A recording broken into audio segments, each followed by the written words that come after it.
How's it going, everybody? Welcome to the final run of the marathon. My name is Eddaket. I'm here with wartab. We're doing a Pokemon Sword versus Shield. Yep, and I'm playing Sword and Eddaket is playing Shield. There is a lot of difference between the two games, so it's gonna be very interesting. Okay, who's counting down? Eddaket, please. No, let's let one of our two commentators. We have Garfield the Lightning, and Excuse me. Sorry, you guys' name right.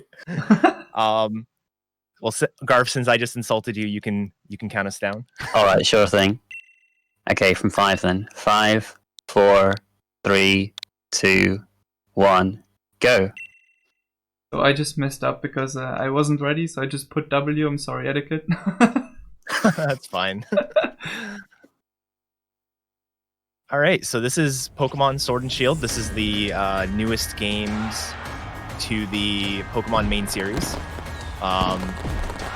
As wartab already alluded to, the two routes for the two games are going to be very different, and we're going to be basically everything except for one fight is going to be different between the two games. We're not going to have a single similar strategy, so there's going to be a whole lot to talk about here, a lot to take in.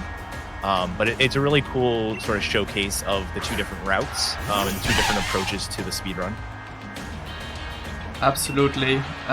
It's already going to start with a different starter being picked right at the beginning, so it is actually different from the very first second on where you have a Pokemon. So yeah, we set our names to whatever because the length of the name does not really matter. Because the text advances at 8 characters per frame, so I might have an edge of a few frames somewhere, but I think that is fine. That's fine.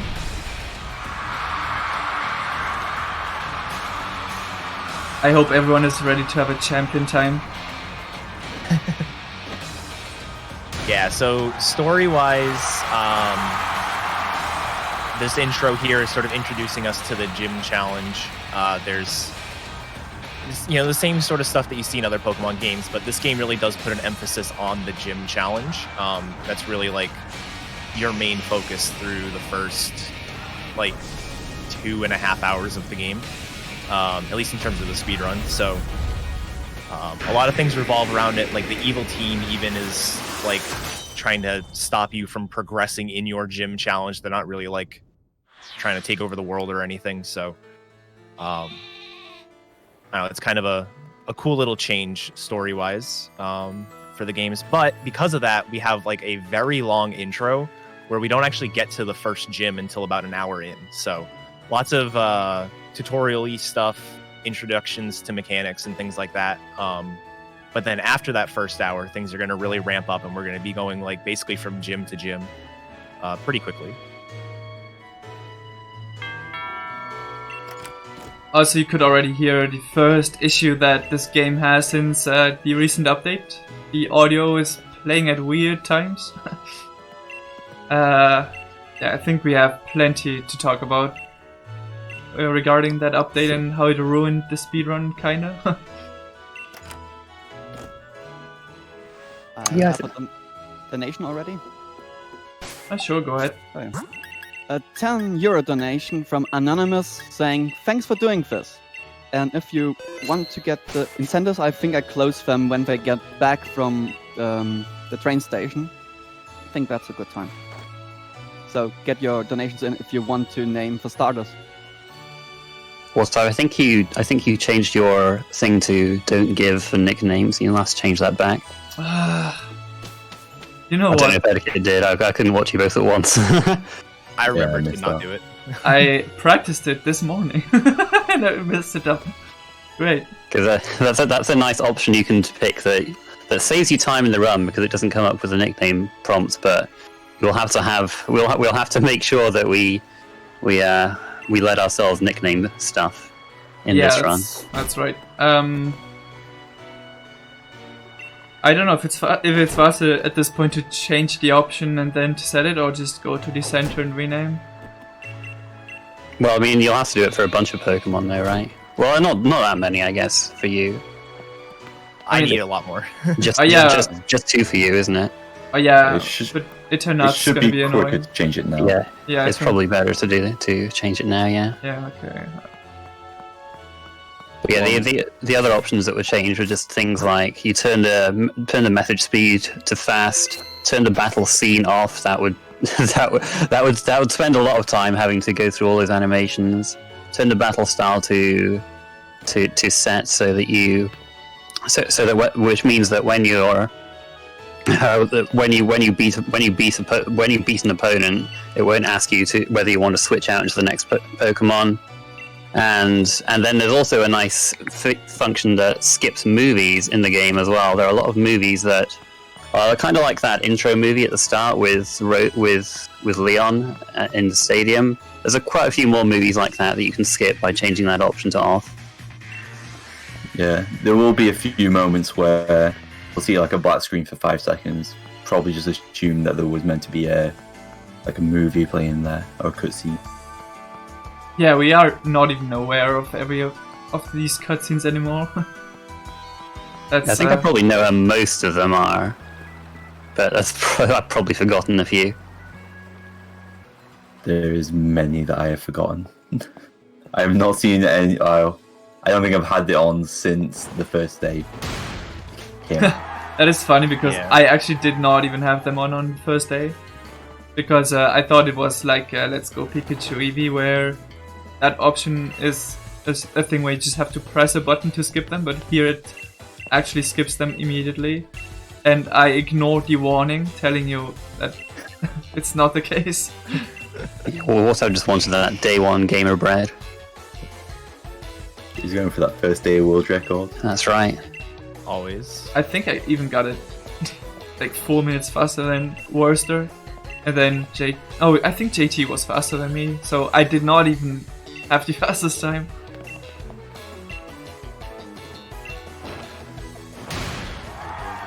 Got that Australian advantage.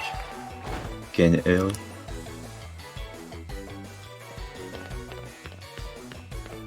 All right, so here we're going to get introduced to the 3 starters. This is basically the only place I know there's supposed to be a movie right here. And yeah, this is where we're going to immediately differ. I'm going to be picking Scorbunny here, and Wartab's going to be picking Sobble. Sobble's going to be used throughout the entire run for him. What actually is the Scorbunny nickname? I forgot to ask. Send you the messages. All right. Scorbunny is Ducty123. And Sobble, is Ducty123, and Scorbunny is Argic. All right. Nice Galarian representative in Argic there. Yeah, so Wartab's going to be using his Sobble for the entire run. I'm not going to be using Scorbunny the entire run. However, I'm going to be taking advantage of having Scorbunny as my starter for the whole run, because your starter choice influences who your rival gets, and because I'm getting Scorbunny, my rival's going to have Rillaboom. Rillaboom is nice because it's the slowest of the 3 starters, and the Pokemon we're going to be using for the majority of the run isn't the fastest Pokemon in the world, so having something that we can outspeed pretty easily is really nice. And the other main reason is a little bit later on, we're going to be given a held item that will boost the type of our starter. So because I got the fire starter, I'll get the charcoal, which boosts fire type moves. And the main that I'm going to be switching to about a half an hour in is going to be able to make use of that charcoal item. Yeah, so that means that for Eddaket and Shield, it does not matter whether the Scorbunny is good or not. I mean, it's better if it's good, but if it's not great, it doesn't matter. While me, I have to actually check if this Sobble is good. 12, 13. Okay.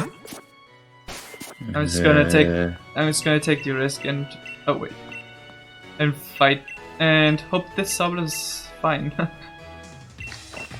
What you really want to see on Eddaket's screen from the Scorbunny is you want it to have enough special attack to knock out the Grookey in 2 hits, That's I'd say special attack is the most important stat for Score Bunny. Its special attack is not very high, so it just really needs all the help it can get to get that 2-shot. You'll see Sobble will 2-hit the Score Bunny easily. It has much more special attack.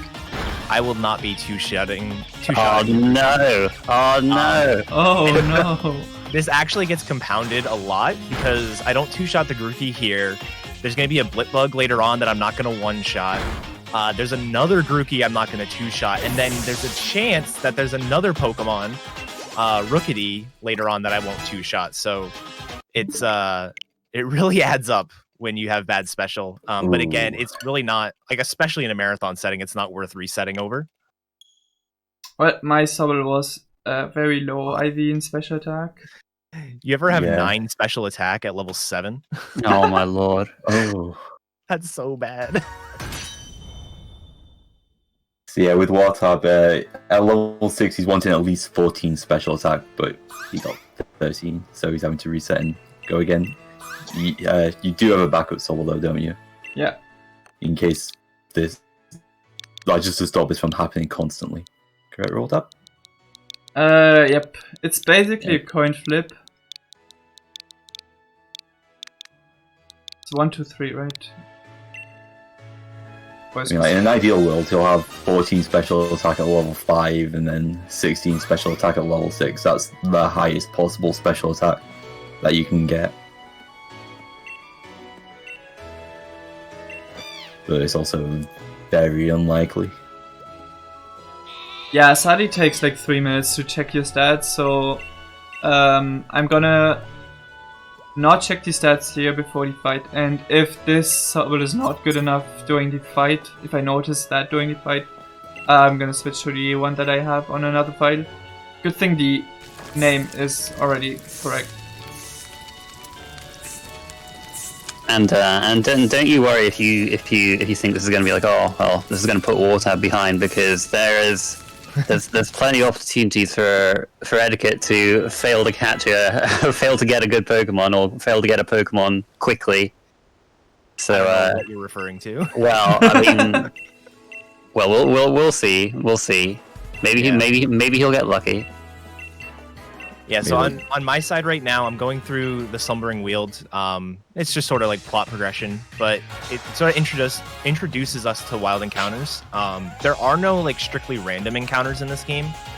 There's 2 flavors of encounters. There's overworld encounters where the Pokemon are running around, and in order to get the encounter, you have to run into them. And then there's like these shaking grass encounters where you'll see an exclamation point in the grass, much like you just saw a second ago for me. And in order to get those encounters, you have to like be in the vicinity of the shaking grass about a second or 2 after the exclamation point pops up. Those 3 encounters I just got are forced. There's no way to avoid them. But every other encounter in the game is technically avoidable. Some of them are going to be a lot harder to avoid than others. Some of the hitboxes on the overworld encounters are pretty broken, but for the most part, you can avoid pretty much everything, which makes this game really nice to run. There's one route in particular, which is, or 2 routes I would argue, is there's something. Yeah. So.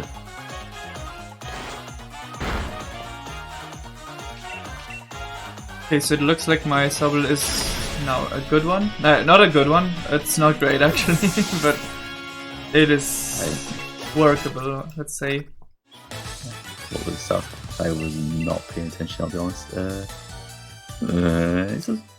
Was it 12 at level? Yeah, it was 12 into 14, so it's not nice.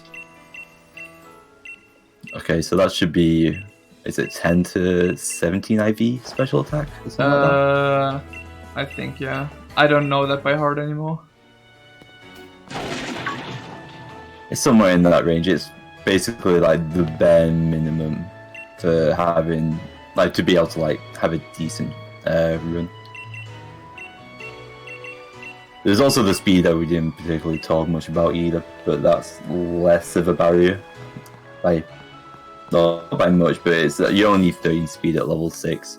Technically, you're still gonna have a few issues with some later fights, that can be a problem, but there's ways to get around that. Luckily, wartab doesn't need to deal with that though.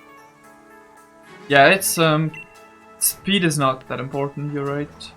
It's still pretty important because once you get below a certain threshold, which actually corresponds to just being negative speed, you start not outspeeding a lot of things. But we have neutral speed, so we should be good.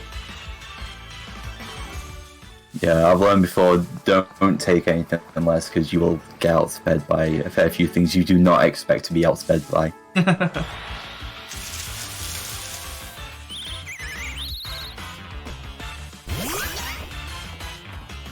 There's an interesting question in chat about which game's faster. Sword currently has the faster time, but I would say that Shield has a lot of untapped potential in its run that it hasn't quite reached its potential as much as Sword has, and a lot of that is just because of the luck involved in catching things quickly, getting good Pokemon out of it.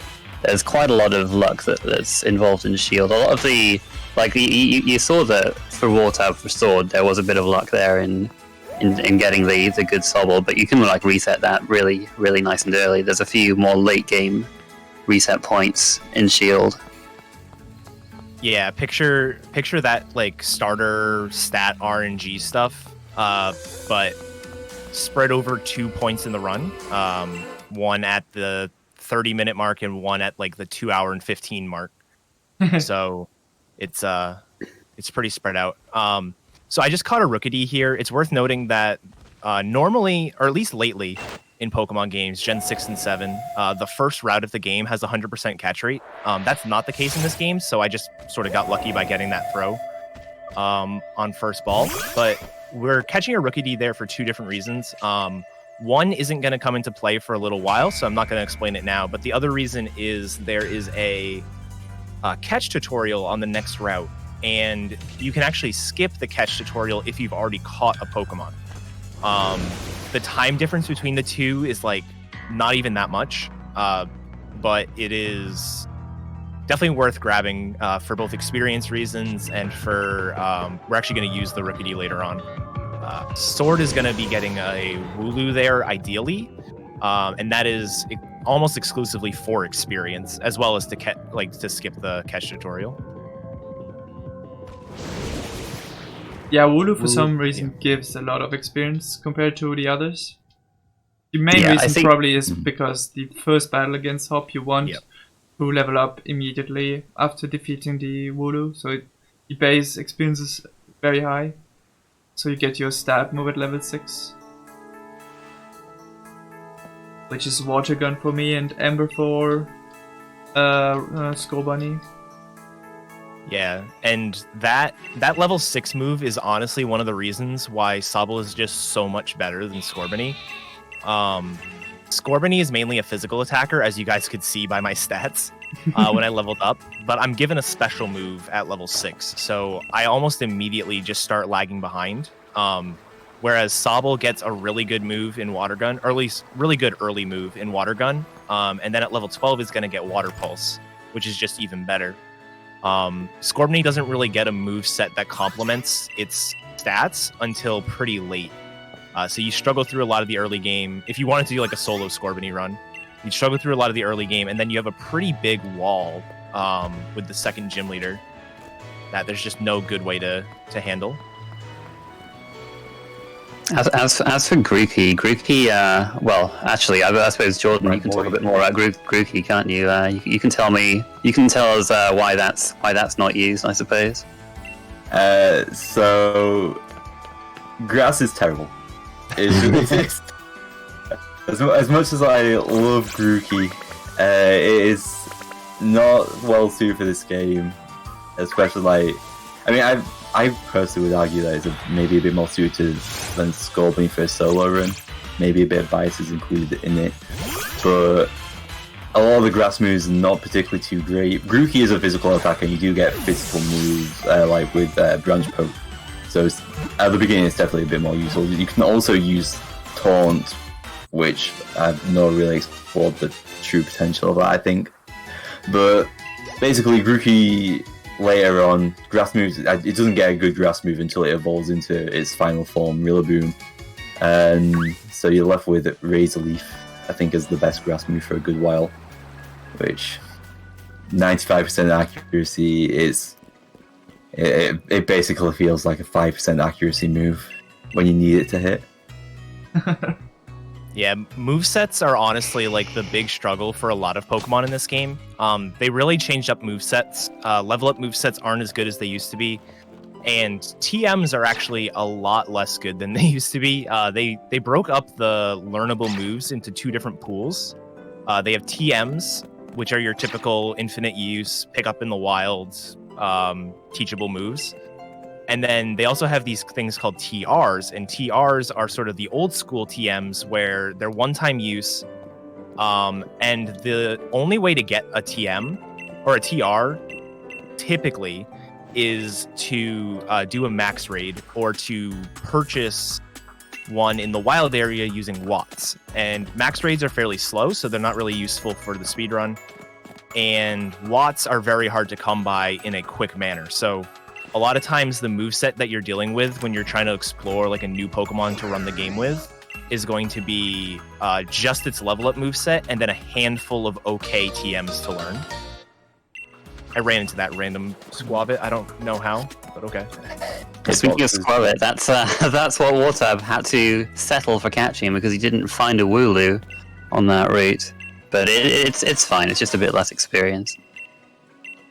Yeah, with a Wooloo, obviously it's got the higher base XP yield, as it was mentioned. But if you happen to get a level 5 or a level 6 Wooloo, you can evolve to level 8 with Sobble, and that allows you to take Route 2 a bit quicker because you just have more power. You basically I think Eddaket's in Blaze now. Which is pretty unusual at this point, but it actually will save him a turn on the Split Bug because he doesn't have enough special attack to usually one-hit this.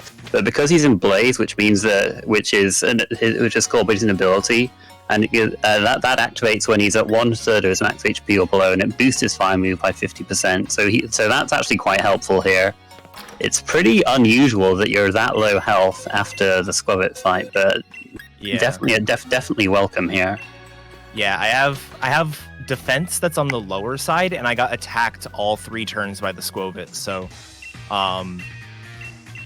yeah, definitely very rare that I got knocked into Blaze, but it definitely helps because I was able to one-shot that Blip Bug. The Blip Bug is actually something that wartab it's not going to struggle with, but because Sobble can't one-shot it, the only move the Blip Bug has is a move called Struggle Bug, which forces the special attack of the opponent to get lowered.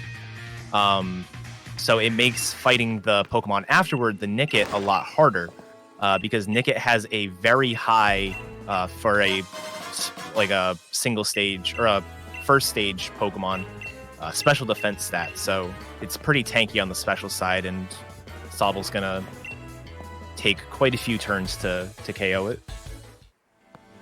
You could argue that the Blip Bug for Sobble is the one critical hit you want to hit in the run, probably the most. Oh yeah, I don't think we've seen any crits yet, but I'm sure we will.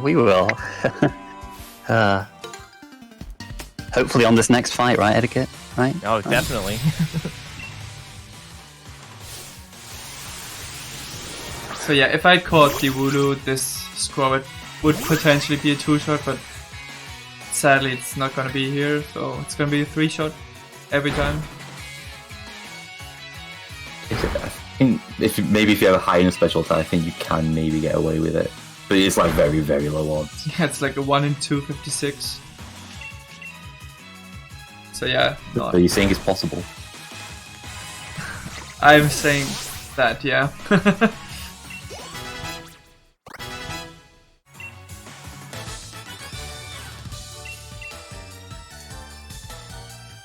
Yeah, because a level that ends in 0, 3, 5, and 8 gives you a massive damage boost. So you are way more likely to hit KO that at level 8. Wait, is that the reason? Yep. Oh. Yeah. The damage formula, like, it's not just your attacking stats; it's also just your raw level that does have an impact. on your damage. So when you level up to one of those levels, you like move up to the next little tier of damage that you can do. The more you know. and it makes it kind of interesting when you look at it too, because the levels are sort of like in brackets or tiers like that. You have cases where if I'm like 10 attack at level 5 versus 10 attack at level 6, I will be doing the exact same damage. So like even though I am a higher level, I didn't get to the next bracket, so my attack stat is really what's limiting it there. All right. Congratulations. The Eddaket burned the Grookey and still didn't I don't want to two-shot talk it. about it. I also got growled twice, so I can't even like try to switch to physical moves for the Rookity. All right, I'm gonna two-shot the Rookity at least.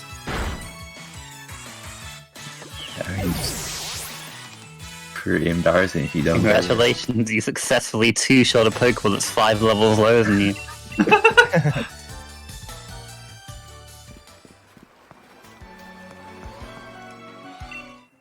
Yeah, this is a situation Sobble would never be in because you would reset such low stats.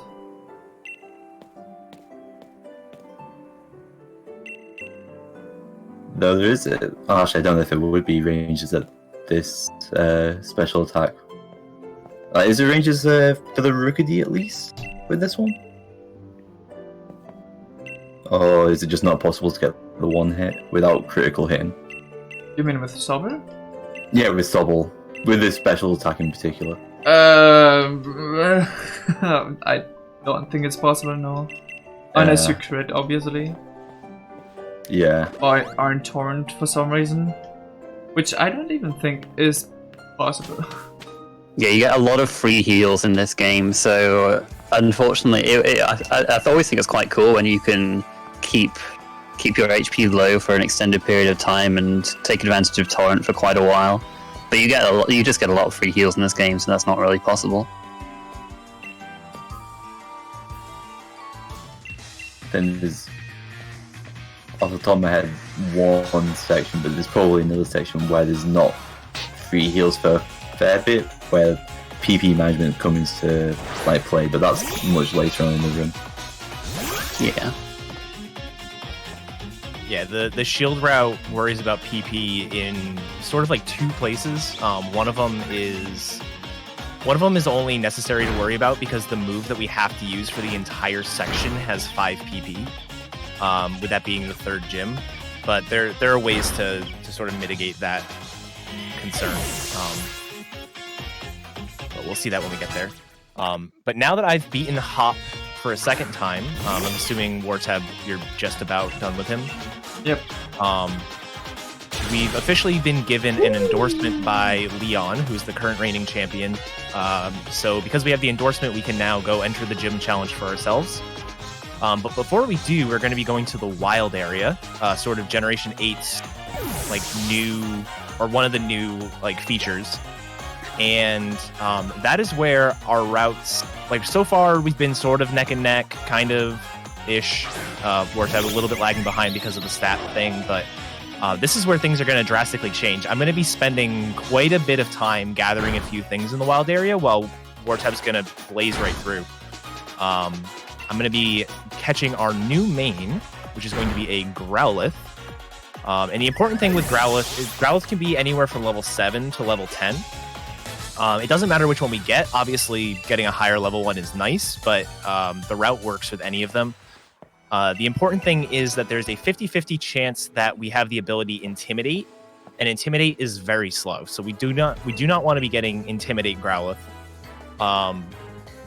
So we'll run away from ones that are, but as soon as we get a non-Intimidate Growlithe on our screen, that'll be our new Pokemon for the next few hours. By the way, he wouldn't be blazing through it, he'd be torrenting through it. Alright, fair enough.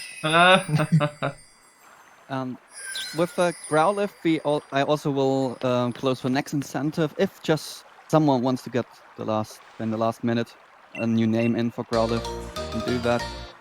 Just close it when the cutscene ends. Okay, so I'm a bit... busy. Sorry, go ahead. No, and with Fab, we also have a Drillbur name incentive for Shield and the Eternatus. So if you want to donate for that, you can do that. Yeah, so I'm a bit conflicted here because I just crit on Hop, but it was useful. Yeah, it does save a little time, but not very much because there's an additional cutscene when you crit Hop. It's a bit sweet. You're happy you got the crit. You're happy you saved a turn, but at the cost of having to talk more. Also, I'm conflicted in a second way. My Sobble is not great. It has the lowest tier of runnable IVs in special attack, so I will sadly have to go for a bit of a slower strat for consistency. Because for marathons, I think going for a 10 and 16 chance to kill something that can kill you if you miss the range is not great. So yes, that sounds pretty scary. Yeah, to explain a bit about ranges, whenever you use a move, it can roll one of 16 different damage rolls. Well, they're not all different, I suppose, but they're basically the final damage roll is multiplied by a percentage between 85 and 100%. And so whenever we talk about ranges, we can talk about them in terms of a number out of 16. So yeah, 10 and 16 is not very it's more than 50%, but it's pretty scary to go for if you're going to die otherwise. It does feel good when you get them though. So I have a Growlithe on my screen. Let's see if it's Intimidate. It is not. All right. Not Level bad. 9. Very good. Oh, that's good. That's good. when am I supposed to catch up? You can get higher level Growlithe elsewhere, but this game has a neat feature in which basically means that which basically discourages you from catching Pokemon that are higher level than you. If the Pokemon you face are higher levels than you get the catch chance is slashed by. We think it's like 1 in 8 or 1 in 10 or something like that of its usual catch chance. You don't want to be trying for that really, unless you have to, which we will have to later on. Spoilers. All right, and the Growlithe nickname was Vulpix. So what is this guy? That's what I'm saying. It's not even gonna be a Growlithe for that long. All right, so I'm gonna go ahead and deposit those other Pokemon. We don't need them anymore. Then we're gonna train up our Growlithe here. Also, might want to mention why we set our date before the run and time. I don't think we set that yet, right? Yeah, you'll see that the weather will be a bit different in this area when wartab gets here, and the date that you set the game determines what weather it's going to be in various places in the wild area. And you need it to be sunny in rolling fields, which is the first area in the wild area, so that you can get the Growlithe to spawn on the overworld. And this day also does a bunch of other things, like it's sunny here, so you can see there's that Mudstale that Eddaket went past. That'll be helpful later on. And but that's the main thing, just for that Growlithe to show up. And it's also important to set your date so that it's like just before the date you want it to be, so that it rolls over to the next date while you're doing the run. Because on the second day since you start your run, you'll be able to get quick balls from the Watt Trader. This is what Eddaket's doing right now. He's just going to he's interacting with these dens to get watts, and he'll trade those watts, which is basically the currency of the wild area, for quick balls, which will be very helpful later on. And again, only the quick balls are basically guaranteed from a certain Watt Trader on the second day. And so now Eddaket got the Firestone. He's going to try and Deathloop off of Coughing, but the Coughing is pretty far away. Yeah. He's using Coughing because Coughing have 3 moves that can KO you. A lot of Pokemon around here only have 2 moves or 1 move that can KO you. And if you faint, then you can get a nice warp to the next town. Yeah, whilst on wartab screen, he had really bad raid RNG pop-up, so he's had to go quite far out of his way to get like a raid beam, which gives you 300 watts, as opposed to like the 50 for the individual ones that don't spawn a raid. It's a bit more of a distance. It also means that you can't do a death walk. You can't make a joke, sadly, I guess. I can't even grind for experience on Onyx, which I had intended to do, but I've never been this unlucky here. Yeah, it's quite awful looking. In fact, it's not good. Was it not even the one to the left? No, nothing. Nothing. There was Really? nothing Oh. for like kilometers away from here. I've never seen this. And you're going to get the quick balls. Oh, Yeah, it's yeah. it's much less of an issue for shield when you get trolled by the raid dens like that, because we have to walk pretty That's far. true. We walk by multiple raid dens anyways. You need at least 2.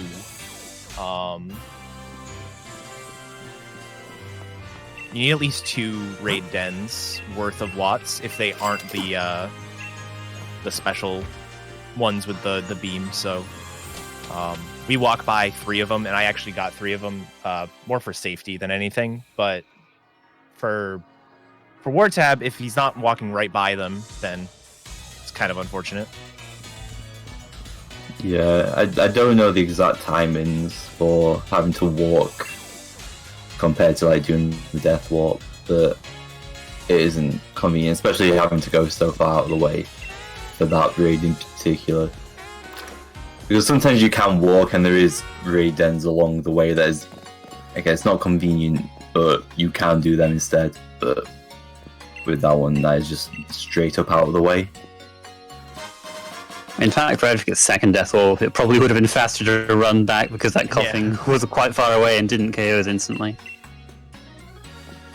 But yeah, Eddaget's also evolved his Pokemon to Arcanine already, so he's got a level 9 Arcanine, which is pretty nice. And what's nice about this is that he can just reteach a bunch of moves that Growlithe would have learned by leveling up, because Arcanine can't learn them by level up anymore. So he's going to learn a lot of powerful moves on this Arcanine.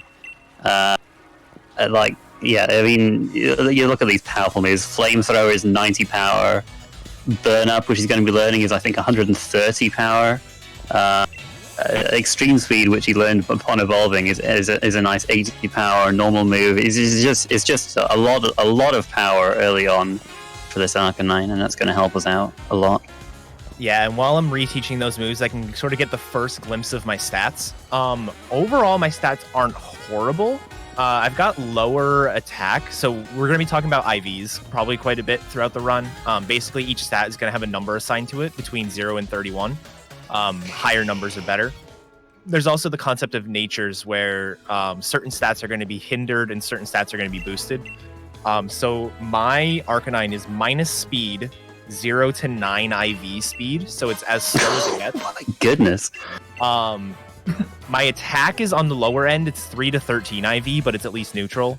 Special attack is actually fairly good. I don't know if it's plus or neutral yet, because my special defense also could be plus nature, but my special attack is at least decent, and that's, at least for a lot of like the inconsequential ranges, special attack is important. Attack is important for some of like the more dangerous ranges to miss, but special attack is really nice to have, at least pretty decent. The speed is kind of just atrocious.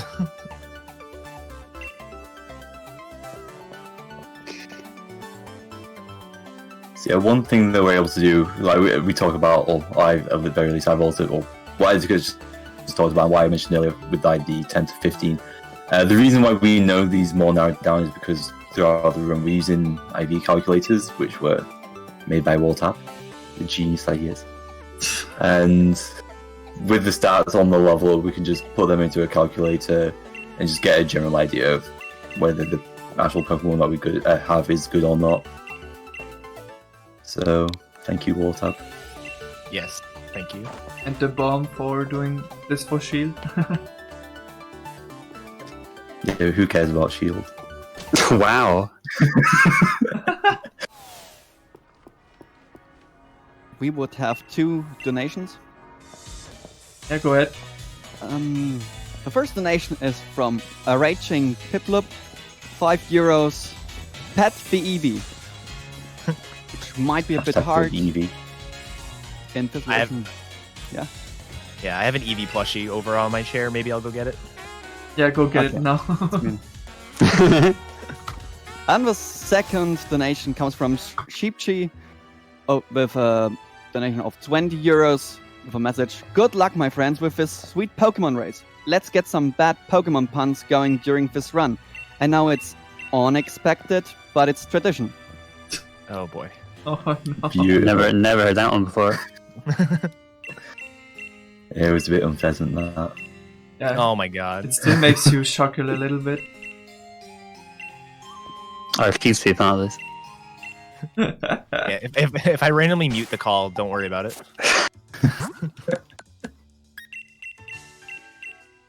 Ooh, oh, that was close. Oh yeah, you don't want to be using that rare candy. Not yet.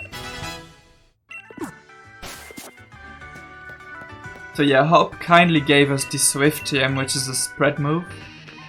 That is fairly powerful for the early game, because it's basically the same power as Water Gun, with the same type of attack bonus. And since there's some double battles coming up, we will actually already use it. I also equipped the Mystic Water that we got from Leon. And that shield boosts it boosts my water moves by 20%. in Shield you get the charcoal instead because Eddaket picked Score Bunny, but he doesn't actually need to equip the charcoal yet because Arcanine's too good, what can I say? but he will equip it soon. If you pick Grookey, you get the Miracle Seed. Because that matters. Yeah. It's useful for other runs that are also fun. So one thing with that's really like grown with, well, it started pretty much with Pokemon stuff on Shield, and spread to some of the other Pokemon games is what's known as trade alt mains. So you can trade like, as well. I guess Eddaket would be better to explain this, since actually all wartab, because you were both the main brainchild of this, were you not? Yeah, basically, so with like Generation 6 and 7, a lot of us do these things called Wonder Trade races, where basically as soon as you gain access to the Wonder Train function, which basically allows you to put up one of your Pokemon for trade and receive a random trade partner who is also doing the same thing. And you would basically use the Pokemon you get from Wonder Trade as your speedrun Pokemon. And those are really cool, but the problem with them is you don't really get to choose what you're running. It's sort of left up to fate, which is, you know, in its own right, a really cool, interesting challenge. However, the idea behind Trade Alt Main is basically do that, except we get to choose what Pokemon we're going to use. So you can set it up however you want, within reason. And yeah, it's just it's a really cool routing challenge. And like we said, it basically blew up in this game. There's so many good Pokemon that you can use, or not so good Pokemon that make for interesting challenges. Wink, wink, Mizzle. Yeah.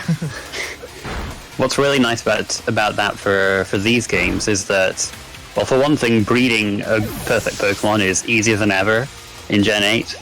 And for another thing, you don't even need to trade with anybody else. You can just there's this free application called Pokemon Home, which you can use to put your Pokemon from one of your Switch profiles in there, and then you can like transfer it to another profile that you've just started. So it's a lot easier in Gen 8 to be which is the current generation of Pokemon to do that kind of challenge.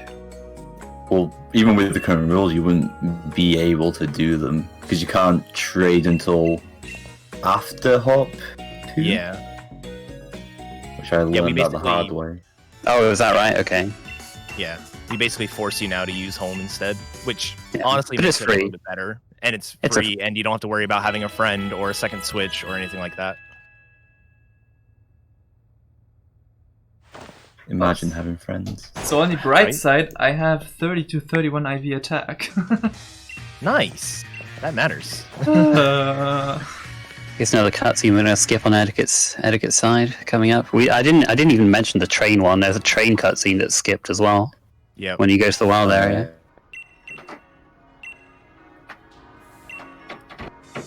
That's one of the least fun. Wow. I mean, being from the UK, I've experienced that too many times. It's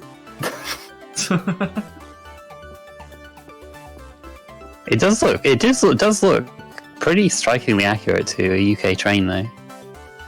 yeah, it does. To be honest, a lot of the stuff in like the game is like you can tell it's sort of like they've done the research. Like even stuff that I never noticed. Like, there was one time when I was doing attempts. Someone complained about there seeming to be too many radiators in the room, and then I was just like, and I just sat here, and by within my like radius, I think there's like maybe a 2 or 3 meter radius. There's like 3 or 4 radiators around me, so it's like, no, not accurate. Yeah, they also informed themselves about spelling of words like mom or vice grip. Right? No, they guys? changed. I can't believe this is the gen. They changed vice grip to an S when it's been like the British spelling for 7 generations. And they're like, nope, in Gen 8 we're going to change it to the American spelling in the UK region. I Come never on. even knew that. That's And- funny.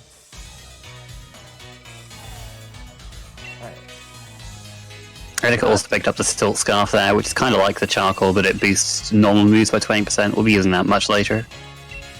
I actually remembered to grab it today, unlike yesterday. Yeah, Sobble doesn't pick up any items except maybe one by choice, I think, in terms of like for holding items. Yeah, Yeah, so with- we'll just mainly uses water. Water's just such a good attacking type. It doesn't need a lot else. Oh, I'm gonna get outsped by every Grookey. Oh man, Yeah. and that, yeah, Yeah. it's really bad. It really sucks to get outsped by Grookey because Hop has a little cutscene whenever he uses the moves that matches Grookey's type. So we might be seeing that a bit. Okay, so I just used my first X item, and this is where runners of this game become mad. Because with the recent update for the Isle of Armor, no, what is it called? I forgot. Is it? No, it's Yeah. I will armor, yeah. I don't have that yet. Where you're forced to update the game, and it introduced a lot of lag and some weird cutouts with music and weird load times increasing. And now whenever you open the bag, it takes like double the time it used to take to open. And it's Right. awful. Nice burn, by the way. Yeah, Thank you. but on the plus side, X items are pretty good, and you can buy X attacks and X special attacks and X defense and X special defenses in the first town, and whenever you use it, it basically adds 100% to your stat. So if you use 1, it doubles it. If you use 2, it triples the stat. So it's well, it was an even faster way to to boost your damage output, but it's still really good. Yeah, a really nice train skip by eddaket there. Just abusing the cycles, I guess. Yeah, basically, Yeah. if you don't stop, you can go past her. But sometimes the wild Pokemon can get in your way. Usually, it's okay though. I had to Yeah. take that kind of wide just because there was also a Pokemon like directly in the path, so I had to go to like around. And one of the kind of awkward things about that one in particular is if you go too wide, there's a chance that one of the random exclamation point encounters can spawn, and by the time you actually get around to getting out of the grass, you trigger the encounter instead. It usually doesn't happen, but it can happen if you have to go really far out of your way. Yeah, what I've got bullied by Zigzagoon. The bane of every run's existence on this Yeah, run. Zigzagoon are unpredictable. So, remember how I said 2 routes earlier, that the hitbox and stuff? I wasn't even thinking of this route, so let's make that 3. Though against Zigzagoon, it's more, you can't predict where it's going to run. It just seems purely random. So on my side, just now we saw probably the only time we're gonna see in the entire run Arcanine's ability. So instead of having Intimidate, Arcanine has ability called Flash Fire, and what Flash Fire does is it means I'm immune to Fire type moves, and when I get hit by a Fire type move, all of my Fire type moves are going to be boosted in damage. So instead of having to use Burn Up there, which is just a little bit slower because it requires like a little bit extra text box, I was able to use Flamethrower to KO the Dottler, which is really nice. Yeah, we'll probably see it once more in the Fire Gym. Yeah. Oh, my special attack. It's just not going up. Oh my, that is so sad. I also crit the Sizzlipede, which made that it was a favored 2-shot with my attack, but by critting it, I was guaranteeing the 2-shot. I'm at the only special attack where critting the Dottler does not always one-shot it, and I just crit it and it didn't die in one hit. Nice. Oh no. Oh, jeez. Might be one of the saddest things I've seen in it. Actually, no. No, it probably isn't. There's a lot of things that can be pretty sad that happens in this run, but that is definitely one of them. I didn't even know that was a thing, actually. Alright. I'm gonna grab this for safety and I'm gonna save. This fight isn't terribly scary for me. It's a lot scarier for Sword, but there's a chance that you can get yourself confused and hit yourself in confusion, so I'd rather just play it safe. I think if you die, you only get taken to the outside of the cave, so it's probably fine. Oh, I actually didn't know that. Yeah, I know that because it's happened to me before. Haha! I have a lower chance of getting confused because I actually have high enough special attack that I can one-shot the first Pokemon, and then set up on the second one instead. Oh, nice. Yeah, it's pretty unusual. Everything coming up eddaket. Right? Are you gonna go for Carcoal? Yes, Wartab? absolutely. There's no way I'm not doing that. So Carcoal, basically, there's you've seen it probably on both of the screens. There's a Carcoal that will run on the mine track ahead of you. I think it's one of the early strats was to guarantee a later range in the Milo fight, which is the first gym leader. You basically save, or you do exactly as what I was doing. You save, you close out, you load up the game, let the Carcoal run into you. And do you do that twice? Yep. You do it You twice. fight two, but you don't do that twice. Oh no, yeah, you don't. Okay, yeah, my mistake. This was a thing before I started doing this. I didn't ever have to do this. Luckily, I came in once everything was quite nicely done and sorted to a degree. But in my case, this is absolutely required, sadly.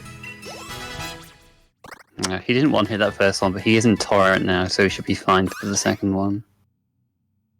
Oh, actually, you're evolving here, never mind. Yeah. You might. Will you maybe still be hit?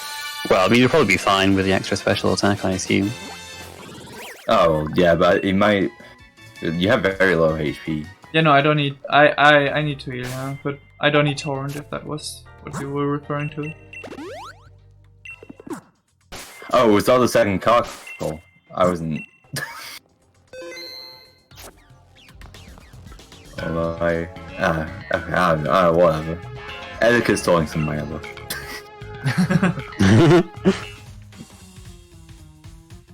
Yeah, so picked up our second rare candy just to the the east there, and then going on to the first gym. The first gym in the game is Milo's gym, which is a grass type gym. So you're gonna see I'm gonna have a much easier time with it than wartab is. However, like wartab's gonna have a lot easier time on some other gyms that I'm gonna struggle with, so it's fine. But the interesting thing about the gyms in this game is they didn't just make them like normal puzzles or anything like that. They have this sort of like a gym trial or challenge or whatever you want to call it. And they sort of get progressively less. No! What happened? Wartab got confused and hit himself. That is Oh, no. incredibly unlucky. Getting confused by what an attack is 10%, and hitting yourself is 1 in 3. So unbelievably unlucky on Wartab's end there. Yeah, this has been a train wreck so far, not gonna lie. But yeah, so the gym challenges sort of get a little bit less inspired as the game goes on. But the first couple are really cool. The first one is going to be this little, you have to herd sheep, essentially, in order to progress from area to area. Definitely one of those spots that if you don't know what you're doing, you can struggle with really easily. I'm going to be taking a slightly safer path for like the final room, just because it's what I'm more comfortable with. But yeah, it's a pretty straightforward puzzle. You also see eddaket just go into the menu briefly there, just and that's like the fast travel option in this game. You don't have fly like in other Pokemon games. You instead just get the flying taxi, and there's no cutscene associated with it, so it's incredibly fast to just go into the menu and select where you want to go. So fast that you use it to go to various places in the same town you're in. Yep. You use it a heck of a lot, and it is crazy. And it's crazy how little movement the small amounts of movement that you skip just by doing that, which end up being faster. It's weird. Yeah, there's even one spot later in the game where if you like say yes to an NPC, she'll take you to your next location, but it's faster to say no and fly there yourself. Yeah. Like, it's so quick. Yeah.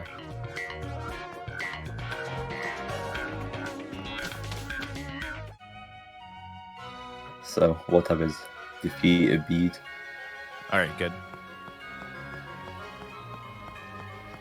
You say bead or bid? I can't remember the other way you Oh. say it now. It's speed. No, It's bead. It's Fair bead. enough. I forgot to fight the second gargoyle.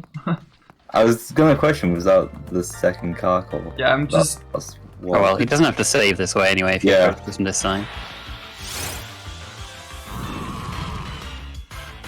Could this arguably be quicker? They're probably not quicker than saving, quitting out.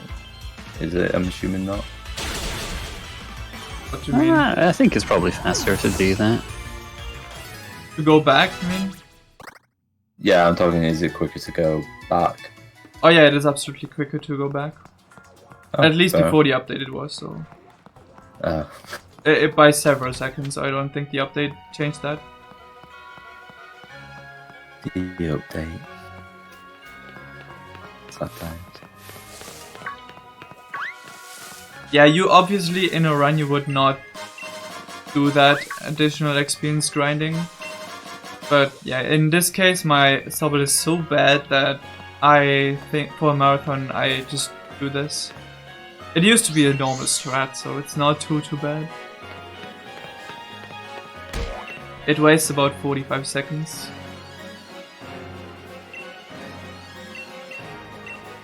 So this is the final area. I'm gonna wait here. As you saw in the second one, the Yamper, if it like comes up to your Wooloo, is gonna scare them away. So I just sort of sneak behind this Yamper. You What can are these weenie strats eddaket? absolutely. You can go on the left side of that a little bit earlier, and sneak up that side before the Yamper gets to the top. But I'm notoriously bad at that, so I just take. It's not. It's not much slower to do it the way eddaket did, and yeah, if you mistime it a little bit, then then if you go like too fast, the Yamper can just scare your Wooloo completely away from where you want them to be, and then it's just all kinds of bad. Yeah, you just can't control it. All right, I also pet the Eevee for people. Boo. Wow.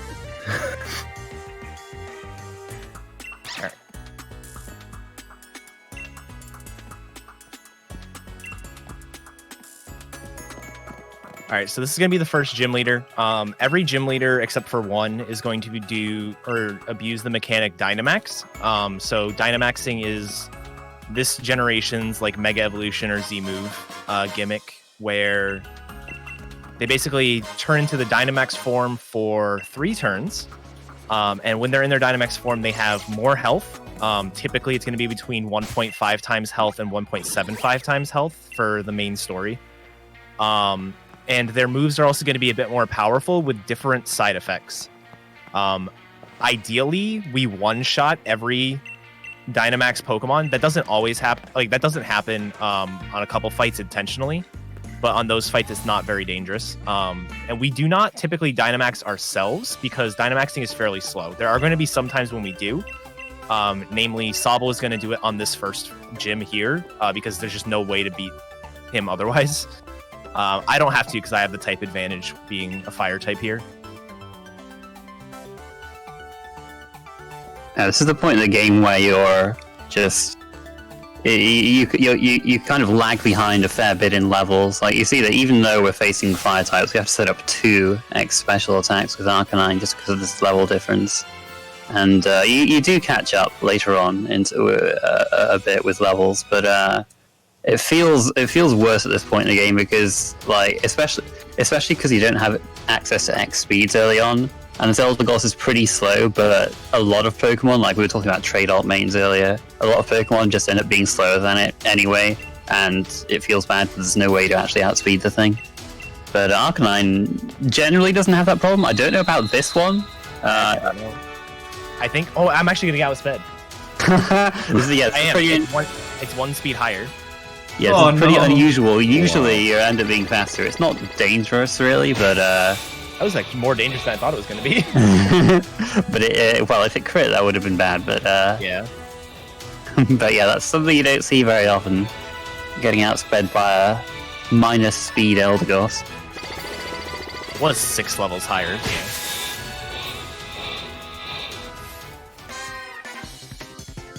Never had speed this bad. I'm gonna get outsped by Drifloon in the gym, or in the Ghost Gym. That's awful. I'm taking him. I'm taking that. Well, just use an X speed there, I guess. Yeah, if you have enough. Imagine having to do a Ghost Gym instead of a fighting gym. Oh, that's a good crit on wartabs then, I think. Yep. Especially level 18 guaranteed that second hit to be a 2-hit KO here. Useful critical hits, didn't know they were possible. On Eddaket screen, this is my favourite taxi in the whole game. It's just like, you've had a long day, you've beaten the gym, it's like, oh man, a slight incline, I don't want to go up that. Just take a taxi up to the Pokemon Center. Yeah, and this is going to be the first of 2 or 3 double battles we can skip. We skipped the double battle because we only have 1 Pokemon in our party. And you have to have 2 living Pokemon in order to partake in a double battle, so we can just walk right past them. Yeah, we will see. We'll see some double battles later on though, so you won't miss out. Alright, Wartab got an inside path. There you go. Wartab not being a weenie, congratulations. Took a huge risk there because my last 2 attempts I messed that up. I mean, this is the moment to get it right. And to be quite honest, I tried the way Eddaket does it, and every time, for some reason, a Wooloo just turns around for no reason. So I don't do that. Yeah, I can't do the outside one anymore. I just don't get the timings down. Cool. This fight with my bad special attack, or my bad speed, can be kind of rough because the Thievul outspeeds me by a lot. And has the move Snarl, which will lower your special attack, but luckily it didn't use it. It just used Quick Attack, which would have gone first anyways, so... Snarl is an awful move throughout this entire really run. Alright, so thanks to the car calls I killed, I'm level 18, and as I explained earlier, level 18, which ends in 8, gives me a massive damage boost, which makes it guaranteed to go for the eddaket here. Otherwise, it would Nice. only have been a 62.5% chance to kill it. It also makes the battle a bit easier to set up because I don't have to think about how to set up Torrent while thinking about a level up and Dynamax. Because we need Rain, we need Torrent, we need a Dynamax move, and we need Stab to even get a chance at killing the eddaket here. So this is not as easy as with Arcanine. Yeah. Yeah, there's so many ways this fight can go wrong. Also, I'm at a funny HP of 51, which makes Torrent a bit weird. Because of rounding. Hey, Come on, eddaket. No, what is the name of Gossipler, please? I think it's doing 18 damage. Oh no, you're higher level, so you should be. Will you not be fine there? Nope. I don't think Oh. so. Not guaranteed. I don't go for. Come on. I think if you. Yeah, I might have been fine. Oh, you had two I'd more. rather not risk it. I mean, good now though. That wasn't too bad. It wasn't great, but it can go a lot worse. Like it's been said. And as you saw on the wartab screen, or if you can use an item that doesn't have any effect in this game, and it can actually be helpful for stalling turns, like he did there. It doesn't use up the item, so he still has the same number of X special attacks he had before just using it when he couldn't use it. Yeah, there's a battle or a fight, I guess, later on where you can use an item just to waste time to kill you, I guess. It's hopefully you don't need to use it too many times, or do like the burn heal too many times, but we'll get to that when we get there. It's a fair bit away, maybe like 30 minutes? 30 to 40 minutes away.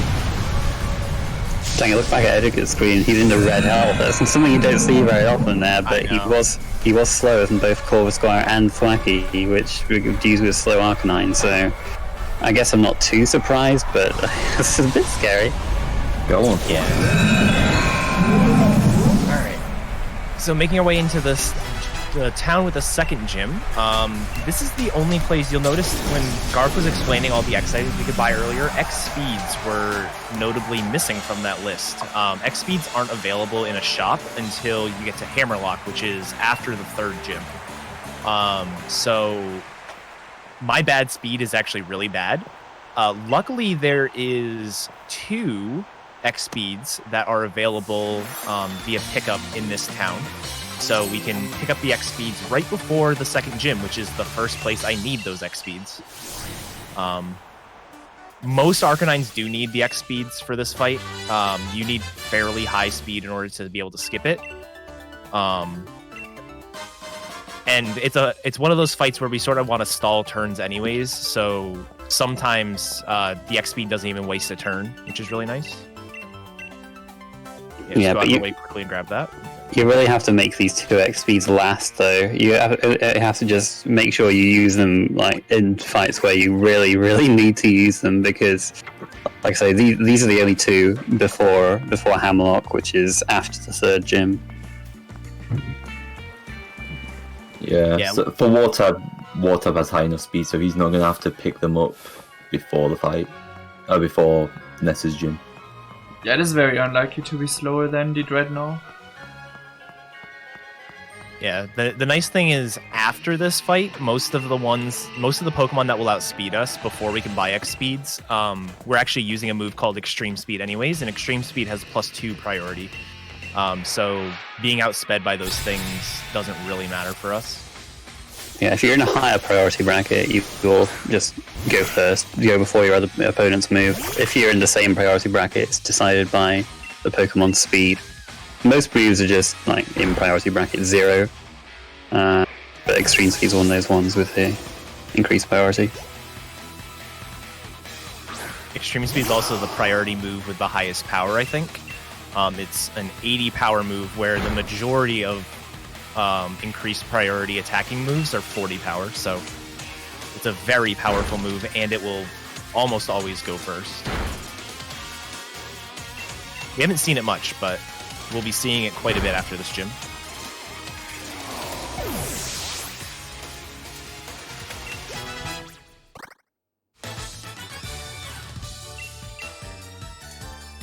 Alright.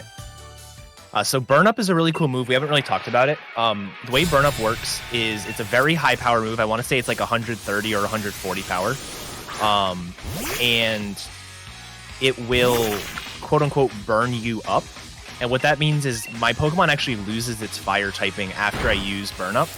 That can be useful both, or defensively, as you're going to see actually on the Nessa fight itself, where because I lose my fire typing, I'm no longer weak to water type moves, so I'm going to be taking less damage. The downside to using it is I'll both lose my same type attack bonus for fire type moves because I'm no longer a fire type, and I can't use Burn Up twice in a battle. You can only use it once. So a lot of the time when I'm using Burn Up, if it's not for defensive reasons, it's going to be the very last thing I do in a fight. Maybe there's a tanky Pokemon at the end that I need to one-shot or something like that. But yeah, I figured I'd explain that. You can also use it to stall turns in some rare scenarios, kind of like you saw with when Wartab used the X special attack, even though he was even though he was already at the maximum attack, which is attack stage, which is +6. Yeah, and it's also worth pointing out when you do lose your fire typing with Burn Up, because Arcanine is pure fire, it becomes a typeless Pokemon. It doesn't become normal type. So it actually will have no type effectiveness. Like everything will just be 1 times effective, which is very nice. Alright.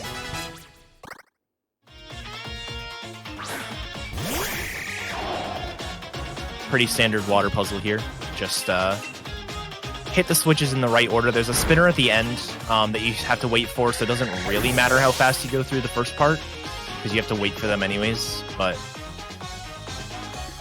Yeah, there aren't really true spinners in this game, kind of like some earlier Pokemon games, that everyone's on a cycle. So there isn't any randomness going past them. You just it's all about timing, really. Yeah, the only random things are the wild encounters, and those can actually also waste time, so they are kind of the spinners of this gen. Yeah. Alright. Alright, going into this fight, this is a very math-heavy fight for Shield. We're going to be making use of a move called Reversal, and Reversal is a move that deals more damage the lower HP you are. There's different like brackets of damage, so if I'm like less than 10% health, I'm going to be dealing 150 base power fighting type move with Reversal. And so that's actually the ideal place we're going to be. We need to get down to, I believe it is 6 health with my HP. Yeah, so 6 health.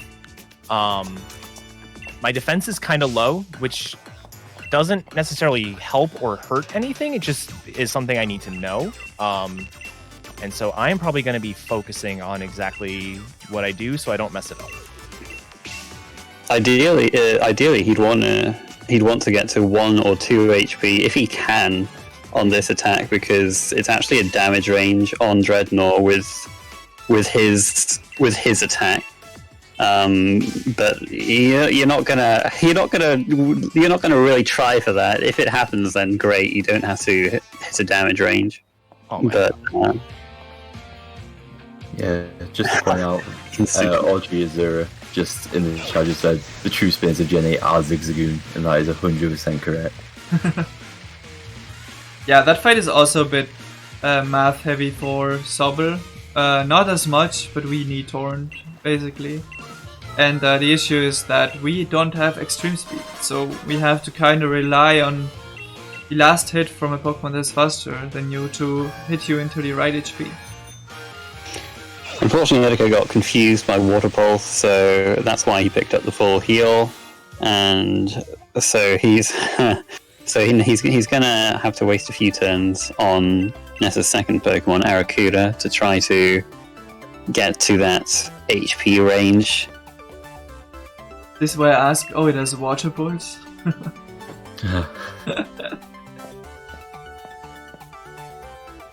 I think I can only ask that if I'm ahead, right?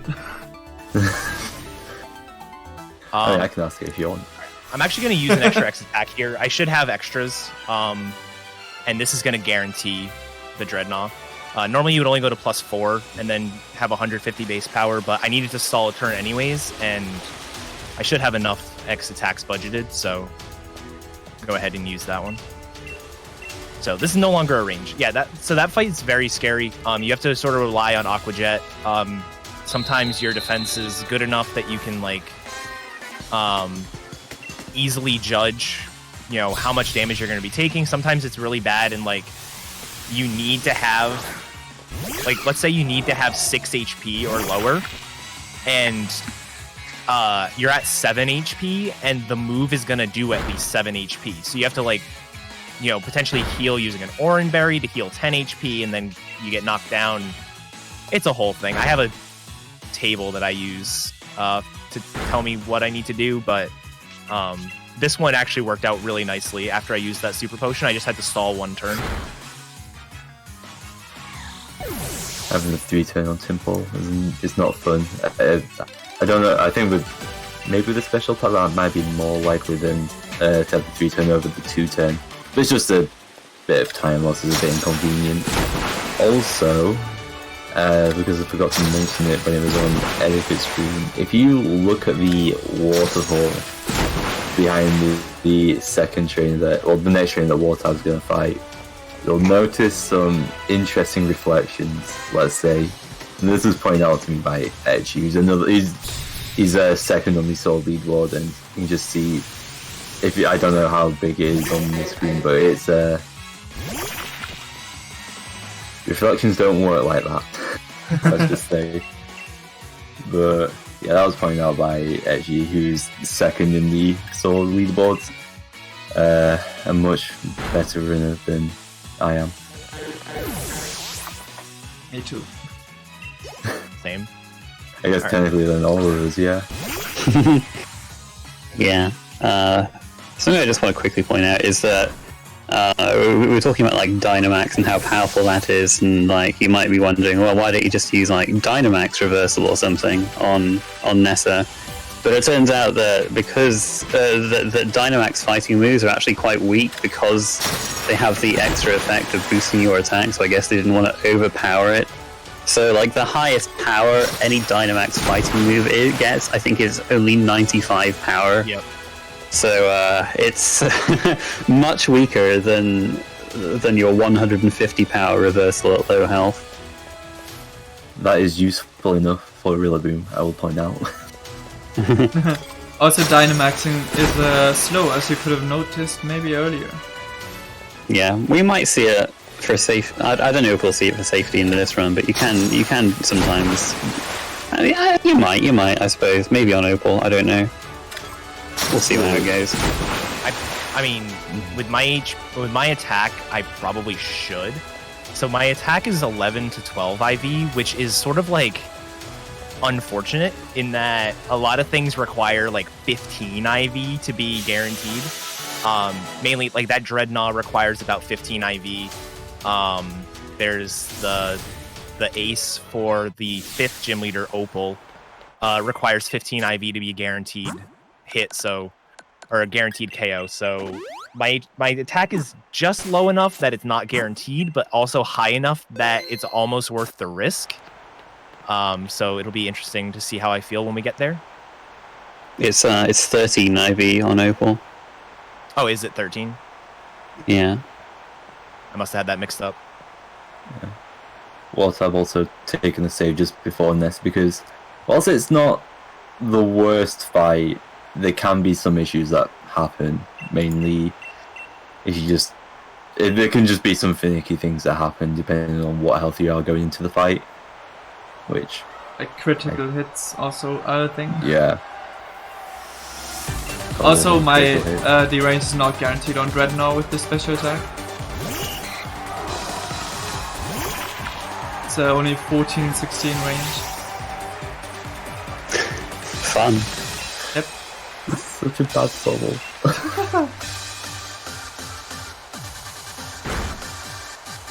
It's another Pokemon rarity screen coming up that you not always slower than this Ponyta. He's alright though, he's got plenty of health.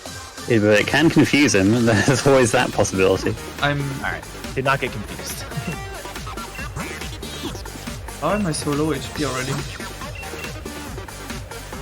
Alright, so I'm actually going to go ahead and use 2 of my rare candies.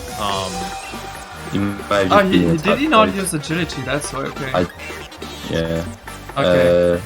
Yeah, she usually Yeah, you uses. could be good. Yeah, she usually uses agility. That's why I was so low HP. I thought I did not pay attention. Pretty nice to use the candies here in particular, because you shouldn't have to heal, I don't think, if you use the candies here. Yeah. Everyone's just looking out like, no, you're not. You're good.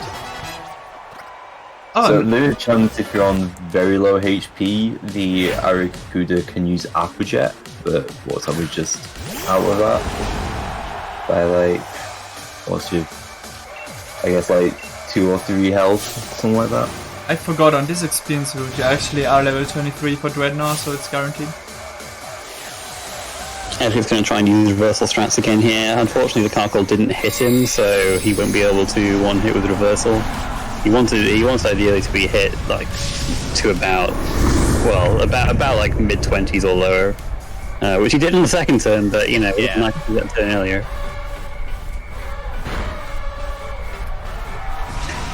But yeah, I think reversal's only 80 power at the health he was at, which wasn't enough. Something like that, I forget exactly. 60 or 80. Yeah, with reverse you have to go really low HP. It's awful. You get crit while setting it up, you're dead. Alright. Yeah. I was actually kind of lucky with that HP, or with my stats right now, because a lot of times, the 2 moves the Carkol has that hit you for a decent amount of damage are Ancient Power, which is special, and Smackdown, which is the physical. So, in general, Ancient Power is going to do more damage if you have equal stats. My defense is actually low enough, and my special defense is high enough that the damage roll for both were the same. So I only had to worry about like 1 HP value. I don't think we can leave Hulvery without talking about the terrible, most awful Pokemon in this game, Candy Floss.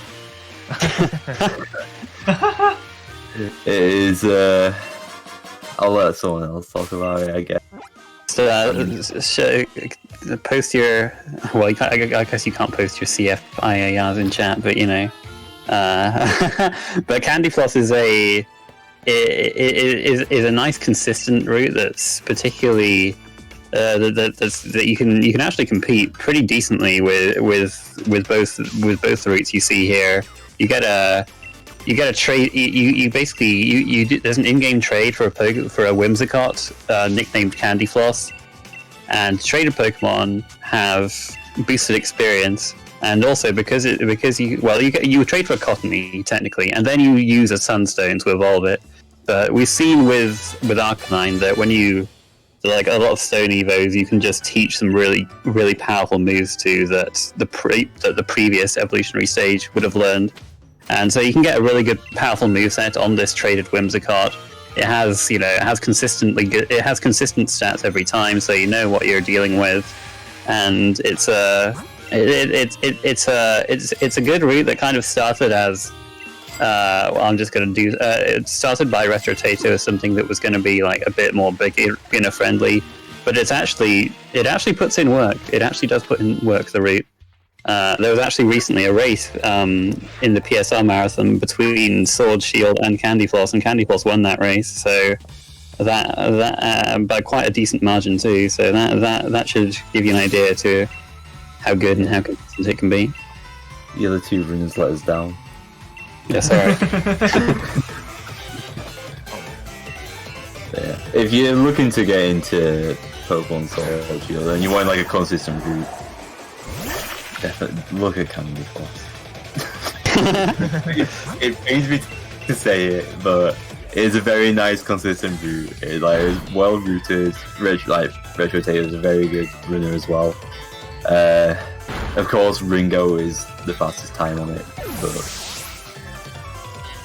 Yeah, but I don't think you should refer to Ringo to see how fast something is actually. Yeah. Compared to others. Yeah, Ringo is basically the top Gen 8 runner. Yeah, he's really good. Could you argue he's just the top Pokemon runner? I mean, I might be wrong. Oh, well, that's a whole other conversation. I know it's another conversation, but at the very least, he's definitely up there.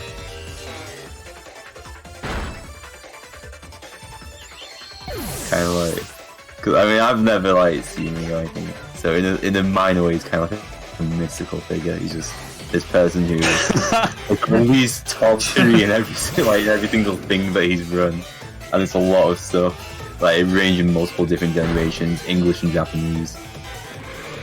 Yeah, as soon as he touches a category, whoever has World Record actually can slightly fear for his placing.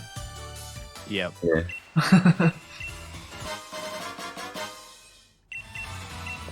I like how we just gloss over the Team Meal Top because it's just not an issue for Arcanine at all. Don't worry, we'll be talking about that on Wartab's side coming up. But yeah, in the meantime, we got this Marnie fight, which is another pretty easy one for Arcanine. You just have to set up some next special attacks and extreme speed. Interestingly, it's actually fewer turns if you set up an X special attack and use special moves, but it actually ends up being faster to do it this way because because the extreme speed goes before the Morpeko, and Marnie's Morpeko has like a cutscene when it uses Bite, so this ends up being faster even though it's more turns. It's something that doesn't come up very often in these games. Alright. This is also arguably the worst fight in the run for Sword, at least for Sobble. It is actually a fight that is not... you usually don't die, but if you play it extremely safe, you will lose so much time. Sometimes it's better to, like, given how the first 2 turns work, to just reset the fight and start again. Yeah, all Arcanine needs to do was set up an X attack and basically sweep with extreme speed. But, well, we'll see how it goes for Drizzle. Yeah, the issue is most Sobbles will be slower than both Liepard and Linoon. And Linoon has Sand Attack, and the Thievul has Snarl, which will drop my special attack. And Hop has bad AI, so he will do something random here. We're hoping that he attacks the Thievul, but he didn't. Come on, Hop, why? The double kick, the double kick's not too bad at least. The attack. Yeah, he can just go for tackle instead, which is just terrible. But double kick can at least 2 hits on Linoon if he hits. Ah, he defense curd, really? Oh, come on. Gonna heal this. I would YOLO this normally, but cannot really do that here. Yeah, it's oh, he would have died, so it was a good call in the end. Evil using Tail Whip is good. Wooloo hitting double kick, also good. Yeah, probably not a critical hit though. But I'm at +0 now, I think. So this means nothing dies. Now we're going to hope that Hop uses double kick on Linoon. Stop. Stop. So based on the fact that I didn't see that, oh, is it? Oh, Dear diary. I love these. I love these multi-hit moves. Oh my goodness, they're very slow in this game. And Well, oh, and he died. Okay, nice memes. But yeah, in the meantime, on etiquette screen, we've got we've got Kabu's gym, which is quite an interesting one. You get it's a gym where you get points depending on whether you KO or catch these Pokemon. So Etiquette's going to catch this Vulpix, and he gets 2 points for every catch, 1 point for every KO. And this is a reason why he used those 2 rare candies earlier. Because after this Vulpix, which is the only level 24 Pokemon in this gym that you can catch, he will get to level 25. And we were talking about earlier that higher level Pokemon are much harder to catch. They have their catch rate slashed to like an 8th or a 10th of their usual catch rate. So because he's level 25, that means that he can just chuck a quick ball at this Sizzlipede and catch it 100% of the time. Otherwise, he would have to use an X attack and extreme speed, and that usually is fine, but sometimes it can use Coil, which boosts its defense, and then it takes a bit longer. So this is a nice way to just not have to worry about that. Yeah, and this is the other. We mentioned that there's like sort of like 2 parts of the run where your PP management matters. This is the one where it kind of matters because everything in this gym, well, the Vulpix doesn't, but like the Sizzlipede or there's a Litwick that we could also go fight, have the ability Flash Fire. And Litwick is a ghost type and Sizzlipede is a bug type, so the only move that we can use to damage, well, not even the Litwick, but the Sizzlipede is Extreme Speed. And Extreme Speed's also the best move for the actual Kabu fight. So in a perfect world, if you one-shot the Sizzlipede and fight Kabu, you have 0 Extreme Speeds remaining. And if you miss a range, like if I miss the range on Sizzlipede, if it coils, or if Arcanine can be a range as well, I run out of Extreme Speeds, and it makes the Kabu fight quite a bit worse. It doesn't make it any more dangerous necessarily, it just takes extra time, because you have to use Reversal on Ninetales, and Ninetales isn't, like, you don't one-shot the Ninetales unless you're at low health, and if you're at low health, then that means you have to heal, because this is the one time in the shield route where we're actually going to let the Dynamax Pokemon get a move off. So there's a chance that we take around 40 damage, 35 to 40 damage from the Centiskorch at the end of this fight. So we need to not be at low health going into that. So just to prevent that scenario from happening at all, candy up to 25. It does mean I have to grab an extra rare candy later on, but it's really not that big of a detour. Yeah, it's also nice because the Arcanine is a damage range with low attack if you're not level 25, but he is because of the candies. Yeah, I could have candied in a slightly different way to hit 20, to be over level 20 for the Dreadnought on Nessa. However, I like this experience route a little bit better because it gives me, there's a fight later on that it's gonna give me one of those 0358 level ending boosts. It's a pretty inconsequential fight, but it's a nice one for me to just not have to worry about. Yeah, me and Edka basically came up with different times to use candies to like, you know, increase safety in different portions of the run, and yeah, I don't really know which is better. I probably think mine's better, and Etiquette probably thinks his is better. But I think yours is better for, like, you know, going for top time kind of thing. I like mine for marathons because it does give me 25 for Sizzlipede. With candying from 19 to 21 before Nessa, you don't get the 25 for Sizzlipede. You do get 25 for Arcanine though, so it's not as bad, but. Yeah, the way experience works in this game is kind of interesting. It's like Generations 5 and 7, where it's a scaled experience curve. The amount of experience you get also depends on your level, in addition to what Pokemon you defeated and what level it is. So if I'm a higher level, I'm going to gain less experience than if I'm a lower level. And so that's why you can see this Arcanine, even though it has a really bad experience curve, it's catching up in level quite a bit. It's just because I'm gaining so much more experience than like Sobble does. And because of that, a lot of the different candy routes end up like converging at the same level by the end. Like when we stop using Arcanine, we're going to be level 35. And that would be the same if we used one candy versus two, versus if we used none, we would still be level 35 just because of the way the experience works out. It's also why having like a level 7 versus a level 10 Arcanine when you first catch it isn't that big of a deal. You end up being roughly the same level by the end. Well done, wartab, by the way. Meanwhile, I've finally finished that battle. The second one wasn't much better. I just played it safer, even safer. It was also awful. But he did get a confusion kill with Evil, which maybe saved him a bit of pain. Yeah, after 10 turns, I finally got something lucky. That is a very common reset point though, especially at the higher end. Just that Team Yell double fight is caused me a lot of pain. It's caused pretty much most sword runners a lot of pain. But we're past it. We're past it now. You can also mess this fight up, but this is nowhere near as bad. And it should be fine. I'll always say should because anything can happen in this Pokemon, I guess. Oh, anything within a limit. Yeah, the Krogug's a bit of a pain because it has the ability Dry Skin, so it's immune to water attacks. You have to use Swift on it. Yeah, kind of unfortunate, but what can you do, really?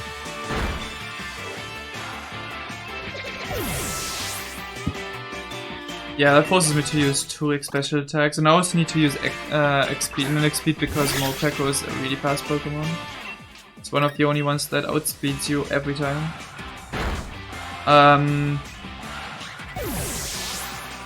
And you need 2 special attacks regardless, because I think the Scraggy would not die without it anyway. Depending on your special attack, I guess. If you have high enough special attack, you can get away with 1. If you really want to do that. But wartab's definitely not able to do that with this special attack. Oh, that is at least you can say. This is for a lot of people just considered not runnable special attack. For top, I would not run this. Yeah, me neither. I would YOLO a lot if I just like. Let's say this was my last attempt of the day. I would YOLO everything and probably die on Milo. I like how Eddaket is using Vulpix, but it's an actual Vulpix now. Yeah. But just so I can die. Yeah, just for a death warp. You can do this with Arcanine too, but Arcanine can take 2 hits to die. Vulpix will take 1 no matter what Mudstyle goes for. And yeah, this is the scariest menu in the entire run right here on the Eddaket screen.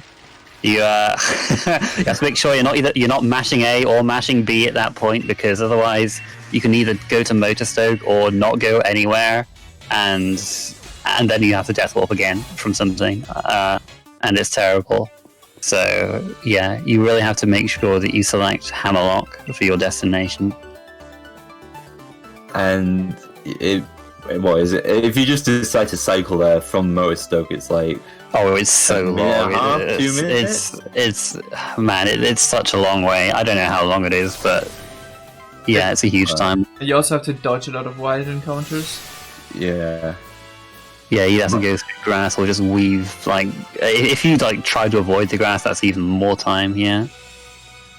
Yeah, it's. I guess it's worth pointing out. Very, very early on, and when I say very early on, I mean like the first 3 days that the game was out. We knew for Shield we wanted to switch to Arcanine, or not to Arcanine, to Excadrill. And you might even be able to say we were a bit like tunnel visioned with it, like way too dead set on it. But our original plan was actually to catch an Arcanine or an Excadrill at this point. Excadrill spawns in a region called Giant's Sea, I think. And it's level 31 to 34, and you know, it does pretty well from here on. One of the main reasons why that ended up not being the main strategy, in addition to the fact that higher level Pokemon are harder to catch, and Excadrill is going to be harder to catch than Drillbur just because it's the evolved form, is Excadrill doesn't learn the move Earthquake until level 52. Drillbur, however, learns it at level 44. So if we can catch a level 42 to 45 Drillbur, we can easily either know Earthquake or candy up to Earthquake before evolving. And that right there is what really broke this route open. Getting Earthquake very early is crucial for this. So it also is kind of nice. The next route that I'm going to be going to has harsh sunlight on it, which you're going to see how wartab handles that with the Sobble. But for Arcanine, that's really nice because it's going to boost all of my fire type moves. Yeah, Eddaket also picking the second option there to save, like, 1 second? Is it? Something like that? Just picking that second option. It's like I think it's like one of two off the top of my head that I can think of that you actually pick, like, just don't mash A during the text. You actually have to pay a bit of attention. Alright, so I taught Flare Blitz there. Flare Blitz is going to go over Reversal. Reversal really is only useful for those 2 fights. So that's nice. And then I also have to re-equip the Charcoal. I equipped the Silk Scarf earlier, but now I need the Charcoal. The Silk Scarf is going to be coming back in like 3 fights, but for now it's no longer useful. So yeah, in the Fire Gym, what I did is I caught Litwick instead of Sizzlipede, just for the simple reason that Litwick gives special attack EVs and Sizzlipede gives attack EVs. So yeah, that's more useful for Sobble. Yeah, and what EVs are basically when you get 4 EVs in a certain stat, which you get EVs from like defeating or catching a Pokemon. It's usually EVs that correspond to their best stat. And when you get 4 EVs in a certain stat, that's equal to 1. That's equivalent to 1 IV in a certain stat, and an IV at a certain stat is equivalent to 1 stat point at level 100. But it can make a difference. It can be the difference between 1 stat and a different stat. I mean, every little bit helps. You might as well get special attack EVs for Inteleon because that's the stat you're going to be using the most. Well, I believe for Sword specifically, you kind of need those 2 Litwicks because you end up on a multiple of 4, and that boosts you up. And there's not you don't get many, you don't find many Pokemon that give special attack EVs. EVs also stand for effort values, if anyone is confused on that bit. But I know round number 4, which means you just get that extra 1, as opposed to, if it was pointless, I guess it wouldn't. Or if you ended up 1 less, it probably wouldn't be worth it. Or you maybe go for, I mean, you'd probably still go for the Liquid because I think it'd be quicker. But yeah, it's very important for. So whilst for Shield, you get more special attack EVs with the 4th gym. So it's not as important. So if I remember correctly, with Etchy's route for his Sobble's Shield route, he defeats 2 Vulpixes there instead, or catches 2 Vulpixes, something like that. If I remember correctly. Yeah, Vulpix gives speed EVs, and the Sizzlipede gives attack, so Sobble would never want to go for Sizzlipede, even if there was, some variance there, but getting extra speed or extra special attack EVs is definitely going to be crucial. Something that's really small is I'm saving my bike boost. There's really not much to talk about with the bike, you can boost sometimes, but I'm saving it to try a trainer skip. If I get it, I don't know what I'll do because it'll mess up my experience, but I've never actually done it before, so I want to try it. It'll be exciting, yeah. I've gifted in chat if one of you 2 manage to get it, but I get it first time. To be quite honest, if I get past her, I might go back and fight her anyways. Yeah, same, because I have no idea. Moment. You need that experience from Clefairy. Especially, I don't want to miss out on any experience. with this Sober. If this was like plus special attack, maybe, but no. This is also this is a bit of a strange route because it's always sunny and it seems kind of inaccurate to the UK. But I mean, well, the last not I guess these days, these actually, yeah, you got a good point. These past few weeks have been pretty sunny, but it's not what you'd think. Well, it's not what you think when you think UK. You don't think sunny all the time. No, you think Spikemuth, which is like a few gyms away, and if you've just heard anything about the UK, you'll instantly understand why. That is definitely UK climate. Yeah. So, Interesting. like I said, I've never actually done this trainer skip, but we're gonna give it a try. We don't exactly know much about it. We know that it's possible because people have done it, and it somehow involves boosting to get past the trainer, like as she's slightly wavering with her model. I have no idea.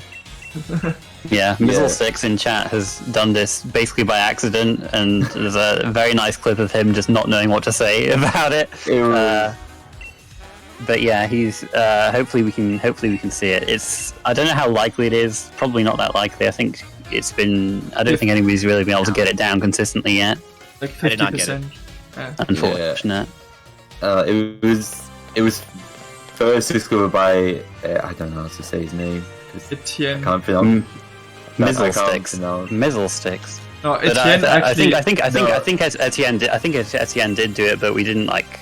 Yeah, he kind of wasn't sure if he dreamt it or something. And he hadn't got it recorded. And then when Mizzle got it on video, he was like, yes, vindicated. I'm not crazy. So actually, my special attack was good enough to flamethrower the Clefairy, but it's fine. I have to heal for the next fight anyways. This next fight is one of the worst fights for Arcanine, and it's one of the reasons why like my Candy Route and Garf's Candy Route are really nice, because it gives us level 28 for Sudowoodo. There's sort of two different ways that you can handle the Sudowoodo. You can either do Flamethrower into Burn Up, which is going to do more damage than the second. And the problem with that is the Sudowoodo is going to use Rock Slide, and Rock Slide will almost kill you. In some cases, it will kill you, even from full health. However, with having level 28, you have a lot better of a chance of going for Burn Up first into Flamethrower. Again, you don't have your same type attack bonus. Oh, I ran into a Dugtrio. I didn't see it. Oh, no. Hopefully it doesn't have Arena Trap. Sorry. No, I was just going to say I couldn't get away. Oh, but it's not Arena Trap. Okay. But I'm going to die. Oh. I got away safely. Woo! All right. So you lose your same type attack bonus by using Burn Up first. So you end up doing less damage overall. However, having level 28 allows you to just do a little bit more. If your special attack is low and you're level 27, you would actually not have retaught Flablets yet and kept Reversal for this fight, which is pretty garbage, so we just don't want to do that ever, if we can avoid it. Yeah, so for example, with my current defense, Rock Slide would do a maximum of 90 damage, and how much HP do I have? I have 94 HP, so because I'm going to use Burn Up first, the Rock Slide's going to do half. Even if it critical hits, it's not going to be able to kill me because a critical hit does 1.5 times damage. And we can't set it up on Coughing really because, well, it has two different moves that clear your stats, and also it wouldn't really help because Sudowoodo has the ability Sturdy, so it never dies in one hit anyway. And then the final thing worth pointing out about this fight is the Sudowoodo also has a move Sucker Punch, which is a priority move that will damage you if you're dealing, or if the opponent is using an attacking move, it will deal damage. However, he doesn't seem to like to go for it. He will. I've personally never had it happen to me, but I know other people have had it happen to them. So a lot of times you just sort of have to go for it, be at like 4 HP if you didn't use Burn Up, and go for the second hit and if you get sucker punched, then it's just all over. Oh my god. Nice wild Done. Torkoal. Duncan, Dang. Duncan's probably my personal least favorite fight. There was a time where the coughing can use smoke screen, and it took me I think I might have used self choice only after this. Whatever, that isn't the main point. The main point was on the pseudo Rudo. I kept trying to use water pulse, and I couldn't hit it. But then the pseudo Rudo kept trying to use rock slide, and kept missing rock slide because it's like 90%, 90. It's 90%, yeah. 90. So there was basically a back and forth of like 6 or 7. I just by different attacks just constantly missing, and then I eventually died. And that's probably the worst fight. But yet, I don't think any route can really have a good Duncan fight. Yeah, it's awful. Alright. This final gets where you just don't want to see dive, pretty much, from Cramorant. Please don't dive. Okay, good. I crit him though. Oh no! Oh well, Hop will make sure you don't forget about that one. Oh boy.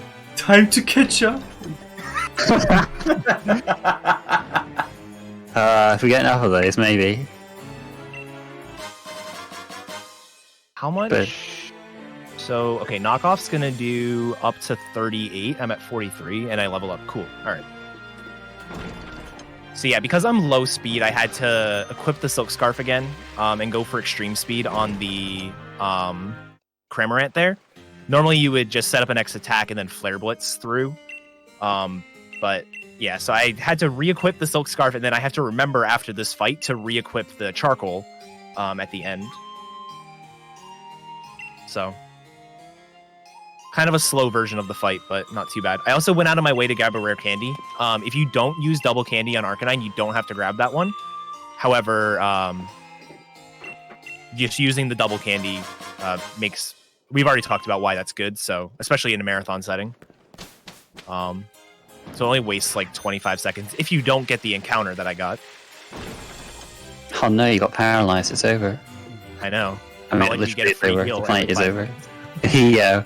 Yeah, we get free heal every time we enter the gym, stadiums, and there's one right there up the stairs. So we're gonna be starting. So I'm doing a lot of extra things, as you can see here. I'm teaching Water Pledge here, which is a 80 base power water move, which is extremely good. You get it for free. I also bought a very special TM, which is Rain Dance, which will allow me to get rid of that stupid UK weather and replace it by actual UK weather for accuracy. Which will just make it rain, which is very good for Durezile, because it will basically triple the power of water moves on that specific route. Yeah, it is also important to not use all the rare candies there, but just 2 of them. Yeah, because it still is focused on rare candies. That's why it's better to just teach the move first, and then to rare candy, because then you can smash B. Yeah, 'cause I've used that extra rare candy a few times, and I was very sad. And this is the first gym that's going to be different in Shield as opposed to Sword. We've got a Ghost gym here, a fighting gym for Sword. This isn't really the reason why this route uses Arcanine. It's more the next gym differences. But yeah, this one I think is a bit slower because you have 1 extra Pokemon to face, and also. And also the gym leader has a Pokemon with a wonderful time wasting ability, but it's not too bad. That first puzzle was pretty good. The first trainer in that gym is the reason why you don't want to Sobble on Shield though, because he's Pumpkaboo and whatever That Phantom. Yeah, Pumpkin and Phantom. Can I try for a moment? Sure. Yeah. We have one donation of 10 euros from Dunkty123. Lookma, I'm a Pokemon. Thank you for your donation, and we're still raising here money for Mind, which is a nationwide organization committed to prevent mental health issues and to support everyone who has dealt with mental issues themselves or within their family. And you can also donate for the next name incentive, which is Drillbar, which will come up in 20 minutes of the next gym in Shield. Yeah. Mizzle in chat said $100 if wartab gets a meter skip. I don't even know how to set it up. I think Just boost and hope for the best. That's Yeah, the, it was really- that's all we know about it at the moment, pretty much. Oh, but I don't have a boost right now. So, Wait a bit. Wait till the boost. yeah. Just run around. No. Think of all the time you'll save if you get it. yeah. You mean the time I save by having to go back again because I need that experience? Just get the 100 another candy from somewhere. You cannot I don't think there convince is one. Yeah, there isn't one available at this point. Get all the candies you can with the Inteleon route at this point in the game. Think of the $100 for charity wartab. I just got very confused, so I burned the Corsola, and then the Corsola used Hex and did way more damage than it was supposed to. I was like, I thought it was the other way around. Like, if I was status, then... And then he ended up critting me, so... I was like, what? What is happening? Yeah, that's the fight you want the charcoal for, really, because if you don't have the charcoal, you have to flare blitz and take recoil, and then you have to you might have to heal on the next fight. And if you can avoid that, then that's better. I could save a turn on Alistair if I want to go for a 11 and 16 range. Oh my lord! Do Do it. it. Oh. Don't do it. I'm not gonna do it.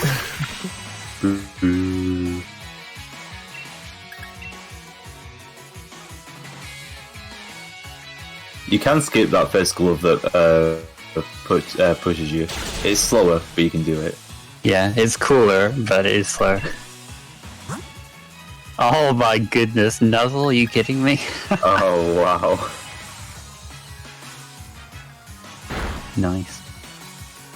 I mean, luck is good. These Clefairy and Clefable only know Metronome, so you can see some fun stuff here. Yeah. And because of the updates, the metronome can use more moves. So actually managed to get killed by, I think it's Zekrom's signature move. Like, I don't know what it's wow. or called. whatever. Yeah, basically. Or Bolt Strike or whatever the heck. Yeah. I think, yeah, he's like the only person I'm aware of that has had a run, or at least has been like the Drizzle's been fainted because of an update. Yeah. And before we had a different experience route, and you could basically also get a one-hit KO move in, but now with this new experience route, you always are safe from that. Yeah, one-hit KO moves only work if they're used by a Pokemon that's equal to or higher level than the target. Also, what has been boring by not cycling through that section. Well, he didn't get Dug Trio, so I mean, true, but look, he did the non-weenie Milo sheep herding, so I think I can forgive him this. yeah, well, that's fair enough. Why not?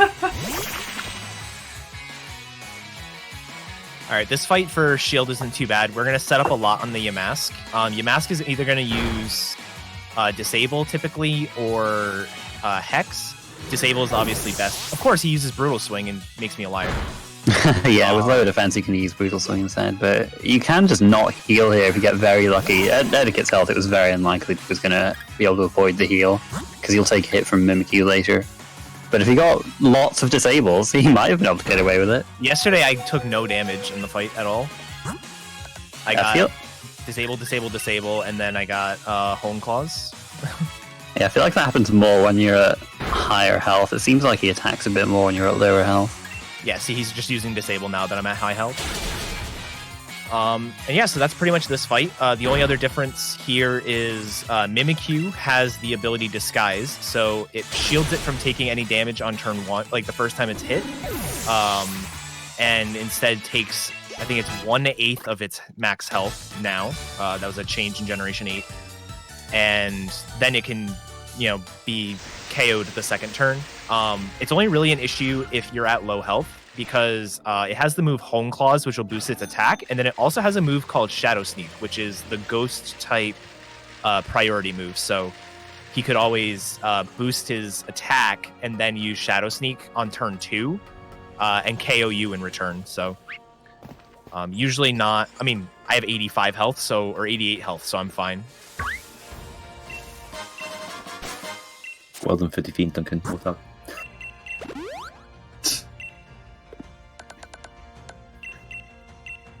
Well done for also avoiding all those encounters. Yeah. So wartab definitely needs the rare candies here. Again, terrible special attack.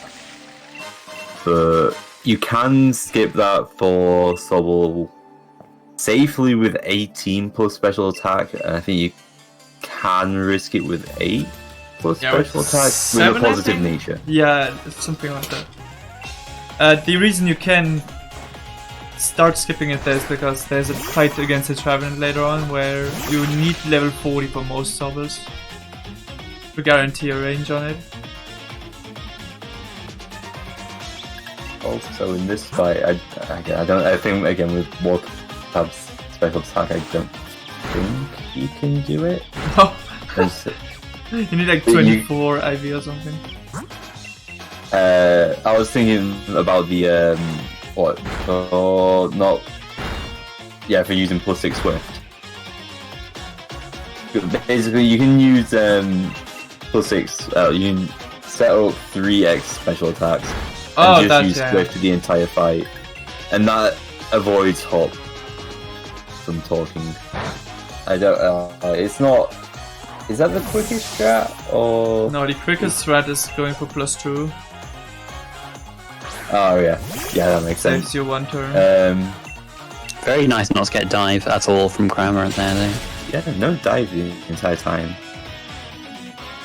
Yeah, dive is a slow move because it's a 2-hit and there's also an animation involved as well, and it drops your defense, and I don't know, it's slow anyway. Yeah, it's not technically the worst for Sobble if you're just if you're still setting stuff up, but it's still not nice to get.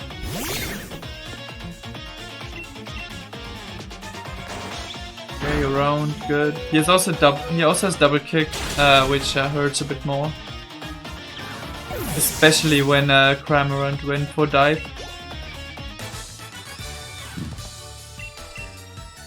Alright, so this fight here is kind of annoying if you don't have a good way to deal with the Duosion. Duosion has both Reflect and Light Screen, which puts up for Sobble if you're just if you're still setting stuff up, but it's still not nice to get.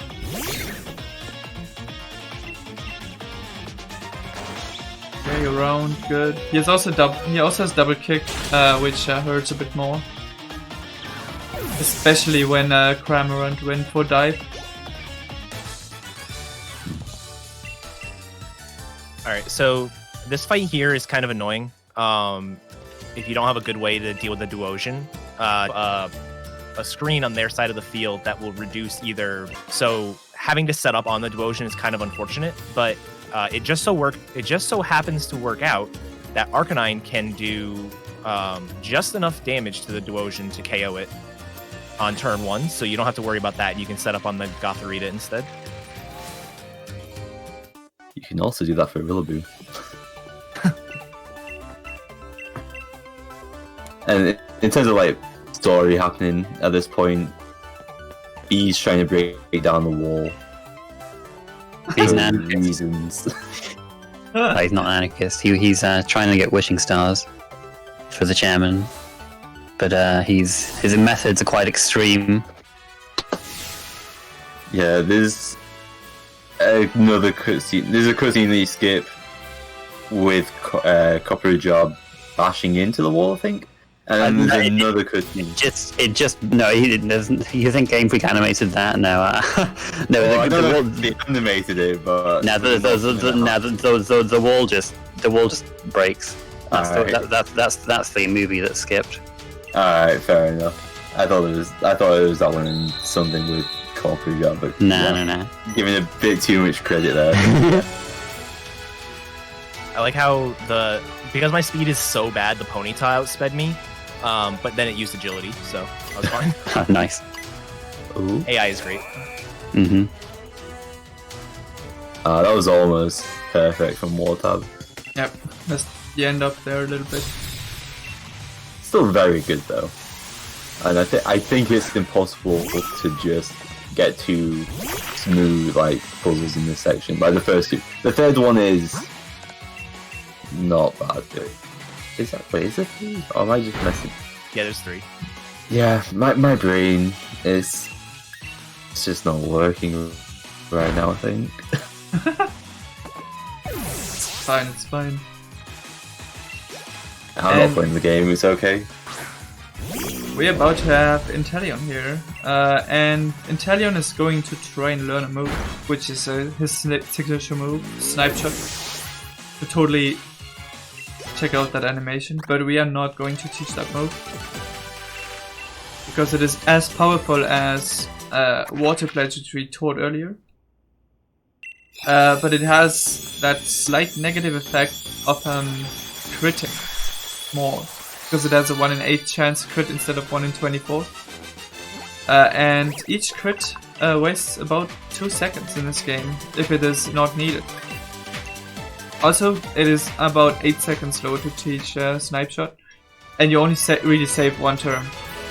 The only downside is that... Oh god, that was... Oh, what? Nope. Oh wow. Oh wow, this is the first time I've seen this happen. Nobody... Look at that. We're Nobody- going to new territory here. Wait, what happened? We saw a new area. Yeah. The gym. Yeah, to my defense here, this is I'm playing on OBS and it's really small right now because of the layout. I should probably find another strat for that, but whatever, it's too late. I'm committed. So yeah, not having Snipe Shot makes my power points a bit tight in 2 places, notably this gym. If Farfetch'd and Surfetch'd used Detect, but they didn't. Farfetch'd didn't yet. So we just have to hope that Surfetch'd doesn't triple detect us and we're good. I don't even know why I mentioned that possibility, but It's alright. Reverse Jinx.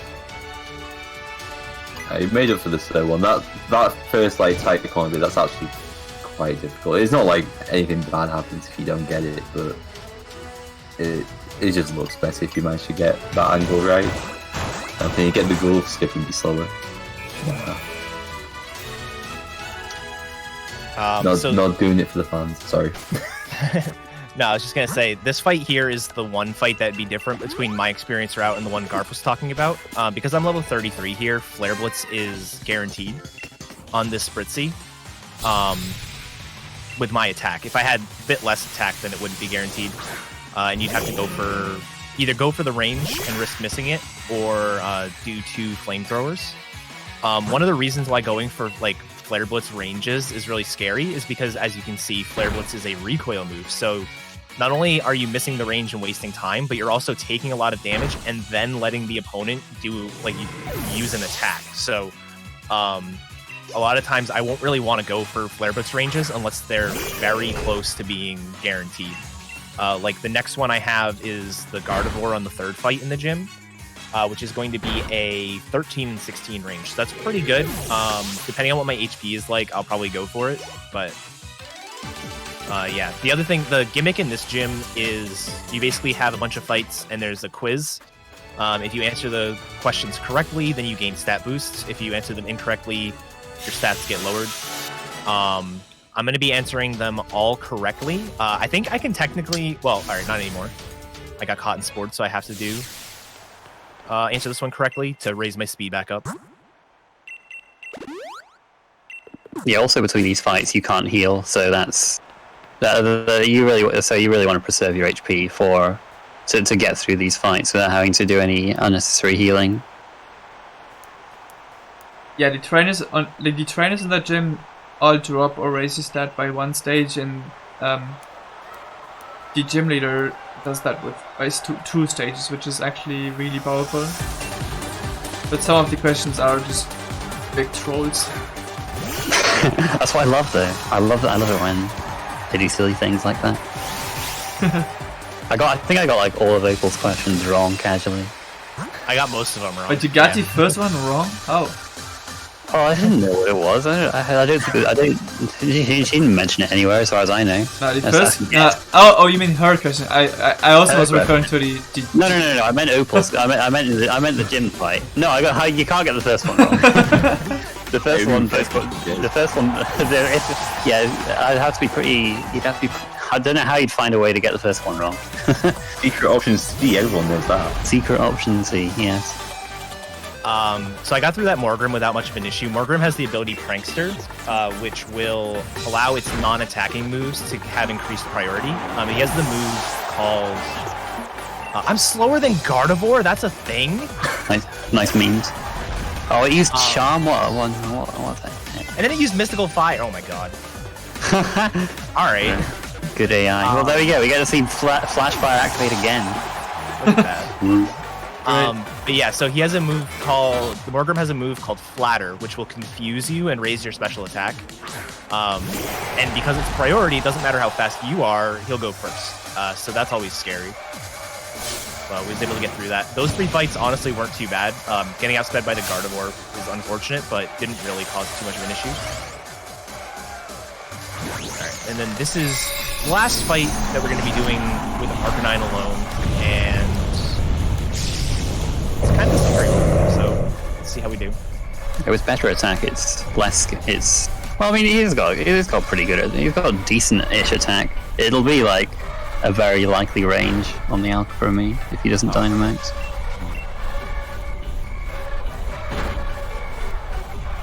Going at full health. I'm gonna save. I also taught Will-O-Wisp we don't need burn up anymore, and Will-O-Wisp is going to be a good utility move for us a little bit later on. So yeah, there are 3 Pokemon that are ranges if you don't Dynamax here. The Weezing is a potential range. The Togekiss is a potential range. And then the Alchemy is a potential range. In my case, only the Alchemy is going to be a range, which is nice. Not being guaranteed to one-shot the Weezing that she leads is actually really bad. So if I can get through the Weezing, I'll probably honestly just Dynamax. So that way I don't have to worry about the range on Alchemy. But there's also the chance that I have to Dynamax if I get poisoned on turn 1. So see how it goes. Yeah, it's actually the same for Inteleon. If you get poisoned, you have to Dynamax. Because anything else is just slower. And I have enough HP, so we're good. It's also very important that I get this first question correct, because otherwise I do not outspeed the Togekiss. So, I Dynamaxed on the Weezing instead of no. one. I'm an idiot. Yeah, now. So now this means his Dynamax won't last to. I'm not gonna to the that fight. I'm just gonna reset that. Okay. Yeah. So I could manage it, but being poisoned and having to heal, and it's just gonna take forever. Oops. Oh well, it's alright. So like, you thought you were gonna see Dynamax? Nope. See you later. Just kidding. I'll probably Dynamax anyways. The reason why your HP matters is because I'm going to be taking recoil damage from the Weezing, and I'll be taking passive damage from being poisoned. And so we're also going to level up in the middle there, and we're going to Dynamax. So it's not exactly clear cut, like what HP value you have to have in order to do this Dynamax strat when you get poisoned. But my special defense is fairly high, so I should almost always have enough. Yeah, it's not obvious unless you like try and figure it out. I think it's 63 health at your HP that you need with if you're poisoned. But yeah, with good special defense, you're generally fine. Alright, I got poisoned again, so we have to Dynamax. Well, there you go. Oh my Then. god, wow. Like, what, 30%, right? Yeah.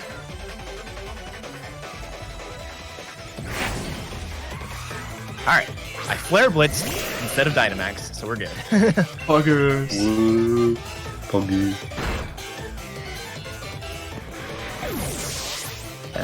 I just noticed, eddaket, you did a double input, didn't you? I don't think we've talked about them much. We I mean, have not. Yeah, we've been doing them all run basically. If you press down on your D-pad and also, for example, you can press any direction, but like say if you press down on your D-pad and also flick down on your stick, just like almost simultaneously, but not quite. If you do it exactly simultaneously, it won't work. But if you like stagger them very slightly, then you can move your cursor quicker than you can if you were to just double tap. And so if you see the cursor moving quicker than you're expecting, then it's basically just double input. You use that like everywhere pretty much. Just whenever you move down to select a move, or move right to go to your X item pocket, stuff like that. Yeah, it can be very scary to use it when you're selecting a move, because at least with like items and whatnot, you have a chance to back out if you clicked the wrong one by mistake. But with moves, when you pick your move, that's it. So I use it a lot more than I probably should on selecting moves. But typically if it's a move like selecting Flare Blitz there was very important that I actually selected Flare Blitz. So I did the double input to quickly move down, and then I waited for a second to make sure I was on Flare Blitz before I clicked A. Yeah, well, what I find quite nice is that I never have to do an up double input, which I'm much worse at than down double inputs. So that's quite nice that you can just like that if you're better at an up double input or a down double input, you can just like do one and never do the other. Yeah. Because like every standard menu only has 4 options, so you can go from 1 down 2 to 3, down 2 to 1, which is really nice. I do the same thing. I never go up. Oh, really? Yeah. I think I have no preference, really. What's interesting though is double inputting in the bag. I've noticed if you're on like X items and you want to go back to your healing items, you can't really double input to the right because there's like an extra lag when you're on the last pocket. So, but yeah, so now is the point where everybody was like, "Oh no, wartab's losing because he had to reset for his Sobble." This is the part where he's gonna make up all that time. Yeah. We have to go catch a Drillbur. Drillbur's going to be at least 7 levels higher than we are. And as we've talked about a couple times, Pokemon that are higher level than you are much harder to catch. Our estimations, based on empirical evidence, not anything game code wise, is that the Drillbur at red health burned using a Dusk Ball at night is going to be around a 20% chance to get in. So we have a few Dusk Balls that we can use. And we have our handy Rookity, because if we get a level 44 or a level 45 Drillbur, the Drillbur only knows ground moves. It doesn't know any moves that can actually hit a Rookity. So that's literally the whole reason we have the Rookity. We can sit there in that fight the entire time and just keep throwing balls without worrying about dying. Yeah, so Drillbur name will be needed semi-soon. Might take a little bit. Yeah, we're not sure, but it could be soon. It could be far away. Could be 30 seconds. It could be 4 minutes. Let's see. Okay, we'll be on time. Meanwhile, we have a donation from Missile6 over 21 euros and 11 cents. Hey guys, good luck with the run. Shame about Anita's skip, but I still appreciate you too. Keep up the good work. Eddaket's also changing his date too, because the Jobber only Jobber appear in Sandstorm here, but he doesn't actually want Sandstorm for the fight. Because not only does Sandstorm do passive damage, it can also power Jobber up if it has Sand Horse, or make it faster if it has Sand Rush. I don't like that I just outsped this Drillbur. With your speed, Yeah. yeah, it's not uncommon, but with his speed, it's a little scary. But he'll take it if he can catch it. Yeah. Just like the Arcanine, like you really don't want to get to this point and then have to reset for stats. So, the route works with every Excadrill. It's just a matter of hoping we can get it in the first ball. Okay, let's go. Oh, easy. Oh, what up?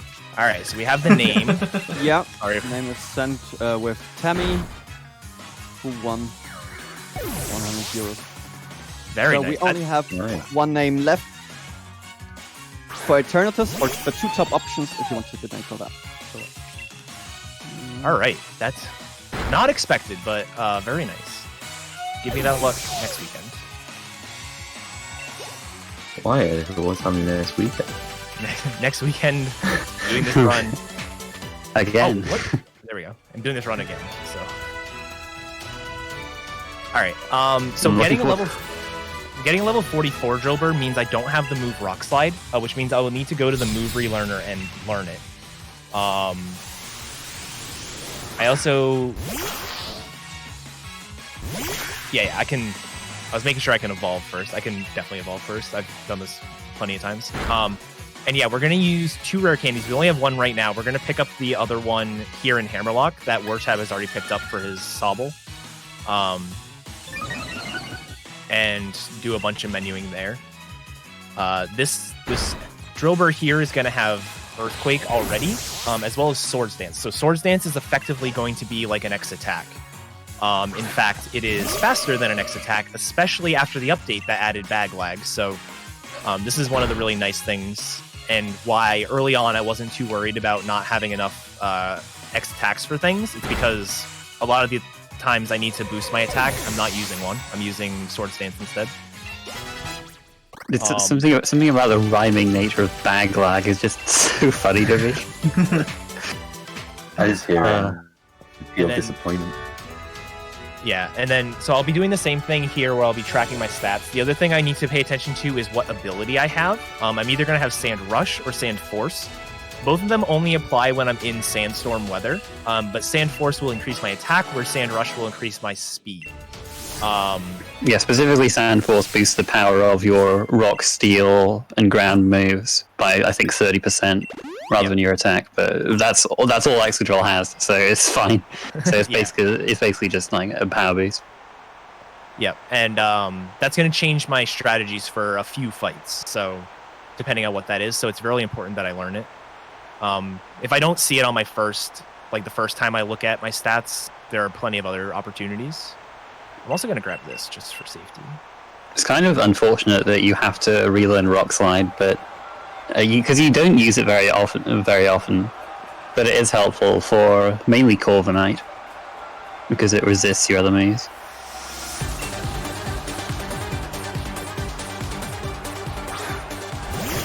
All right, 91. So 91 attack, that's okay. It's either neutral or plus. And then 62 speed is very bad. Oh. 4 to 5 minus nature. Okay. I got poison too, nice. Don't learn Horn Drill, it's not Gen 1. 5 minus nature. Why is he? Streamer, I thought this is a speed run. Why are your Pokemon so slow? Right? Wait, oh no, I did the wrong button there. If you hit the Y button when you're in the fly menu, it'll go to your next checkpoint, basically the next place you need to go to. And sometimes that's not where you actually want to go, so. Is that health okay? Or are you going to have to heal? I am Sand Force. I don't know, I'm just gonna risk it. Okay. So with my speed, Sand Force is unfortunate, but it's fine. It'll be fine. I don't know if I've ever had speed this bad. That's never happened before. And it's not even worth it for me to get any carbos. Awesome. Yeah, that's kind of unfortunate. Like it seems weird that that if you're really slow, it's not worth buying vitamins to boost your speed, just because they don't give you enough of a boost to outspeed things that you'd want to outspeed. But that's how it is. That's how it is. So we won't be seeing any cool speed boosting strats here. I don't know if I have enough X speeds though if I don't do that. Yeah. Well, I guess we'll find out together. This is gonna be something. Alright. So I'll get outsped by Bolton here. Not a big deal. Look at that. Well, actually, you're fairly often outsped by that. It's the Rillaboom that can outspeed you that you get worried about, I suppose. Yeah, this is going to be. You are going to be. He is faster than Rillaboom, unfortunately. Like, Yeah. if he was a lower level Drillbur with this speed, it would be a speed time. But he's fine. Rillaboom can't have this moment. I have 31 IV HP. Wonderful. Something. God, that extra helps take the hits from being so slow. Yeah.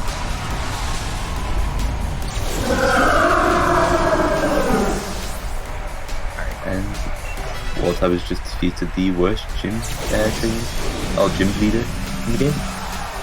What do you mean? Opal is great, okay? Opal's great fun. I love the goofy stuff that happens in Pokemon. I don't like Opal. Okay. She walks too slow.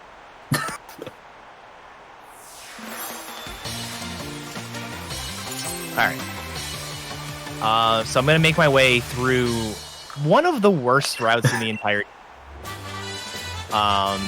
This route is much worse on Sword because of the way the encounter tables work. But basically, there are a bunch of wild Pokemon, very tight corridors, really easy to accidentally run into something. So expect some jump scares from encounters like this. I'm hoping for no gooders.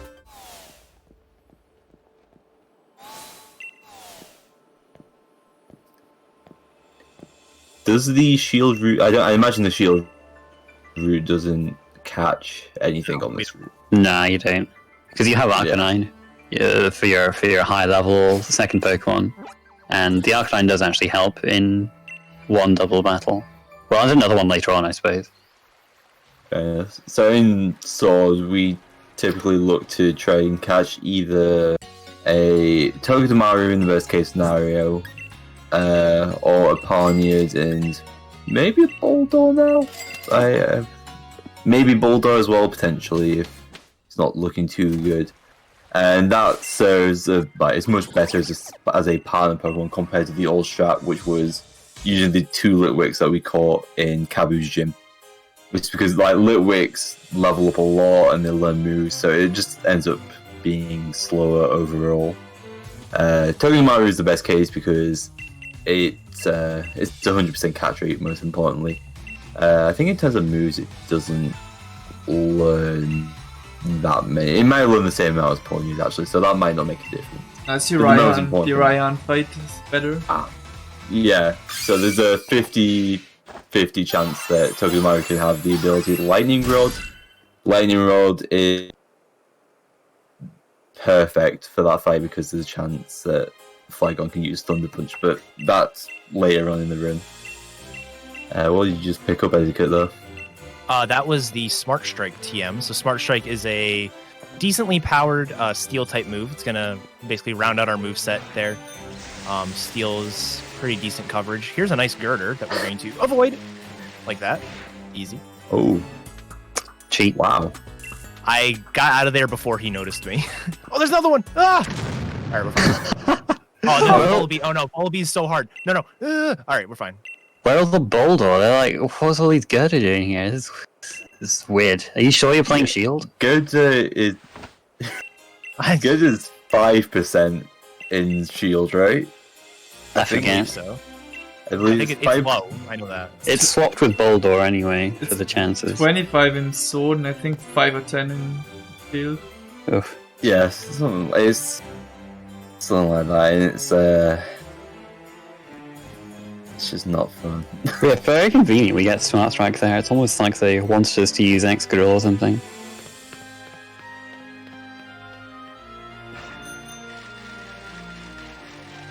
Alright.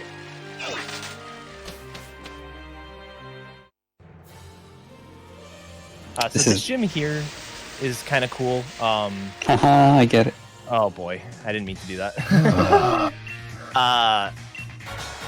There's one mandatory trainer in order to get to the gym leader. However, we skip it, making it not so mandatory because of the way that the area works. So the puzzle here is there's going to be a maze, and there are going to be some holes that are covered up that you can't see. And we have this little dowsing device to tell us where the holes are. It'll basically vibrate. My controller actually doesn't have vibrate function, so I don't get that. But I mean, the puzzle's fairly straightforward, and we have maps, so it's not too bad. However, if you get to the platforms on, like, in the middle of the puzzle, they count as checkpoints. If you happen to fall through, Beautiful torrent setup there from wartab Yeah. on your screen. It was. Yeah, I think it's Um, guaranteed with my defenses. oh nice. But yeah, so if you land on, or if you touch one of those checkpoints and then fall through, you will actually land on that one, or respawn on that platform. So you can just quickly tiptoe onto the platform, fall in, and then get past the trainer that way. Very nice. A lot of people, I never have any luck, like, sort of tiptoeing and, like, just barely putting my toe on, like, doing it a lot more cautiously. I have to just go balls to the wall like I just did. Otherwise, I don't get it. I don't understand why. I see everybody else, like, tiptoe up there and it works every time for them, and it never works for me. Yeah, if you fight the trainer, it only has one Pokemon. It's not that much time, but you know, every bit of time matters, and it's and it looks really great when you get the trainer spit. Yeah, I think so. For Shield, that trainer has Snom. Yeah. Sword is No Snom in this run, I'm afraid, guys. sometimes. Also, shout out to the critical hit that wartab got, but it doesn't matter as much in this fight. I always forget that. I'm always upset preemptively, and then, oh yeah, it's fine on this one. Yeah, it's this one. Actually, is it just from this fight onwards? I can't remember the top 7. No, he comments me. He will comment in the next one, but not in the one after that. Alright. Wait, there are more hop fights? There's many more hot fights. There's quite a lot of hot fights. I think if you include the post game, which you don't do in the 80% run, Oh, is it 10 or There's 11? 10, yeah. There's 10, yeah, and there's a bunch of... Wartab had no chance there. That Gerda was just right in the middle. He'd have had a chance if he got off the bike, but who I gets don't know, off the even bike? then, you'd have to hope he'd have to hope... If he saw you, if you were off the bike, I don't think there would have been any way. I think I'm actually going to do the old version of this fight. No, I'm gonna keep doing this. So because my speed is so bad, You really didn't like it. You really didn't want to do that, do you? I really don't. I hate that fight. Because my speed is so bad, I actually get outsped by Darmanitan, which means I need to set up an X speed before it. And unfortunately, the best place to do that is on the Frostmoth, which has the ability to lower our speed with Icy Wind. So I'm actually going to start the fight with an X speed. The only thing we don't want to see necessarily, I mean, we don't want to see Hail just because it wastes time, but we also don't want to see Feather Dance, which will lower our attack. If we see it, it's not the end of the world. We can just start using Swords Dances until it stops using it. But yeah. So Icy Wind, that's fine. It lowers our speed, but we use the next speed, so we're good. I have a complaint. Are you... Are you fast? I assume you're faster than. Are you faster at +1? I forget. Yeah. Okay, good. Yeah, so I'll be faster than the Ice Q at +1, which is nice. Ice Q has an ability called Ice Face, where it's like Mimikyu. It's not going to take damage on the first turn, but it's only if you use a physical move. Our Excadrill is physical, so that's how we're going to have to damage it. If it loses its Ice Face, it can regain it by using Hail. And that's really only an issue if the Ice Q outspeeds you, which it does if you break its Ice Face. It has different stats, and its speed actually goes way up. So it's a really complicated fight. But... Yeah, and the fight that doesn't use Excadrill for this, you do still lead with Excadrill, but you try and take advantage of Arcanine's Flash Fire by baiting Darmanitan into going for Fire Fang, which it will go for on Excadrill as if it attacks, because it's the strongest move against it. So you switch in, get the Flash Fire boost, and then set up, and then you can use a special move on Ice Q with Arcanine, so you don't have to deal with Ice Face, and you can win that way. But the reason Eddaket doesn't like doing that is because Fire Fang can miss, or he might just not go for it, even if you think he will.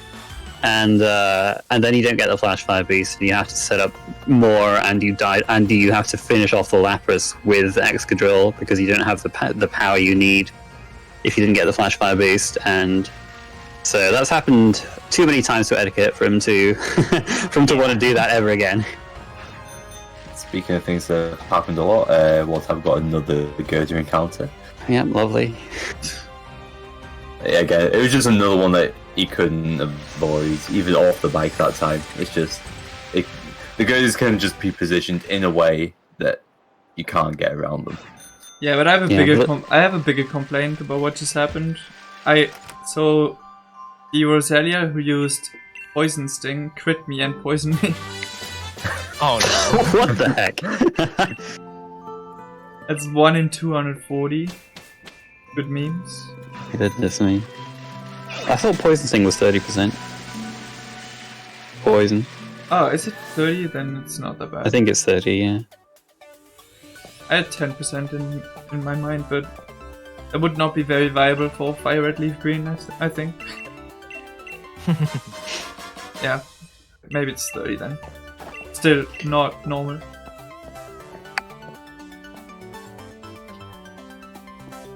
So I just picked up the Icy Wind TM, which is also a spread move like Swift. It is slightly less powerful, but it's going to be really, really good for one specific fight. So the detour is absolutely worth it. Yeah, and it's also worth noting, because we have 2 different gyms, I actually just got Icy Wind from the gym. Because wartab is going to have a Rock Gym instead, he's going to get Rock Tomb from that gym leader. So in order to make all the TMs available, they hide the other TM for the other gym in the house. So if I went to that same house, I would find Rock Tomb there.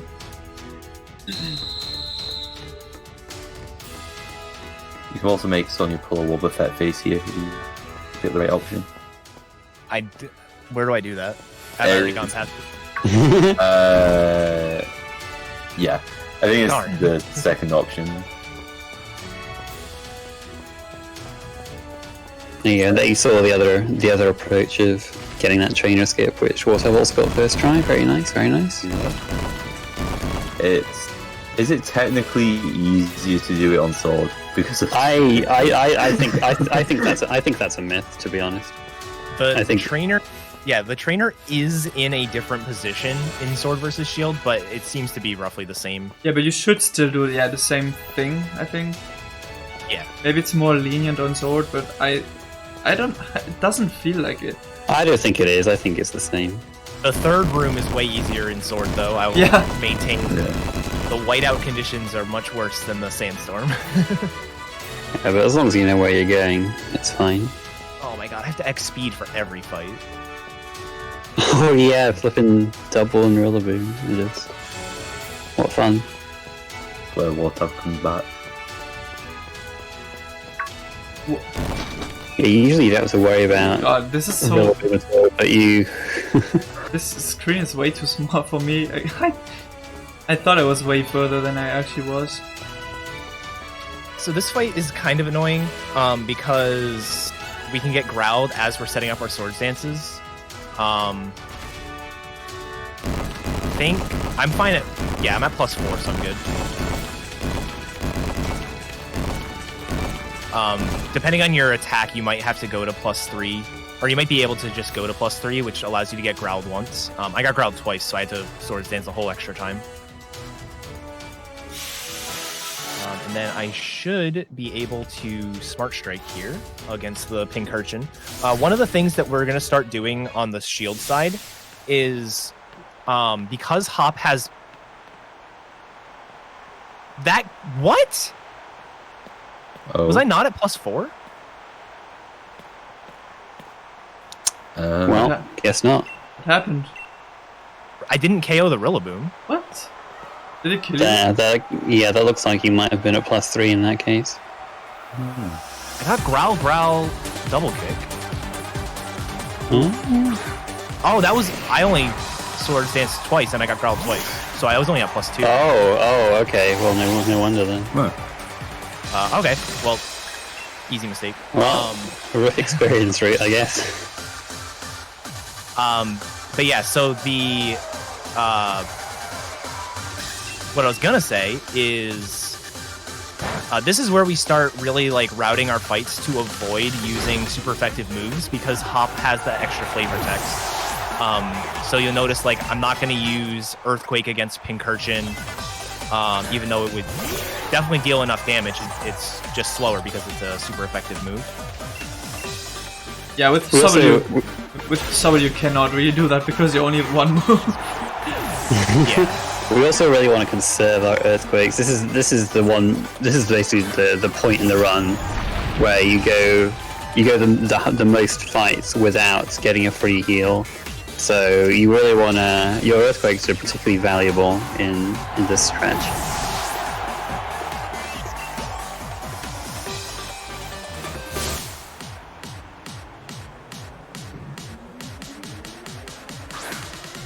So I got Scary Face. Luckily, the other things in this fight are fairly slow. There's Pink Urchin who has like 5 base speed, and Snorlax who has like 10 base speed. So I think it's like 20. It's higher, but yeah, it's slow anyway. Well, actually, eddaket, no.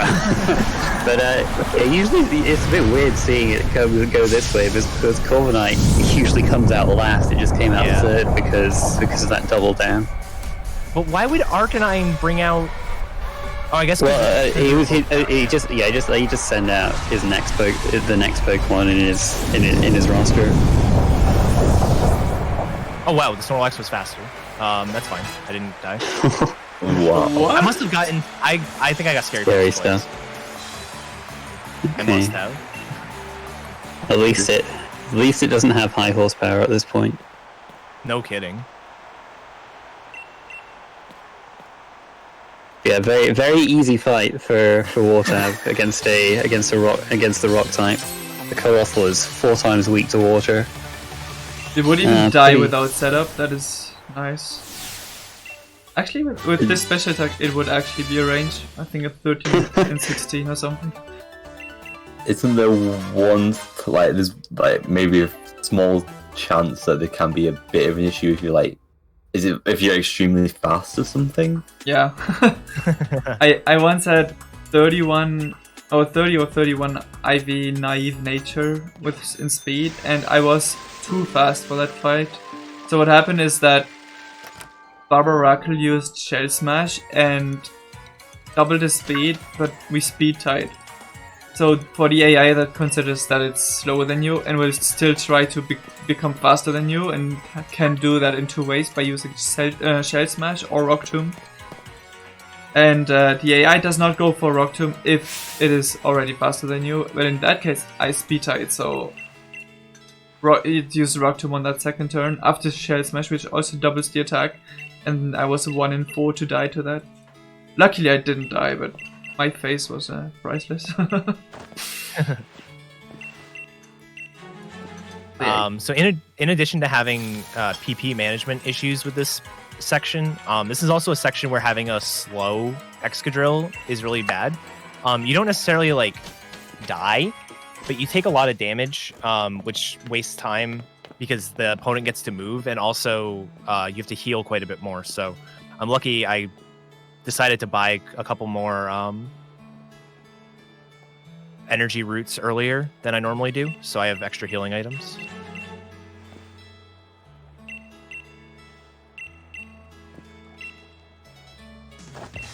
Also, if you think that the hail damage is annoyingly slow, I have a solution for that here. Because I'm going to remove the hail by using a Rain Dance. And that actually saves quite a bit of time, even if your hail comes back on the last turn. I wish there was a better way to do that, but... Ooh. It's... I had no chance there. Yeah. This is another one of those routes where you can just run into stuff. Like you can sometimes try and stick to the edges to try. Well, not the edges, but you know the places near the icebergs to try and stay away from them. But sometimes they just spawn on top of you. Oops. Yeah, there's also another path that you can go through the water, which I'll always see if wartab does that instead before I go into Yeah, detail. I kind of thought that originally that like left hand side, like guys, this is consistent. And then it kind of turned out it wasn't. It was like, and when the cycles went all weird on the trainer, and I hit a trainer, and I'm like, okay, I'm never doing this again.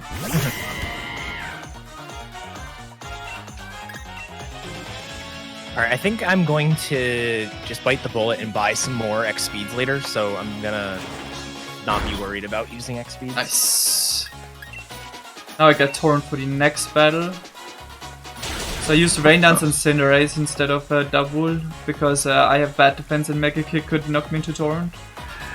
So I will have to not set up on the next battle. There's no way you could do that. So both Marnie fights that we're going to have to do, this one and the next one, are kind of funny. This one in particular, the Liepard actually has no way to damage you as long as you're just setting up. Because its only attacking move is Sucker Punch, and Sucker Punch only deals damage if you're attacking. So you're free to set up however much you want. The main reason why this thing is... or the Marnie fights are interesting is because her lead also has Prankster, which means non-attacking moves are going to go first, and has the move Torment. And Torment prevents you from being able to use the same move twice in a row. So you basically always have to plan your fight around alternating moves.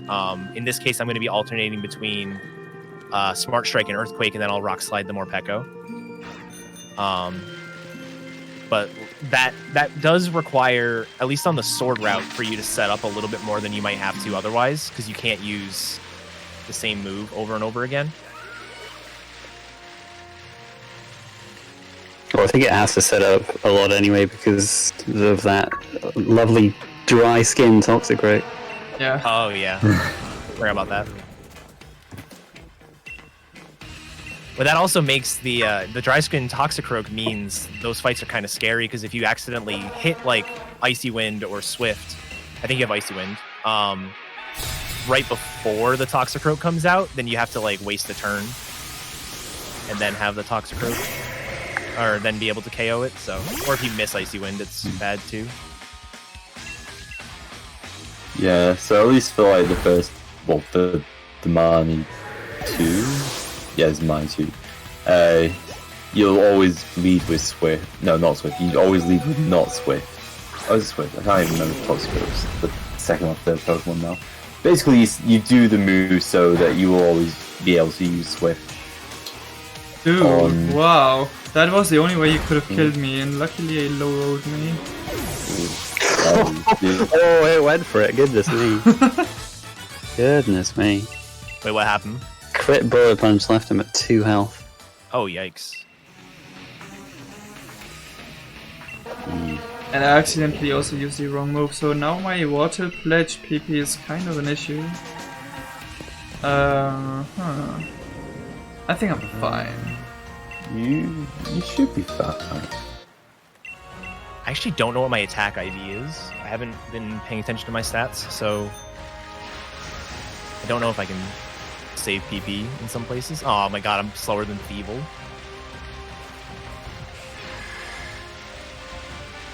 So, no whalers for wartab. And then yeah, he's going to the beach, which is the way I was thinking. That's the way I normally do it, just avoiding all the water stuff. However, he still hits a whaler. Oh no, hits Mantike. Nope. Oh. Mantike was like, hey guys. Mantike is so hard to hit when you're trying to. Yeah. Like when It's I'm trying to catch also- it and catch them all. It's awful. It's also got a ridiculously low catch rate, which is awful for all obtainable Pokemon. Yeah.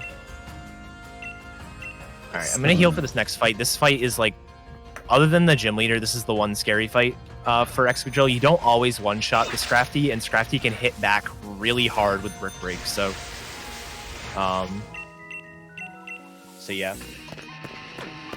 I probably have a decent shot at one-shotting it, but it might be like as bad as something like 50%, so... Also, I dismounted the bike because I really did not want to hit that Marianne. Marianne. One-shot Swaggered, of course.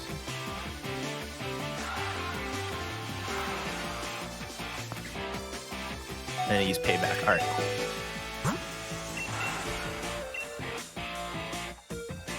We have 2 short donations. One donation over 50 euros from Suridad without a comment, and 10 euros from Mercurius59, also without a comment. Thank you very much, and also thanks to ESA for supporting the event and for allowing us to stream on their channel. For information about her upcoming events and any changes due to the COVID-19 outbreak, be sure to check out isamarathon.com. You don't have to talk to that wall there. I just, for some reason, thought I was going to the next fight, not this one. So I just kept running.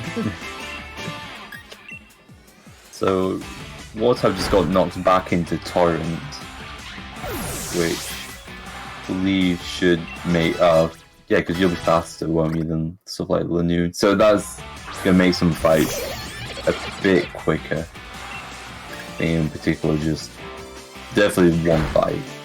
Maybe the other one. But it's already gonna guarantee the range on the next battle. Oh, okay, so yeah.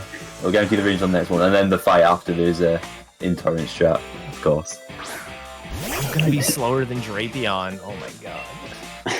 That Weavile that Eddaket faced, it would have gone down to any of his attacks, but it has pressure, which means that it takes 2 of your power points when you hit it instead of 1. So he wants to. So he's Rock Slide because he wants to preserve the PP of his other moves, even though Rock Slide can miss. This fight here is going to be the first instance of actually a change that Generation 8 made, where speed mechanic, or like made to speed mechanics, where speed actually updates immediately in battle now, as opposed to only being calculated at the beginning of the turn. Previously, if I used an X speed from my partner, it wouldn't take effect until the turn afterwards. But now in Generation 8, it takes effect immediately, and that allows me to do stuff like that, where normally I wouldn't have outsped either of those two.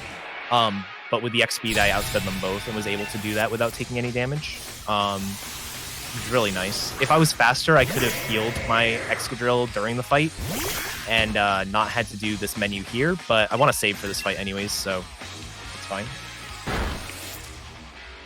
And checking my stats at that level up, I have plus attack, 1 IV. I am a brave Excadrill. You're a brave boy.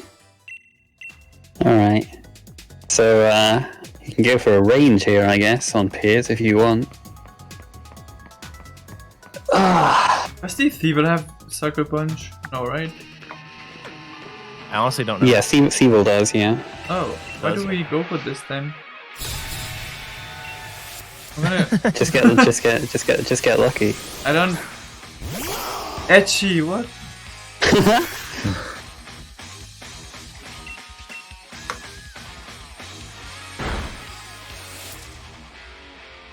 Oh, that is a bully crit that is unnecessary when you're in Torrent. Whatever.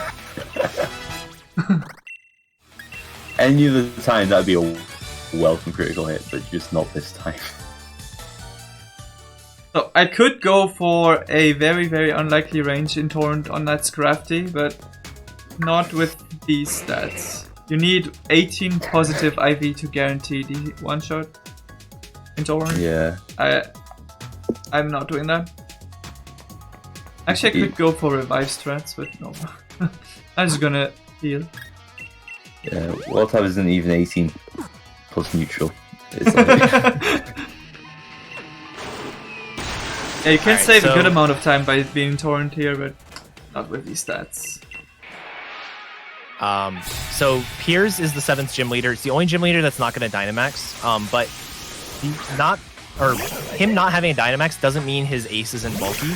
They actually gave it a lot of bulk investment with EVs, HP and defense, which makes any sort of physical attacker have to do way more setup than normal. For special attackers, it's really not too bad. The other thing that makes this fight kind of interesting is that Scrafty has Fake Out, so we use an X attack on turn 1 since we wouldn't be able to move anyways, and then do our setup on Obstagoon because Scrafty both has Sand Attack and hits us really hard, so we just want to get rid of it as fast as possible. Ideally, I get Obstruct here, which is really nice. I'm actually going to be outsped by this Obstagoon, aren't I? Yeah. But you probably KO at +3. It's very likely.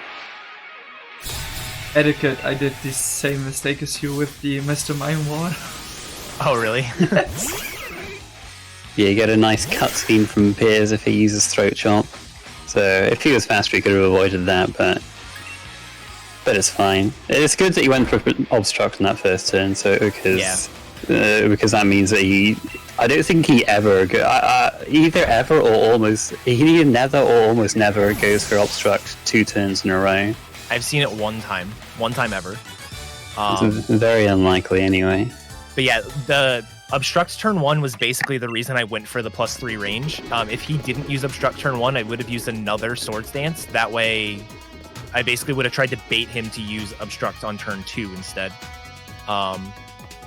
Because our PP is so tight through this section, not hitting the Obstagoon because of Obstruct would mean I have to use a Rock Slide here on the Skuntank, and Rock Slide is only 90% accurate, so if we can avoid that and just use the 100% accurate Earthquake, that's best. Yeah, and the reason you want to avoid using Smart Strike there is because it's a contact move, and Skuntank has the ability Aftermath, and if you KO it with a contact move, you take 25% of your max HP in damage. Yeah, and if we get hit by Sucker Punch, get down to low health, and then die to Aftermath, the Arcanine in our party is dead, so we would actually lose the fight, even though Piers also lost all of his Pokemon. But yeah, this is going to be the opportunity I'm going to have to buy some more X speeds. Because I don't need to get any Carbos, I really don't have any money concerns at this point. Normally, depending on your speed, IV, and wartab might do this with other stats, but there is a way that you can buy vitamins in the Winden Pokemon Center. Winden being the town with the Champions Cup Elite Four type thing. And vitamins will give you 10 EVs per vitamin in a given stat. So Excadrill will use that typically to outspeed a bunch of things. If your speed is at least decent, you can outspeed a bunch of stuff. One Pokemon in particular is very nice to outspeed, but that is the highest speed thing in the game. And it is you need very high speed, even without the Carbos to outspeed that. So with my speed, I would outspeed a couple things, but it's not worth the detour. So because of that, I'm just going to quickly buy some X speeds to make sure I have enough, and then I'll be able to buy as many healing items as I want. I guess the important thing with the money there is the vitamins are very expensive. They're 10,000 Poké Dollars per vitamin, And in order to be worthwhile for, at least for my route, you would either need 13 or 15 of them, depending on when you do your shopping. So that's 150,000 Poké Dollars. A lot of money. Yeah, you don't really see this strat happen in other Pokemon games, and there's two reasons for that. For one thing, in games before, I think before Gen 7, there was a cap on the number of EVs you could give to a certain stat with vitamins. It capped off at 100 EVs. There's no such cap in these days, and also there was just your money was more valuable back in older games, and there was no point in the game where you'd just come across vitamins where you'd have the amount of money that you do here. I mean, in Gen 2 you would do that. You buy 2 calciums sometimes. Yeah, there's like cases where you get like 1 or 2 things, but nothing on the scale of Sword and Shield. Obviously, yeah, that's true. In Ultra Moon, I added Carbo Strats where you buy up to 4, which is probably what it's the closest to this. But the cap is also in Gen 7. Oh, okay. Yeah. All right. They get no sand attack here, so we good. Good. Alright, so here I'm going to enter the final gym. Normally, in Pokemon games, typically between the 7th and 8th gym is where there's like a giant plot dump. And then like you catch the legendary and stuff like that. That doesn't happen in this game. We go straight from gym 7 to gym 8. And the plot dump sort of happens a little bit later. Spoilers. Wow, I thought there was going to be no plot dump. I was getting excited there for a bit. The plot dump at this point is replaced by 12-second loading screen, I think. Which gives me just enough time to open up my drink. Oh, I did not. Oh, do I die here? Do I die? Wait. I do. I think. Alright, so this gym is supposed to be a dragon gym, but it's really more of like a doubles and weather type gym. Each battle is going to be a double battle, and they're all going to feature a different weather form. And this is one of the places where Excadrill is really nice over the Inteleon route, because Excadrill has a bunch of moves that are spread moves, meaning they actually attack both opponents at the same time. So some of these fights that we can make only 1 turn have to be 2 turns for Inteleon. It's not a ton of extra time, but it does sort of add up. So first one here, we're going to use Rock Slide. It's 90% to hit. It did miss the Sliggoo, which is unfortunate, but Sliggoo probably wouldn't have died anyways. Let's be real. What do you mean? We have really good spread moves. They're not quite as good at Excadrill's ones, but Inteleon does have a few. I use Extreme Speed there. I think Smart Strike just kills, but just to be safe. In fact, I'm 100% sure it just kills. I don't know why I did that. Because Rock Slide almost kills, and Smart Strike is effectively stronger because it's... the other thing is spread moves will deal less damage if they target multiple Pokemon, so that Rock Slide was technically weaker than if it was just a single opponent on the other side. So yeah, Smart Strike would have killed on its own. This fight here is actually kind of a cool fight. If your Arcanine's at full health, you can use an X defense on the Arcanine to live Excadrill's Earthquake. However, my speed is so bad that I have to use an X speed, otherwise I get like destroyed by the Ninetales. So our Arcanine is going to die, and that's unfortunate because you can't actually fight any of these fights as a single battle. You have to have 2 Pokemon. So I'm going to have to do an extra menu here to revive it.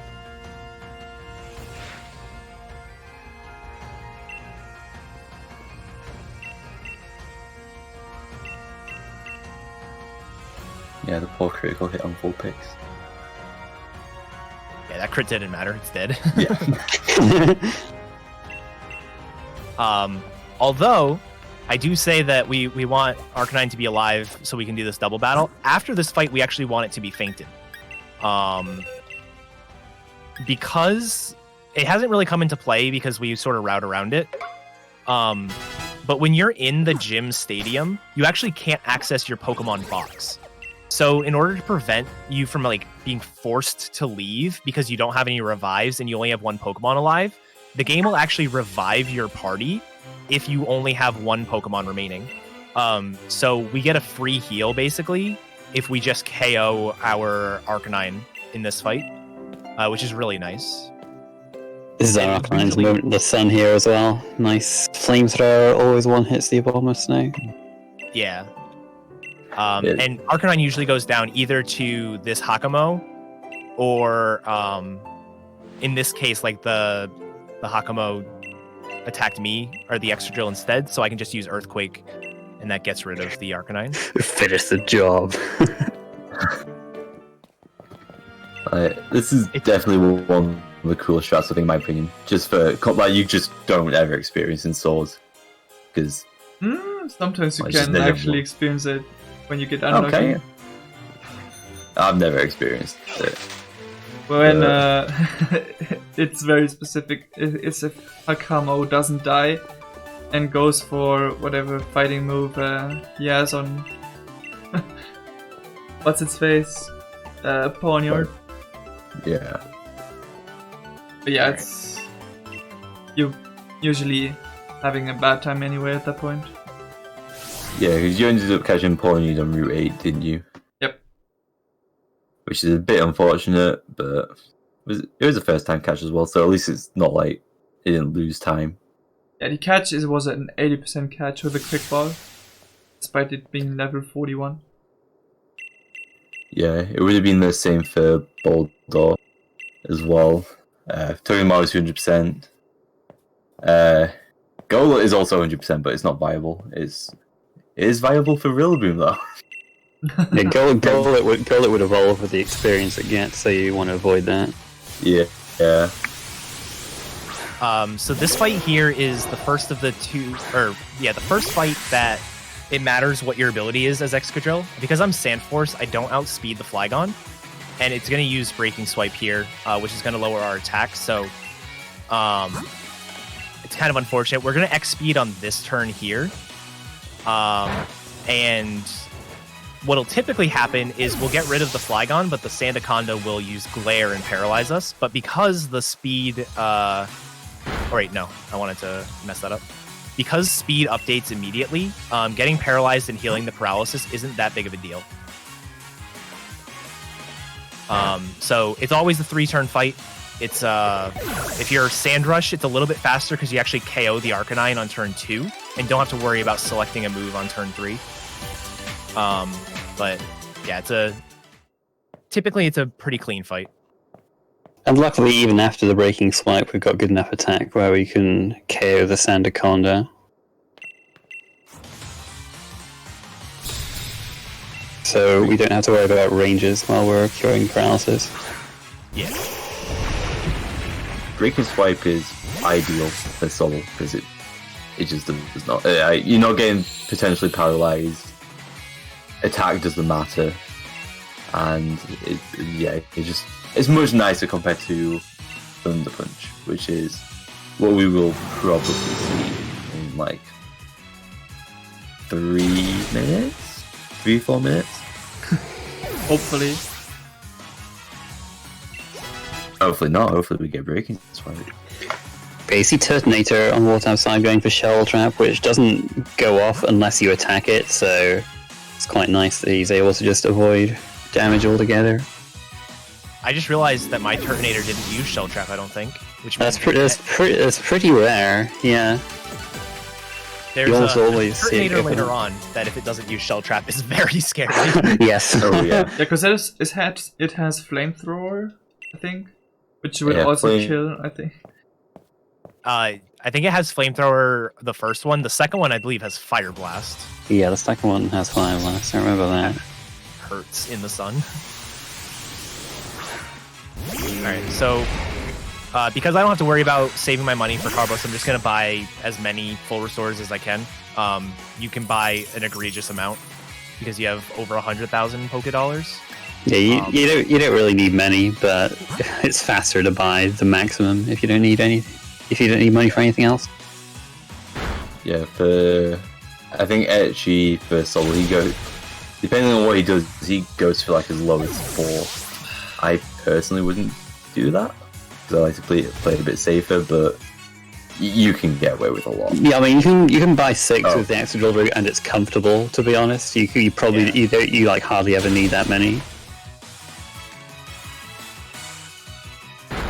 In this case, I bought 39. I'm a little bit worried about having enough, so. Oh yeah, you might be a bit short. Who knows? If I have, shouldn't have bought all these X speeds.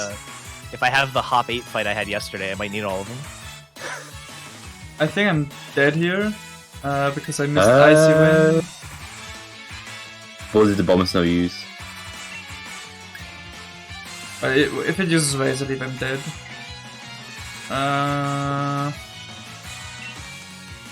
I just have to drop this kid. This kid's not gonna kill, right? I think you try maybe go Icy Wind. You might. I got lucky. No! Oh! Yeah. Oh, was this is it just like worse. I've never. Oh, what the heck? Dang. Oh. It's ridiculous. I feel left out. I don't know what happened. This run is so stupid. Ah!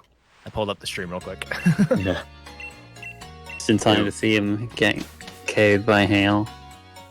Yeah. It is a very. It's not the most unlikely fight to die on, but it's not common. So that was really unfortunate. I have personally never died on that fight, and I also have never seen anybody die on that fight. What is with your marathon like, wartab? This is crazy. I know. I think. Oh, sorry, go on. Oh god. Oh. Tilt activated.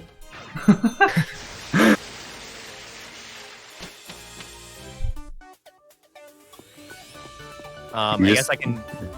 Oh. No, yeah, I was just gonna make a dumb joke. Okay. I was just gonna say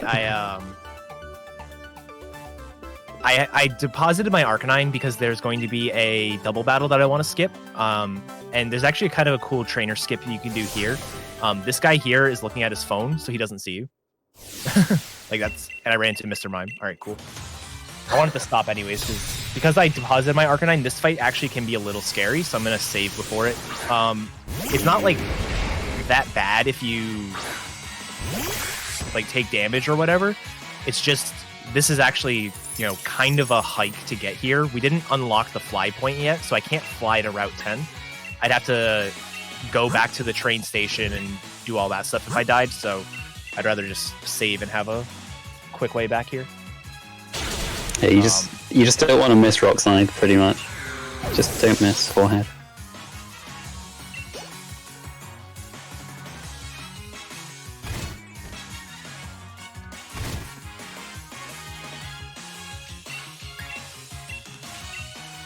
Alright, I hit Rock Slide, but I didn't KO the Pelipper, but it used Water Pulse, so that's fine. But this is how the fight is supposed to go. Yeah. That is definitely how he's going to go. What's the range on the Pelipper? Not. It's not that good unless you have really good attack. So you really want to see the flinch or the crit. But as long as you hit, you should be all right. I mean, the other thing that Pelipper can do there is Tailwind, which means you have to use another X speed, but it's just a bit slower. It's not too bad. And then I'm going to heal for this next fight. Everything on this route, if you notice, has like it's hailing. That fight and this fight here do change the weather. So actually, I don't need to change it for this fight. I didn't need to heal for this fight. I need to heal for the next fight because I'll be taking hail damage, and the one of the Pokemon there also has a move called First Impression, which is a priority move. So there would be a chance that if I got all the hail damage and First Impression, I would have died. So I'd rather heal, and I want to be healed for a fight coming up anyways, so it's not a big deal. You're also slower than the first Pokemon. Oh, I am slower than Darmanitan too. Why am I not shocked? I'm surprised I outsped the Gigalith there. Okay, so for me, this battle is gonna be pretty fast. This should be a 3-turn battle.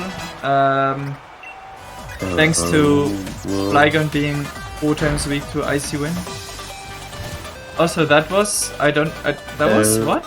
That was a Thunder Okay. Punch Alright. on what? No, that happens. I've had that happen to me a few times. I don't know why. It just Well, does. I'm not gonna complain. Yeah. It's good. It's good luck that.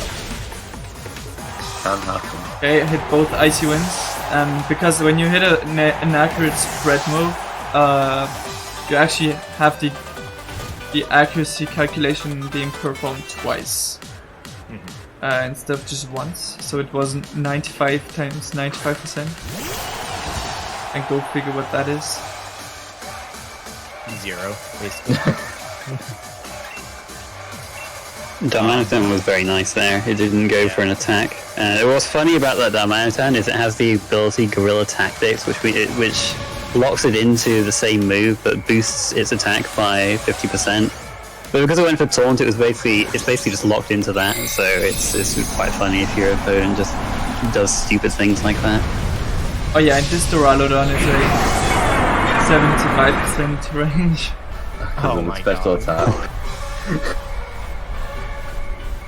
So there's a double battle I can skip. Oh. I'll be withdrawing Arcanine in a minute, just because there are going to be some more double battles we have to do. I mean, it's not the end of the world. At least you're not dead. Yeah. In fact, it's you're not getting the XP for calling you. It's not Right, slower, great. but...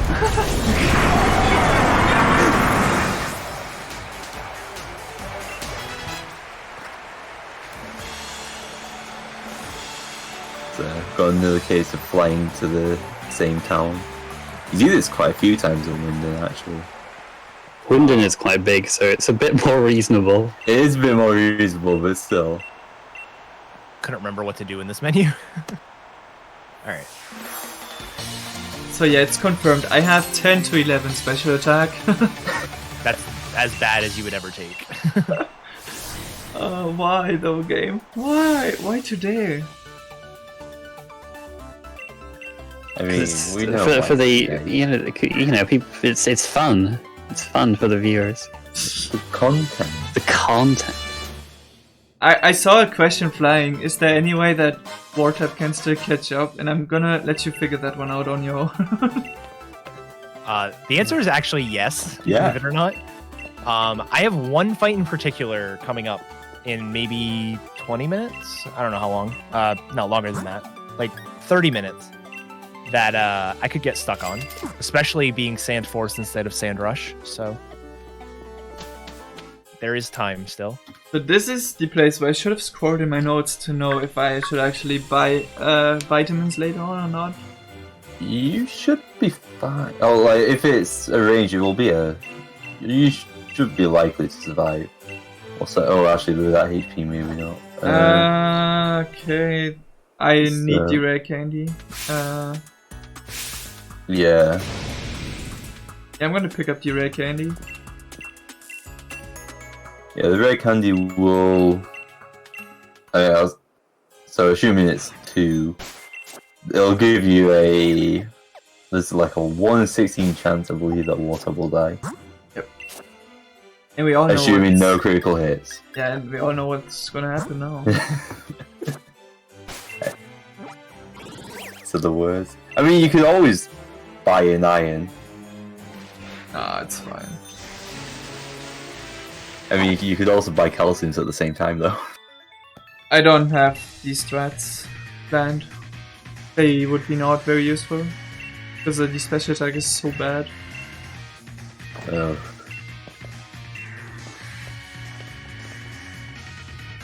Alright. Because this Another is Marnie also, fight. yeah, this is also a case of the special attack being so bad that vitamins will not help. So we got an instance of that on Sword and Shield. Lovely. Yeah, I was just gonna say this is another Marnie fight, so she tormented me turn 1, so I have to keep alternating moves.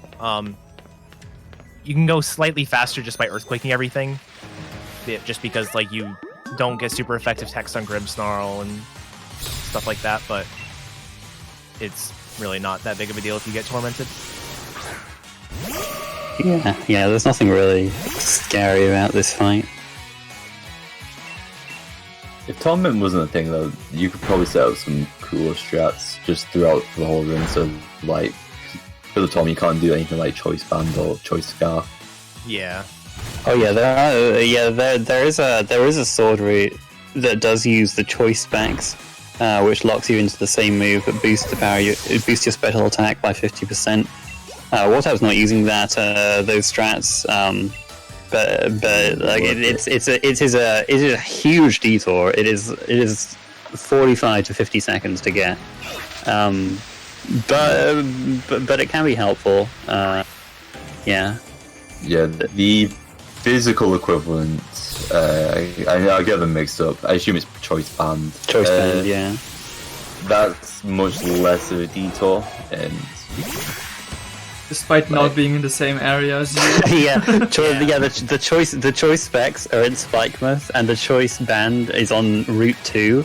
So you have to fly all the way back there, but it ends up being like 20 seconds faster to get the choice band. But you don't want it on Excadrill really. You have you have sword stands. You don't want to lock yourself. You generally don't want to lock yourself into a single move, especially if you have your main move is Earthquake, which flying types just like to not get hit by at all and stuff. Yeah, rudely. Yeah, how dare they? Yeah. Choice are probably more useful for like trade alt mains, I guess. Yeah, definitely.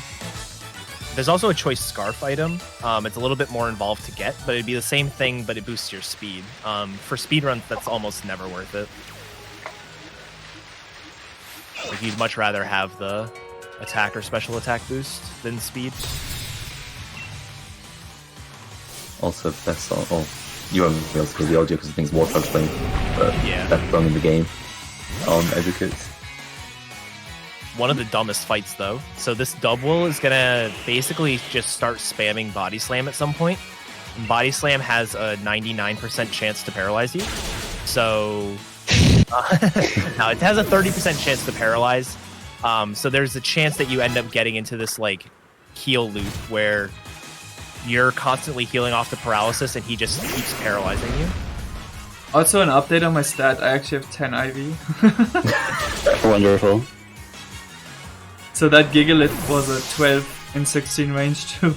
But this time, like, Gigalith is a range? What the? yeah, because it sets up sand. Oh, jeez. All right, got through the double without getting paralyzed at all. That was surprising because I had to use an X speed here too.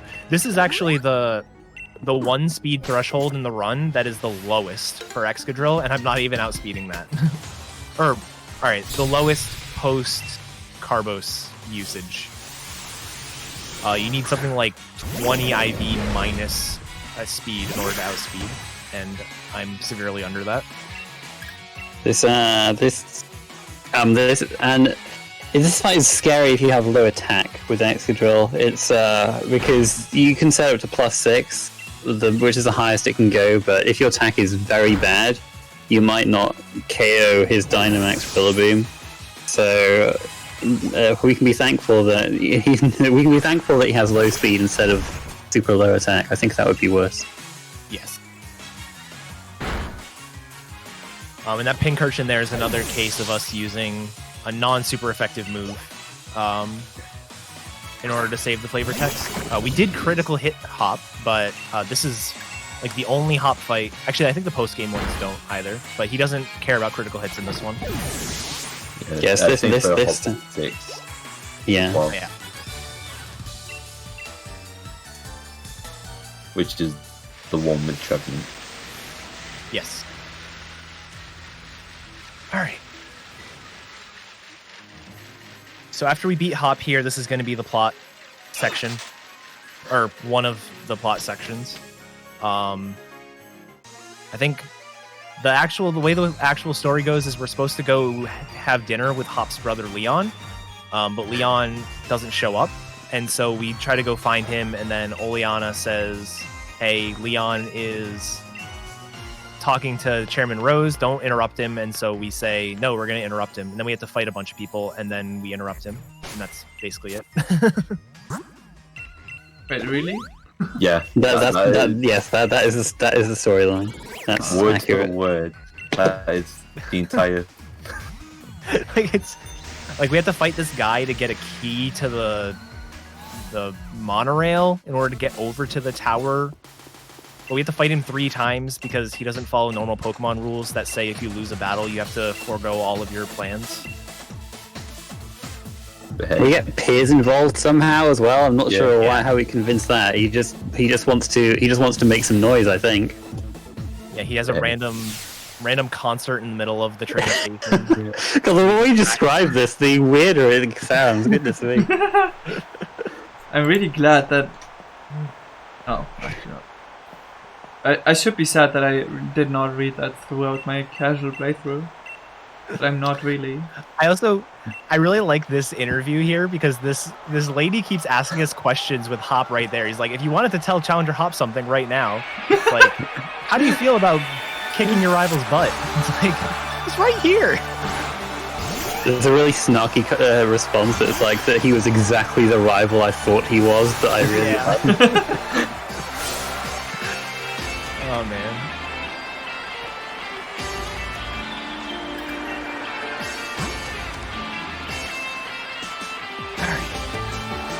This is, we'll say, one of the more chilled out part of the run, let's say. Putting it kindly. Yeah, this is one section that Excadrill really shines in. There's one fight in this entire section that is kind of rough, and unfortunately it's like just rough enough to the point where Excadrill doesn't save a ton of time over Inteleon. But with Excadrill being a ground type Pokemon with one of the best moves in the entire game, being Earthquake, it really cleans up this eel type evil team here, Macro Cosmos. So yeah, we can save a lot of time, and also there's going to be a few double battles coming up, and with Earthquake being a multi-hit move, or a spread move rather, it does pretty well. There's one fight in particular though, there's a Bronzong that has the ability Levitate. Levitate makes it not take damage from ground type moves, so we have to switch into Arcanine for that fight, but that's really the only fight that Excadrill doesn't just clean up on. What? Oh, I did not even know that was a range. That was like a... Oh yeah, it's I'm at +5. Oh, you're at +5? Yeah. Oh. That is probably like a 116 range to miss or something. Yeah, that must be. Dang, I thought the fight was going pretty nicely because you didn't get Torment, and then you missed that range. If you'd got tormented, that would have been a lot worse. Ah, did I get Snarl So, twice maybe? Oh yeah, if you missed that range and was tormented, that would be really bad, huh? Yeah. But if you got snarled twice, that would put you at +4, I guess. So. I don't think you got snarled. No, I got Snarled once. No, yeah. it was nasty plot snarl, wasn't Yeah. it? So yeah, +5 is the range at lowest special attack. Oh. Oh boy. Yeah, that's something that might need updating. Is that something that's never happened to you before, wartab? Would you say? Indeed. I swear this is like a 15 and 16. And I just missed it. There's no way that... Because it is already a 10 and 16. With... Oh no, a +4 with like really high special attack, so... I don't know. I don't want to talk about this. There's so many things that we've never seen before. So the lesson I learned, don't run the special attack. Yeah, no kidding. At least when you look into the higher end, especially, at least for me, I typically look at least 13 special attack at level 5, 15 special attack at level 6, which is like equivalent to, I think it's 22 plus neutral natured special attack. That just allows none of these issues to happen for the most part. It also allows you to not get on a run for an entire evening though. Because that is actually pretty unlikely to get. I think it's like 1 in 4 to get a runnable soul with those requirements badly. Just get lucky. No, yeah, well, like with any run, I guess. If you're trying to get, if you're at the high end, you're going to be spending a bit more time. At least with Pokemon, trying to get big stats. As long as assuming there's no manipulation as well to get stuff. A lot of qualifiers in there. Sorry. Yeah, no, I was gonna say it's a really small thing, but these 3 fights here, Marnie will give you a boost in one of your stats, much like the Opal fight, where if you answer the question correctly, you got a boost in your stats. Except it doesn't matter how you answer her. But the attack boost that we get for that Steelix actually matters. And there's a chance that you don't one-shot it if you have bad attack. So getting that attack boost is really nice. There's another Steelix coming up that we're not going to one-shot, but you'll see that Steelix isn't very dangerous. I think the worst thing that the Steelix can do is use Dig, which would hurt really bad, except for the fact that if it digs, we can use Earthquake and hit it underground for double damage. I don't think it has Dig. I think it just has like Slam and Rock Slide. I think you might be right. I think the first one has Dig if either of them do. See, I think it's a Cupid. The Cupid has Dig. Yeah, the That's Cupid true. is big. Yeah, that's why we attack that first with Inteleon. Also, I got paralyzed here by double, so I fully set up on double. If you don't get paralyzed, you can finish setting up on Snorlax because he dies to only 1x special attack, and Snorlax cannot paralyze you. Yeah, it's just, again, another bit of bad luck, but it's not the worst. Like, Also, I just realized I got a 13 and 16 range. Yay! yeah, You got a range, incredible. Wow.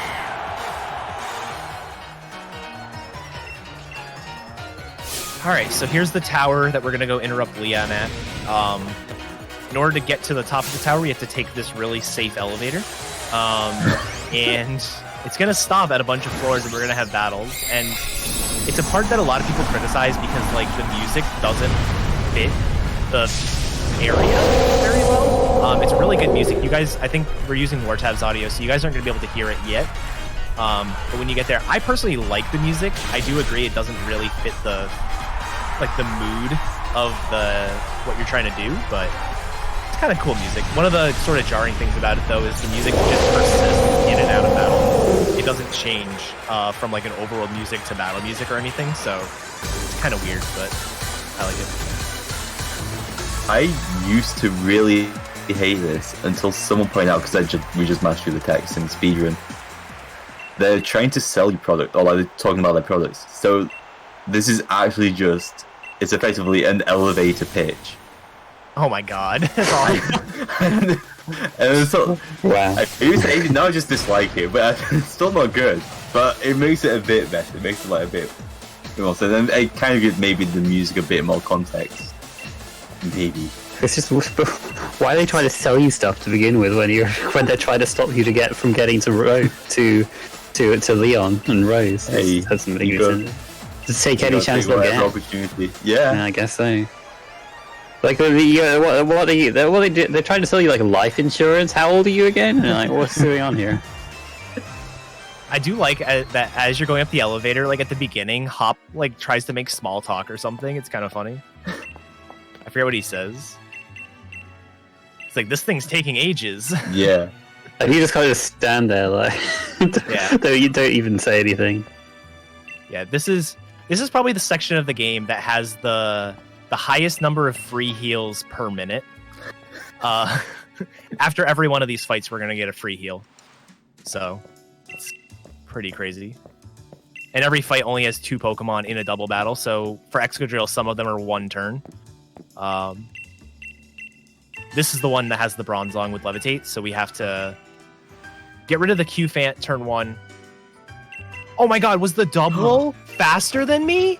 Oh my god! What? Oh, wonderful. Dear Well, I mean, I guess it's not too surprising because it was faster than you in the Hop 8 fight, but still. Yeah.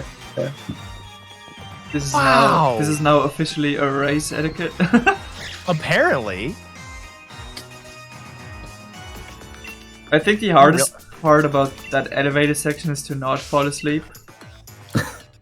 Did I equip an iron ball instead of the soft sand? Like, what is this? But yeah, so we can deal with the Bronze Lung just by switching out to Arcanine and then not using Will-O-Wisp, using Flare Blitz on it. I'll say this section is technically a bit more interesting if you're doing trade alt main whole Lucia. Yes! There's a bunch of high jump kicks you have to actually hit there. And high jump kick is, if you miss it, it's half damage, right? That you deal to yourself. Yeah. Half of full. Basically, so if you miss 2, you dead. Yeah. Just EV yourself so you always have an odd number of HP. That way you can live 2 of them. Oh yeah, because I don't get hit meanwhile. Yeah, just don't get hit. I Easy. Bronzong. Just rely on doubles, paralyze everything. It's fine. Yeah, that guy says, do you have a life insurance policy? Oh my god. That's hilarious. Alright, I need to pay attention to the next one. I wasn't paying attention to that one.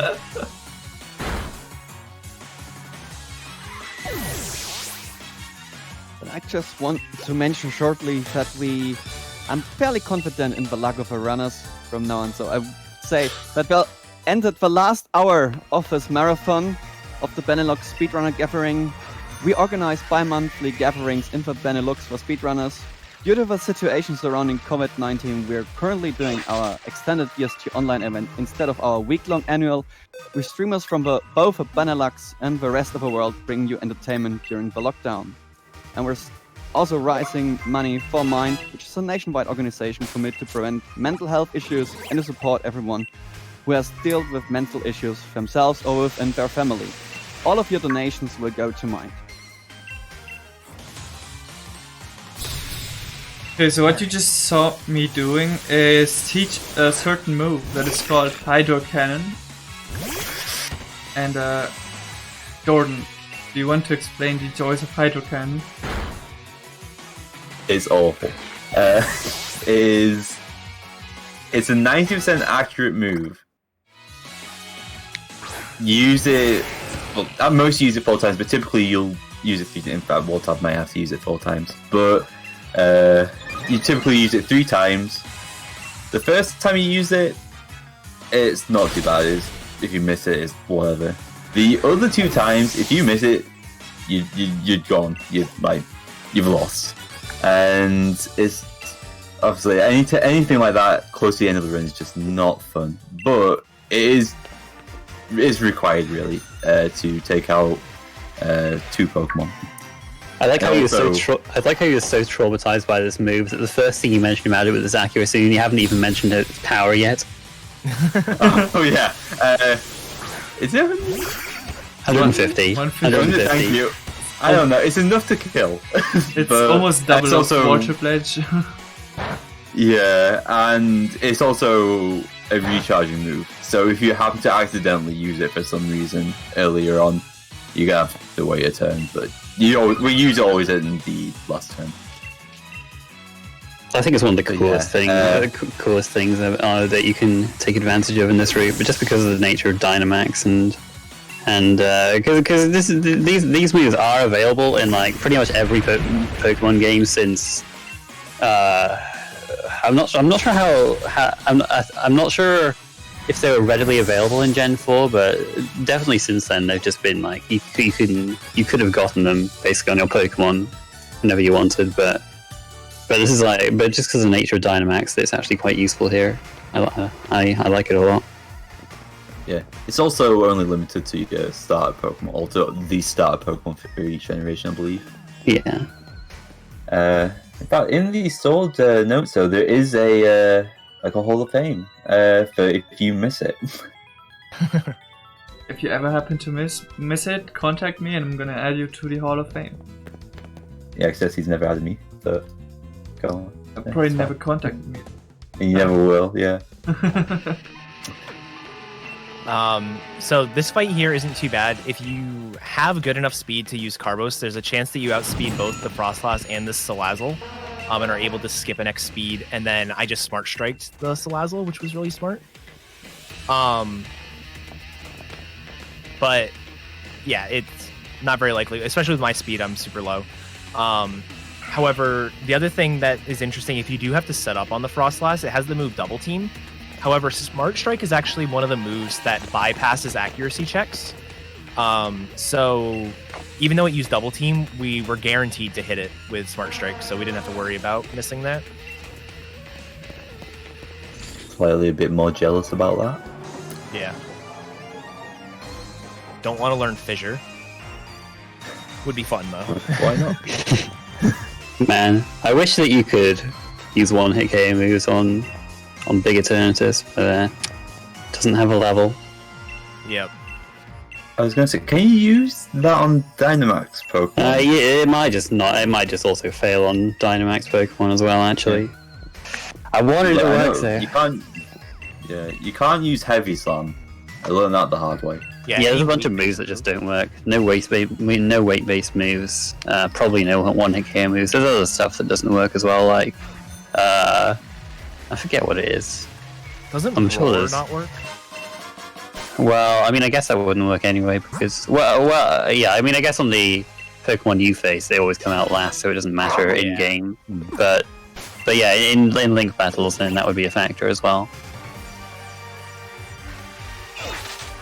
And there's other things with Dynamax Pokemon as well. Dynamax moves can't miss, and they also can't flinch. So a move like Fake Out or Rock Slide that will flinch doesn't impact a Dynamax Pokemon. A lot of those things don't come up in the speedrun, just because we try to get rid of them within 1 or 2 turns. But for casual or competitive play, it does come up quite a bit. Yeah, the only instance of flinches getting prevented is on Kabu with Sobble when you are speed tying the Arcanine. Then you actually Dynamax because the fight gets weird otherwise. I actually did this today. Not because I speed it, because I did a mistake. Oh no, that was yesterday, never mind. No. Don't mind me. Ignore what? As I call it. Ignore. All bleeding together. Ignore everything I said. It's okay, I'm still your biggest fan. Same.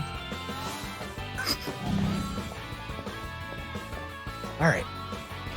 So now that we've defeated Oleana, successfully interrupted Leon's dinner, we're gonna go back to the gym leader tournament. I believe Opal is not participating in the tournament, and all the other gym leaders are. So because we beat both Hop and Marnie in the sort of like the quarterfinals, we are given access to this tournament. We are going to get ambushed by somebody shortly before our first battle, but they're a pushover. It's fine. Yeah.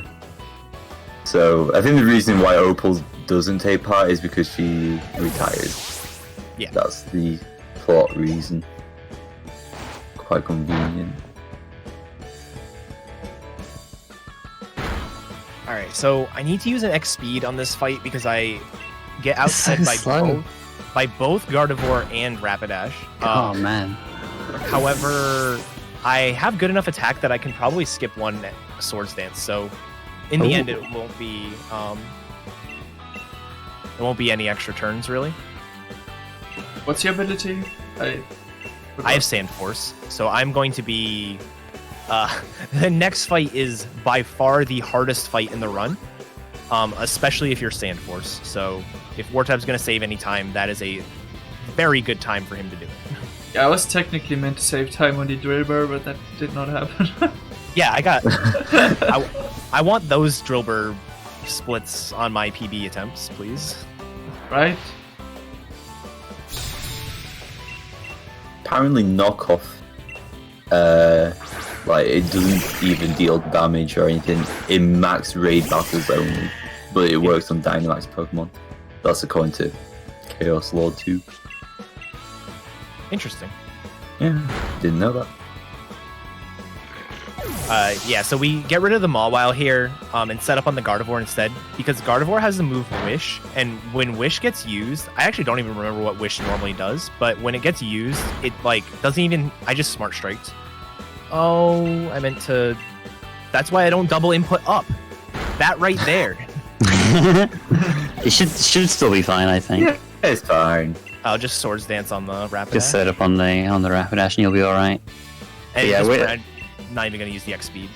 What Wish normally does is that on the next turn, it heals the Pokemon that's currently in by 50% of the max HP of the Pokemon that used Wish. Yeah, so Wish doesn't have like a but it failed or like any extra text, so it's actually a really fast move to be used. It just says like Gardevoir used Wish, and then you select your next move. Yeah, but sometimes it can go for Calm Mind as well, but Yeah. if it goes for Wish, it's quite nice.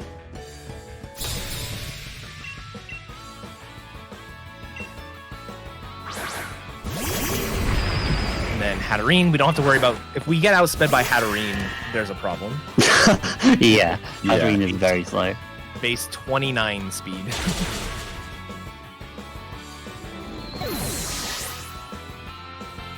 Hypothetically, though, if it did outspeed you and you use its G-Max move, I believe you just get confused. Yes, There's a 100% chance. G-Max will confuse you, and it's very unfortunate. I think it has a fire move. That will probably one Probably shot you. does. No, I'm pretty Yeah, sure it probably has one. Mystical Fire. Because I remember that I once missed Hydro Cannon and then I went for the fire move and set up the drought, and so I could not. Oh wow, the pro strats. I distinctly remember that. Alright. That is a GG for Sobel when that happens. So coming up here, this is the worst fight for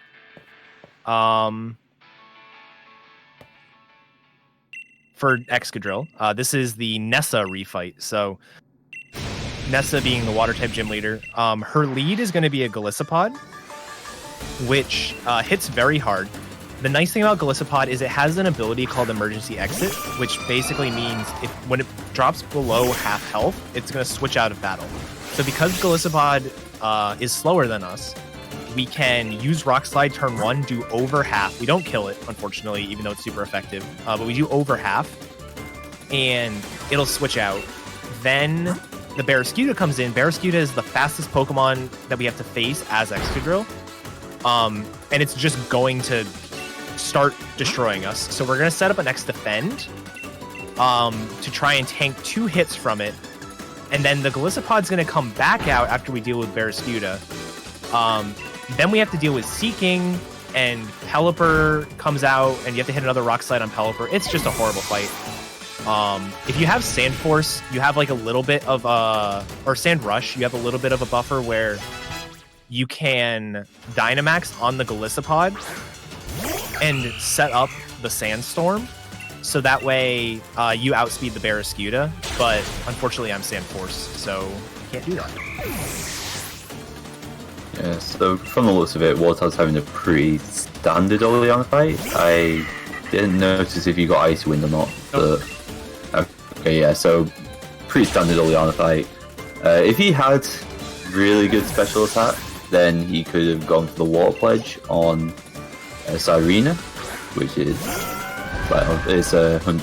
it's much more accurate than Icy Wind. But he got the Icy Wind hit, so at this point it's just pretty safe. Right. Liquidation can drop defense, and it didn't on Eddaket's side, so that means he should be able to get away without healing on this fight. Yeah. 72, yeah, I should be fine. I do have to hit another Rock Slide. Oh, it used Aqua Ring, nice.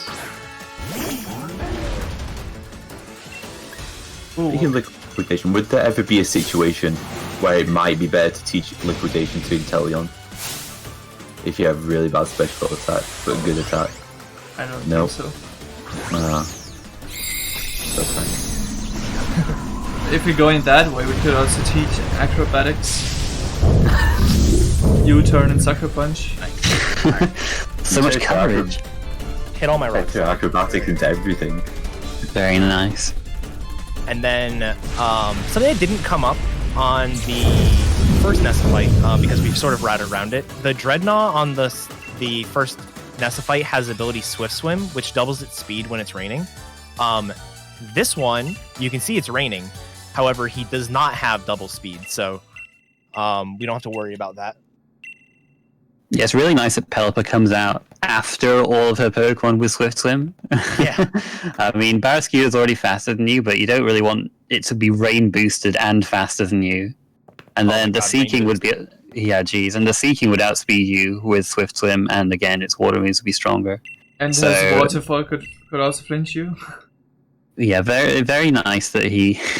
very nice that Nessa sends out the Pokemon in the order she does. It doesn't work like that, sadly, for Rillaboom. You get Pelipper before. Yeah, I guess because that's super effective flying type. Yeah. Yeah, and then you get Ice Fang. Oh, what the heck! It's the only fight where Haralucha needs to X-Speed.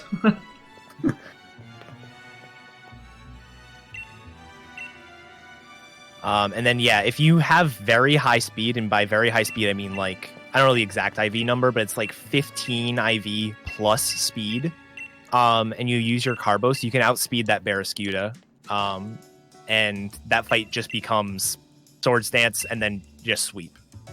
You still have to hit 2 Rock Slides, but it's a much better fight if you can outspeed the Barraskewda. It's just so rare to have good enough speed to do that. This fight here, I'm slower than everything yet again. So what'll typically happen is Dusknoir here is going to spam Rock Tomb on me, which will lower our speed.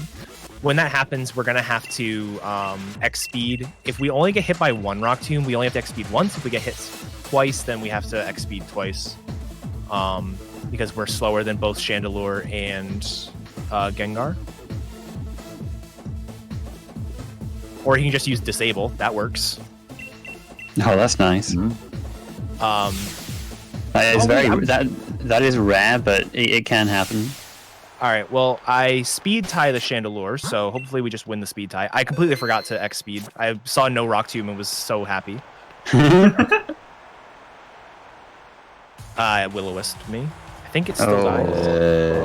Yeah, it still dies. I can heal on the Poltegeist. Not it's fine. Poltegeist is going to protect anyway. Hopefully. And I want to... Well, it's going to protect, but I also need to use an X speed, so I outspeed Burn. I'm going to heal the Burn first, just in case it has Hex. I probably doesn't, but... Just in case it does. Just take a hit from Gengar. Just a little life on the edge. No! I don't know what it has. You can probably live. Only has good moves. Does anyone know what Gengar has? Because I don't, as far as I'm aware. Well, I'll go for like... I know it, you know, it'll go for its G-Max move will be G-Max Terror, I think it is. Which is just like a powerful ghost move. I forget what its second... It's Shadow Tag. Oh, okay, so useless, okay. But I don't think it always goes for it. Like, I think one time it went for like Max Darkness against me for some reason. Some of the max moves AI can be a bit strange. Yeah, I mean, I don't know, but I don't think it would have killed. But if it crit, it probably would have. Yeah. All right, so that's done.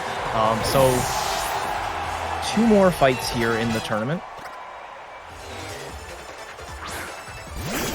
Just the semifinals and then finals against Leon. Very cool.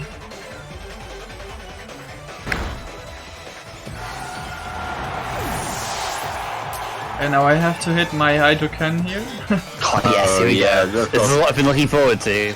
The first dangerous Hydro Cannon. Again, 90% accurate, which basically means 5% accurate. And I also just clipped BSG stream to see if I'm safe, because I'm not sure.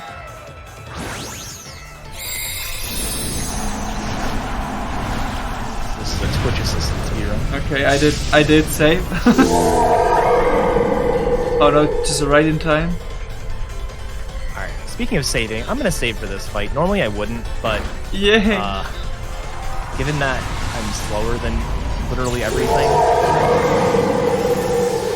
One down. One more to go. This fight, yeah, I was gonna say this fight is like one of the only fights where we sort of abuse the AI in our favor with Excadrill. Typically, not always, and it's worth stating not always because I know it'll happen. Turtonator will use Shell Trap, which is that move we were talking about earlier, which only deals damage to us if we deal damage to it. And Flygon will typically use Sandstorm on the first turn that it's out. So we need to set up both an X speed and a Sword Stance. So I'm going to use one of those turns on Turtonator to set up the Sword Stance or X speed, and then one of the turns on Flygon to set up the Sword Stance. So we'll just see how it goes. Ideally, he's just an idiot and doesn't deal any damage to us, but there's always a chance. Okay, so Nessa with this special attack is actually kind of dangerous because I cannot just go for +4 range because it will only be a 7 and 16 range. But depending on what happens, I might just have to trigger the ability here. Yeah, and even if wartab went for the 7-16 range, and he went for there's a range on Sea King, that would be 11 and 16 after that. Yeah, so ideally I set up Torrent here. Alright, I got Turtonator to use Shell Shell Trap. down, so you can just use the third special attack. That is also viable. Yep. And we're going to Sword Stance on the Flygon. Ideally, Flygon just uses Sandstorm, and we're good.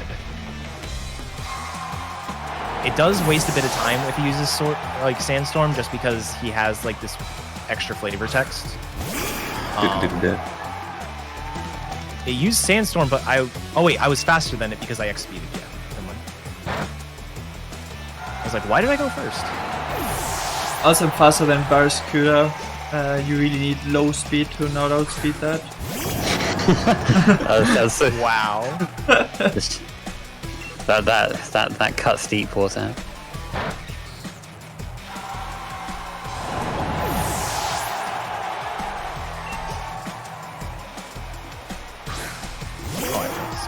It's like, why am I losing a ton of time here? It's because I didn't split for Alistair too. Well, there's just a bit of a quiet bit right now. In the next fight is the second and hopefully final Hydro Cannon. But before the fight commences, just listen as the people walk out. That's all I ask of people. That's all I'm going to say for now. There's some ASMR. No, I mean, yeah, I guess it might be ASMR to some people. Also, this is yet to happen to me, but I actually never missed the Hydrocan that is coming up. Why Don't say that. What are you doing? Hey, if you missed it, we're gonna hear the thing I'm talking about twice. It's a win-win situation, right? Yeah. Oh, poor Ryan. Apparently, he missed it twice.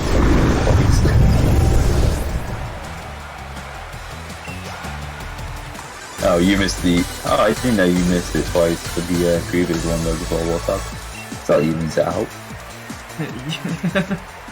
Oh, I actually on the Hall of Fame right now. Yeah.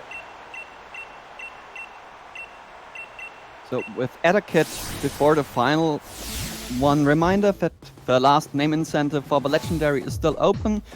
Top two are chosen.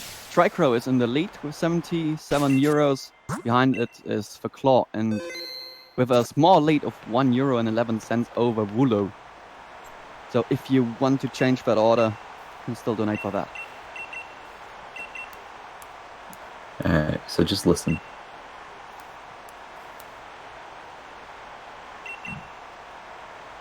So when Bea walks, her feet slap. It is extremely off-putting, and I've just ruined it for everyone else now. Thank you. Not as off-putting as your pronunciation of B. Bea. If it was B, it would be spelled B-E-E. That's my argument. Different different words that are spelled differently can be pronounced the same. She would be buzzing, not making weird noises with her. She'd be a bug type gym leader. Her name was B and she was a bug type gym leader. I probably wouldn't play this game. Well, you're not playing this game. You're playing Shield. So that's fine. Very good point. All right, so yeah, we all got debated. There is no champion here. One of the cutscenes that just got skipped is Rose saying that he is gonna end the world or something like that. So we have to go stop him. Yeah, it's gonna end the world now, so it doesn't happen in 1,000 years or something. Yeah. It's like there's gonna be this crisis, but yeah, it's not the end of the world that's the problem. It's the waiting he can't stand. yeah. I mean, have you ever tried waiting 10,000 years? It takes a while. Can't say that I have.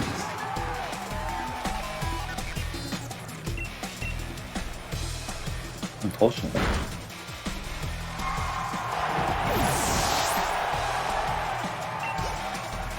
So you're expecting Counselors, right, Ezekiel? Sure, but I'm gonna boost through everything. So Oh jeez. Samiola. Alright, content. right there, first encounter. Let's go. Content Good job. time. Content time. Content time.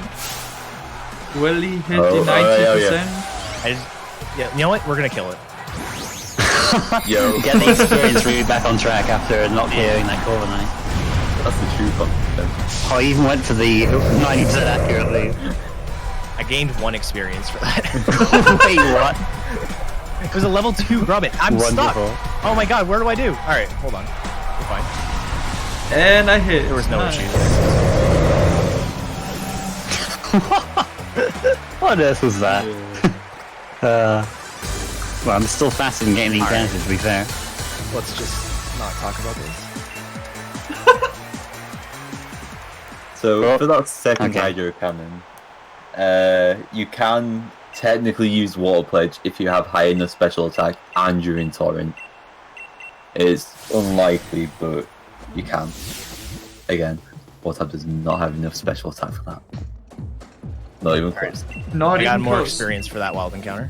I Dude, can't he- believe this. This guy even risks the levitate as well. Unbelievable. I saw the neutralizing gas. Oh, okay, okay.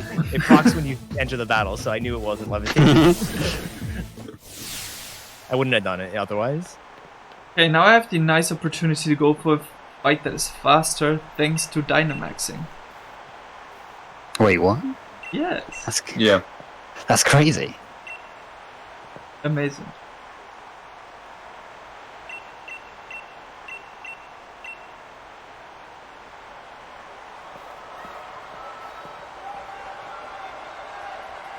Also, yeah, there is currently a candy fossil being. I don't know if it's translated or being tested or being translated for Shield. Apparently, Ringo made one. I don't know too much about it. Again, No chip Ringo, freak. Ringo just wants to purge Excadrill. I mean, he effectively did it by. Oh, beating- don't say it. Don't say it. don't talk to me about that. Talk about your Dynamax strats instead. I Dynamax. Okay, is that it? Well done.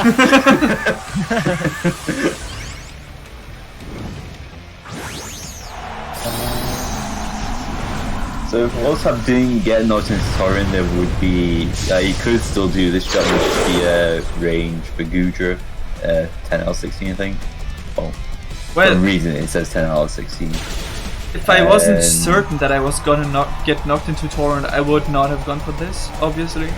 I'm not going for 10 and 16 range. Because after starting this rain, Gudra's Thunder always hits. Yeah.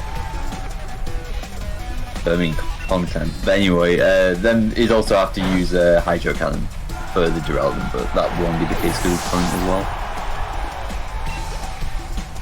So, bit unfortunate. No more Hydro Cannons. Aw. I could if I get yeah, sword you can stats. use one later on. Yeah. For fun. Fuck. Yeah. Cockroach, yeah.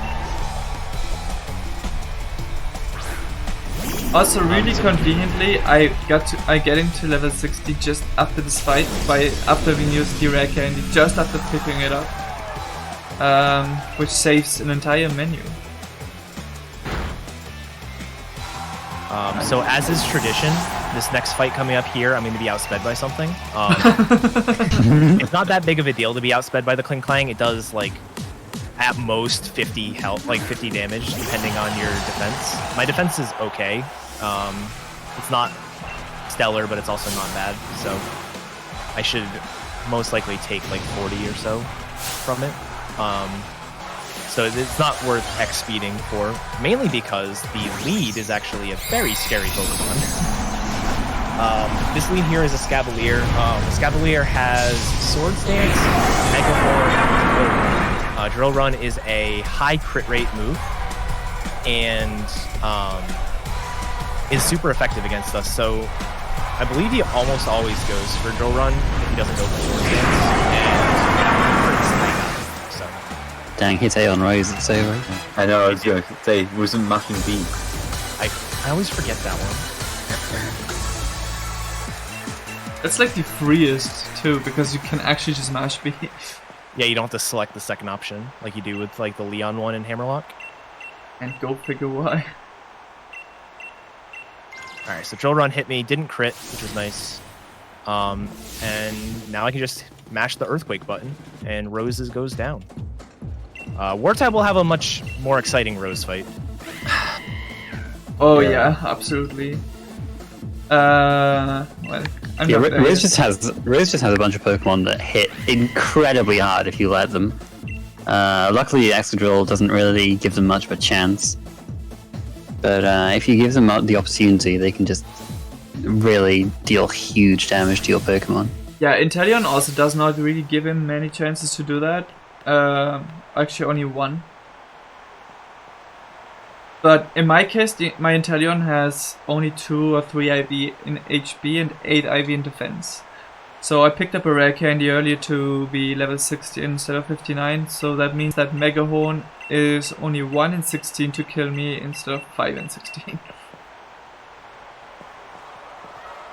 Which I think even on a PB attempt I would go for that, unless I really I'm only saving like 5 seconds. We got 2 donations. One over €3.93 from a Raging Piplup, donating for Piplup. He wants to see Wooloo. With that donation, Wooloo gets on 2nd place here on the name incentive for Eternatus. And also a donation of a €5 donation from Res. Let's get a last minute €5 train going, chat. Also, all hail Barney. And that puts Barney on the list of Eternatus names, but on the last place at the moment. All right. Yeah, I don't know exactly when the nickname for Eternatus is, but I'll have an Eternatus caught hopefully within the next like 8 minutes or so. So if you guys want to get those in, you don't have much time left.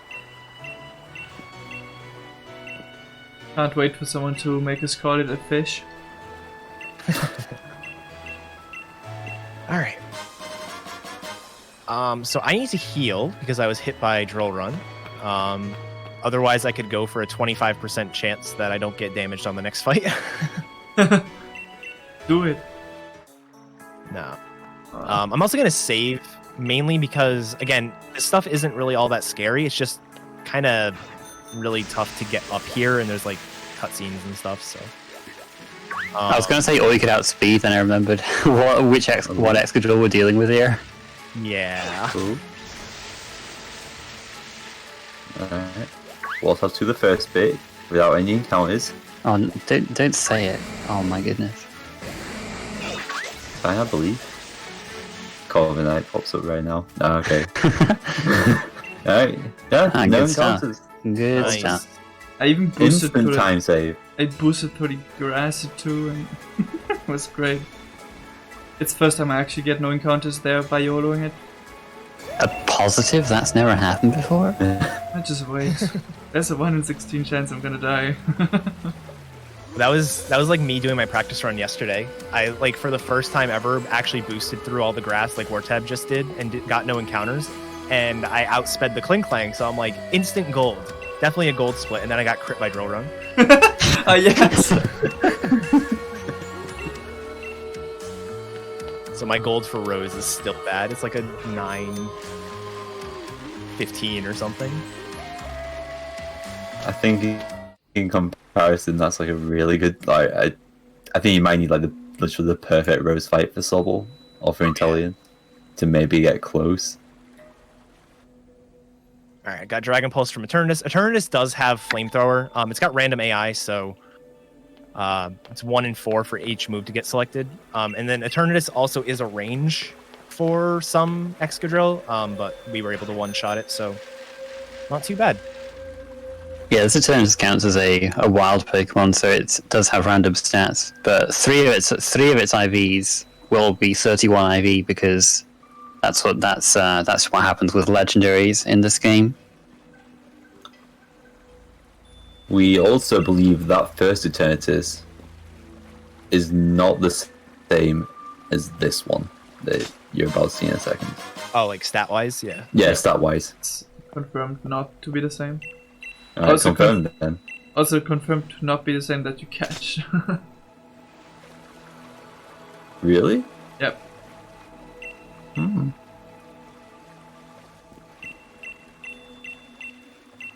Now, I had my best Eternatus fight ever yesterday.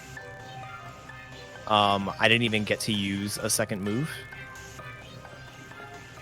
And watch me get like a 19 turn one like somebody had in the race for PSR. I was retro, yeah. I actually couldn't remember who it was.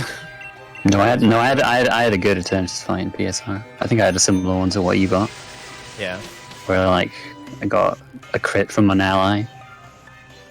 Yeah, And we the got strategy for this fight's really cool, and the history of the strategies are really cool. So the way the fight works is you've got both of the two legendary dogs, Zamazenta and Zacian, on your side. In turn 1, the Zacian always uses Howl, and the Zamazenta always uses Light Screen. So the Light Screen helps because pretty much, or 3 out of the 4 moves that Eternatus has are special, so you're going to be taking less damage. Howl helps because it boosts the attack of everybody on your side. And so there were a bunch of different strategies. We would use a Litwick with a Focus Sash and use Curse, and Curse would decrease the HP of the Eternatus by a drastic amount every turn. That ends up being slower than what we do now, which is set up a Guard Spec on turn 1. Guard Spec will prevent any stat drops from happening on your side. And one of the max moves that Eternatus uses is Max Wormwind, which is the Dragon type one, which will lower the attack of the opponent. So by setting up a Guard Spec, we can prevent those stat drops. There is a chance that the Eternatus just says, forget about your stat changes and nullifies everything. And when that happens, it can be kind of bad, but even then, it usually only adds like 1 or 2 turns. It doesn't make the fight unwinnable by any means. Okay, so Wartab's in the Rose fight now. He just had Swords Dance turn 1, so he has 7x defense, but he's now in Torrent and he's pretty much clear through this fight now. You will have to Dynamax to defeat the next few Pokemon, or mainly just defeat Ferrothorn. But Yeah, there's a it's chance gonna be you a don't pretty have to smooth fight. Dynamax. There's a chance you don't have to Dynamax if he misses Megahorn once. Which is not unlikely since it's only 85% accurate. How Wave of Ice, nice Dragon Quest reference. Alright, so I got hit by Max Flare. That's fine. It's not really worth healing. I still have Arcanine in the back. So if I die, I can always send out Arcanine. Excadrill isn't going to be the main damage dealer here, though. The Zacian and Zamazenta, if they don't get nullified, do crazy amounts of damage right now. So I have to not use Earthquake because I don't want them to die. And then hopefully we just don't get nullification here, which we did not. Awesome. So this should be the fastest fight. getting nullified is very inconvenient because even though you set up the guard spec, you still that still gets nullified. So that's all better. Like those Ashen and Zamazenta don't have the +1, is it for Howl? Yes. Or whatever, yeah. And like they don't have the increased stat change now. If nullified happens. I just KO'd my whole team. Very nice. Yeah, you went for Earthquake there because Smart Strike might not have KO'd, and just wanted to make sure he took its ninjas out there. It would have been kind of bad if he got the Nullify, but it worked out. Yeah. And I will need the Eternatus name because here is where I'm catching it. And this is a guaranteed catch. Doesn't matter what role you use. Doesn't matter what level you are. You'll always get this catch. This catch is required by the story. You cannot proceed without catching it. If you don't have enough box space, the game will give you another box. If you don't have any Pokeballs, it will give you a Pokeball, or any sort of ball, it will give you one as well. Yeah. Alright. So I got the name. Yep. First place is Tricrow, who won. And we got another donation in from Captain GMB with 20 euros with a comment, who doesn't love a purple dinosaur? Let's give Barney some love. And with that, Barney is the second name for Eternatus that wartab gets later. With that, the incentives will be closed. When does it let me nickname it? Do I have to go to the center? Yeah, you probably will. Oh, do you? Jeez. Who okayed these incentives? I guess so, because it doesn't. You don't get a dex entry, do you, right away? Yeah. Because that would interrupt the cutscene. My emotion. Question mark, question mark, question mark. Jumped into the sunset.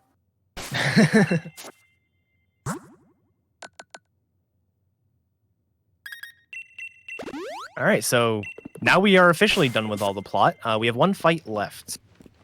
So, we're going to use the Eternatus for this fight. It is by far the best thing to use. There is the lead Pokemon is actually pretty scary for a lot of Pokemon to deal with. It's an Aegislash that has Flash Cannon, Sacred Sword, and Shadow Ball. Shadow Ball is scary because it can drop your special defense. Sacred Sword is scary if you're like an Excadrill, for example, because it ignores defense boosts. So super effective move that doesn't matter if we set up an X defense or not. So we're definitely going to use the Eternatus. I'm also going to go ahead and equip an item that I picked up early on called the Wise Glasses. This gives it extra... the Ultra Weedy, my goodness. Called being marathon prepared. Yeah, no, it's fair. It's fair. It's not too far out of the way if you get that candy. Yeah, the Wise Glasses are like the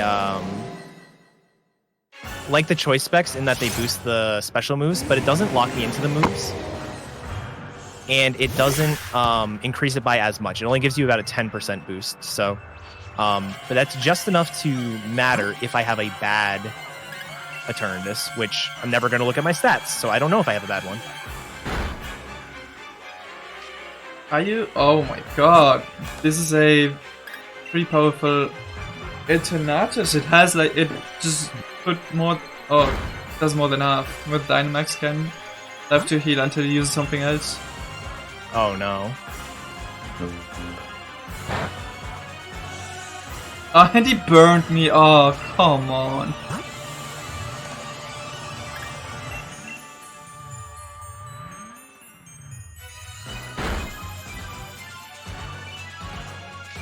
Cannot poison me when I'm already burned. That's true. Yeah, this fight is less straightforward with Inteleon. Yeah. The smoothest it can go is you next special defense, then the next special attack, and then 2 Icy Wind, and then that's it. Well, you'll need to heal one in the middle, but so like it's a 5-turn fight typically for Eternatus. It's a rare instance where the Icy Wind speed drop actually matters as well. Hmm. Yeah, usually you still outspeed it without the Icy Wind, but in this case I didn't.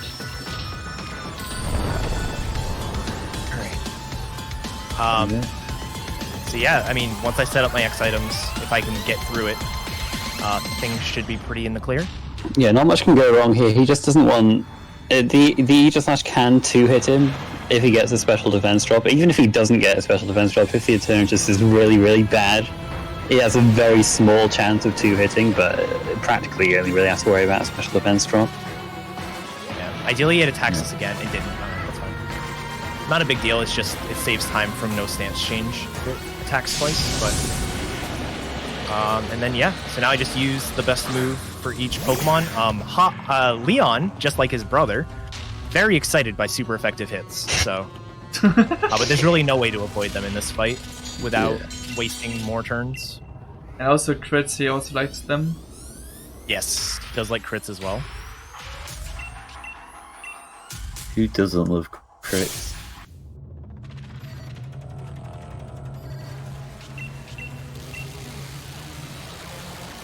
Imagine if he made a comment about super effective moves after every super effective move you used. I thought that'd be awful.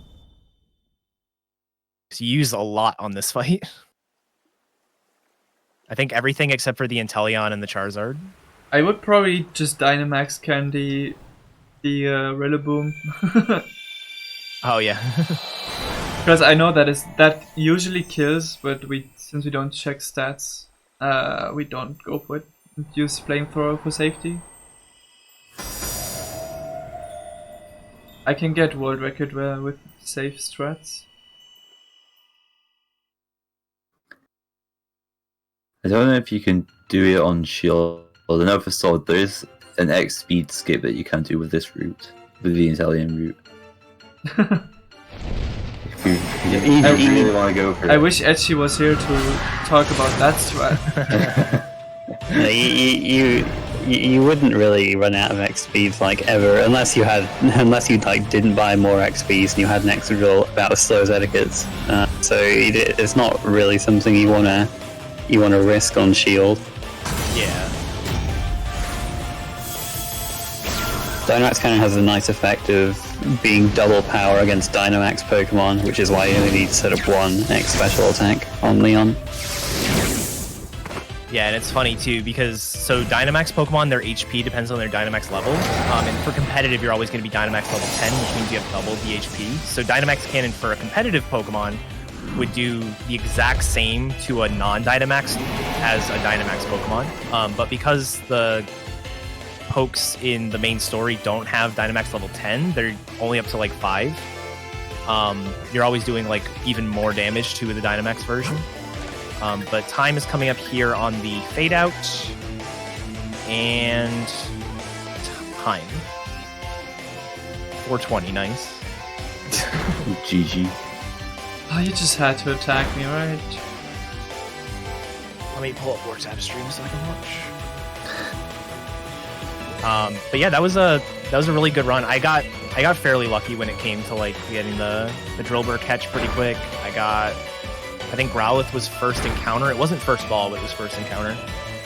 And those are two of the biggest points where I can lose a lot of time, so it was really nice. And I only had to reset, I think, once, and it was because I just clicked the wrong move. Yeah, that was a pretty solid run overall. We had a few slow Pokemon on our side, but you can make it through with pretty much anything in Shield.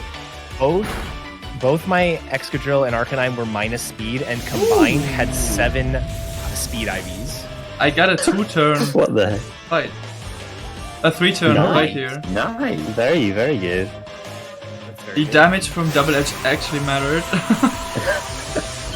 Thanks, You Hot. actually- That was actually finally useful. Yeah, that was the same number of turns as mine, but I KO'd my entire team, so I saw all of them die first. So that was actually faster than mine. Very cool. That is very unlikely with this special attack. It must have had bad defense.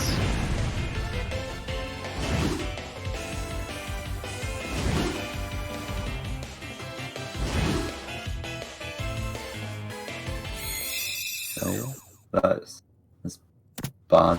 Maybe let's not be called. Alright, and from here, this should be mostly the same. Except Leon has different Pokemon, partially. So yeah, this equipment will be named Barney, and last reminder that aside from BSG events and their own marathons, ESA also hosts many other events across Europe, including the British UKASG, the Finnish SGU, Hackathon, and more. So be sure to drop a follow to see whenever something is live.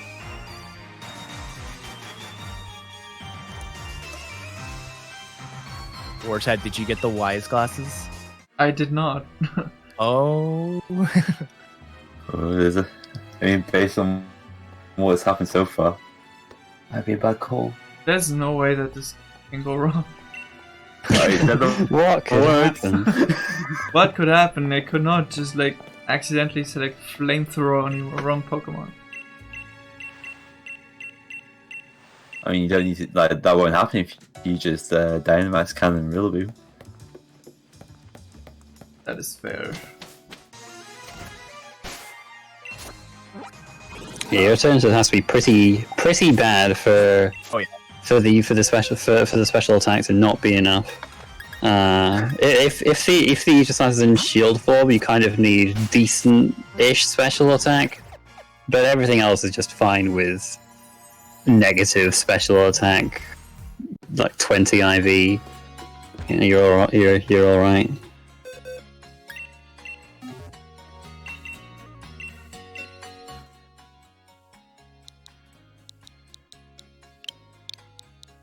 Don't mind me just nicknaming my Pokemon.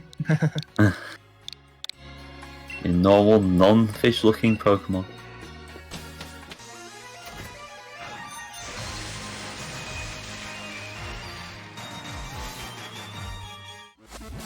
I think Barney's taking his diet too far.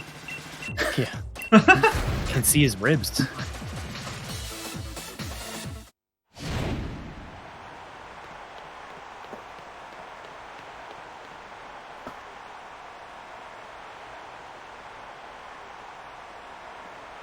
I hope we're gonna have a champion time here, and I also hope that I'm not gonna die for once. It would be nice.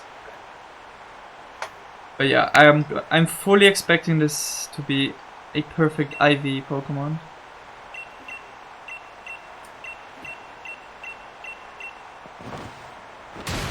I remember when I thought it was faster to do this fight with Inteleon, because then you don't have to switch, but nope. I kind of wish it was. I think it's a bit lame that that it's faster to use the legendary on both routes on this final fight. Yeah. Not only is it slower, but it's also more dangerous. Because you would have to one or two icy winds, I forgot.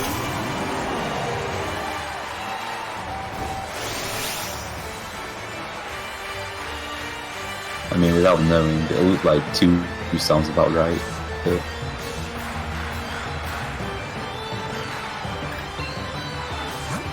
So XP skip, right? Hell nah. I'm done with this game. Come on, special defense drop. I know you can do it. Oh, I would not even have killed. Actually, yeah, that's... Does that be close to special defense? I mean... I don't know. That was a pretty fast fight because he did not stance change. Yeah, it's pretty good. It's pretty much home clear at this point, unless... Well, no, yeah, it just is. It's pretty much home clear.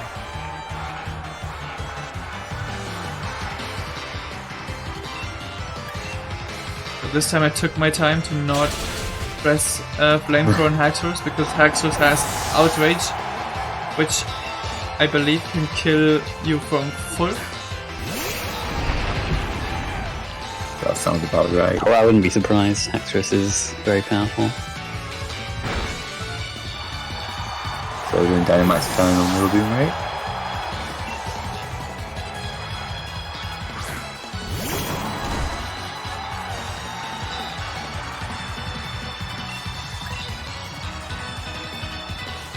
I was a little bit tempted to Dynamax Candy Rillaboom. Oh no!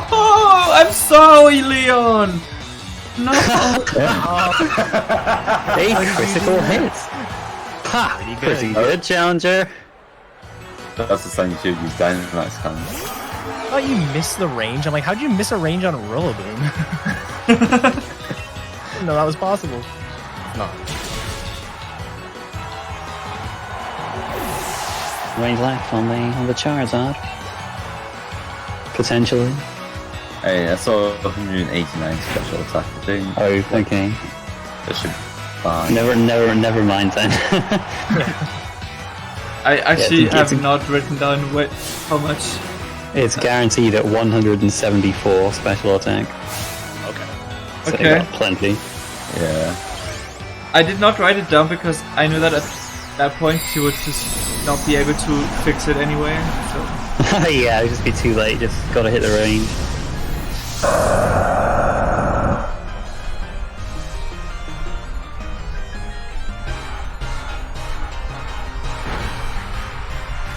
Augers.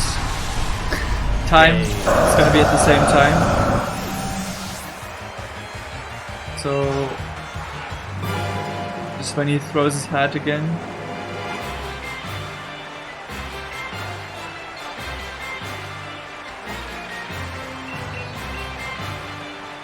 Fine. GG. Very nice. Good stuff. At least it's sub-estimate somehow. Yeah. That was awful. That's fine. That's how Pokemon runs are supposed to be. So yeah, best proof that you can actually still do it with 10 special attack IV. Yeah, I'm sure everyone will be jumping to take those 10 special attack IV Sobble after seeing this run. But yeah, hope you guys all enjoyed the run. It's a fun little showcase of the two different routes.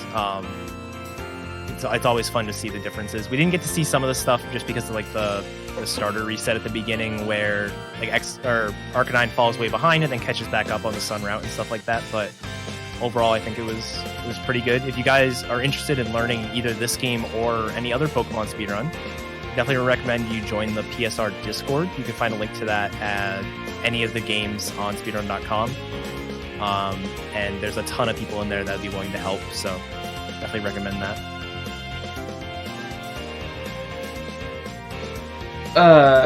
Yeah, I don't know what to say, sorry. This was exhausting, but yeah, I'm pretty happy also that Eddaket, I'm really thankful for that he jumped in last second when I asked him to race this, since Oriya couldn't make it. So thank you, Eddaket. Absolutely. And thanks to our commentators Garth and Jordan. Also definitely check them out. Yeah, it was fun. Yeah, it was fun.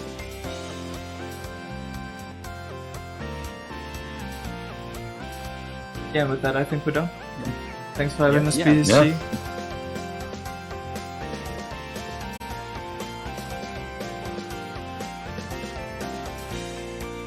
So that concludes the BSG Marathon.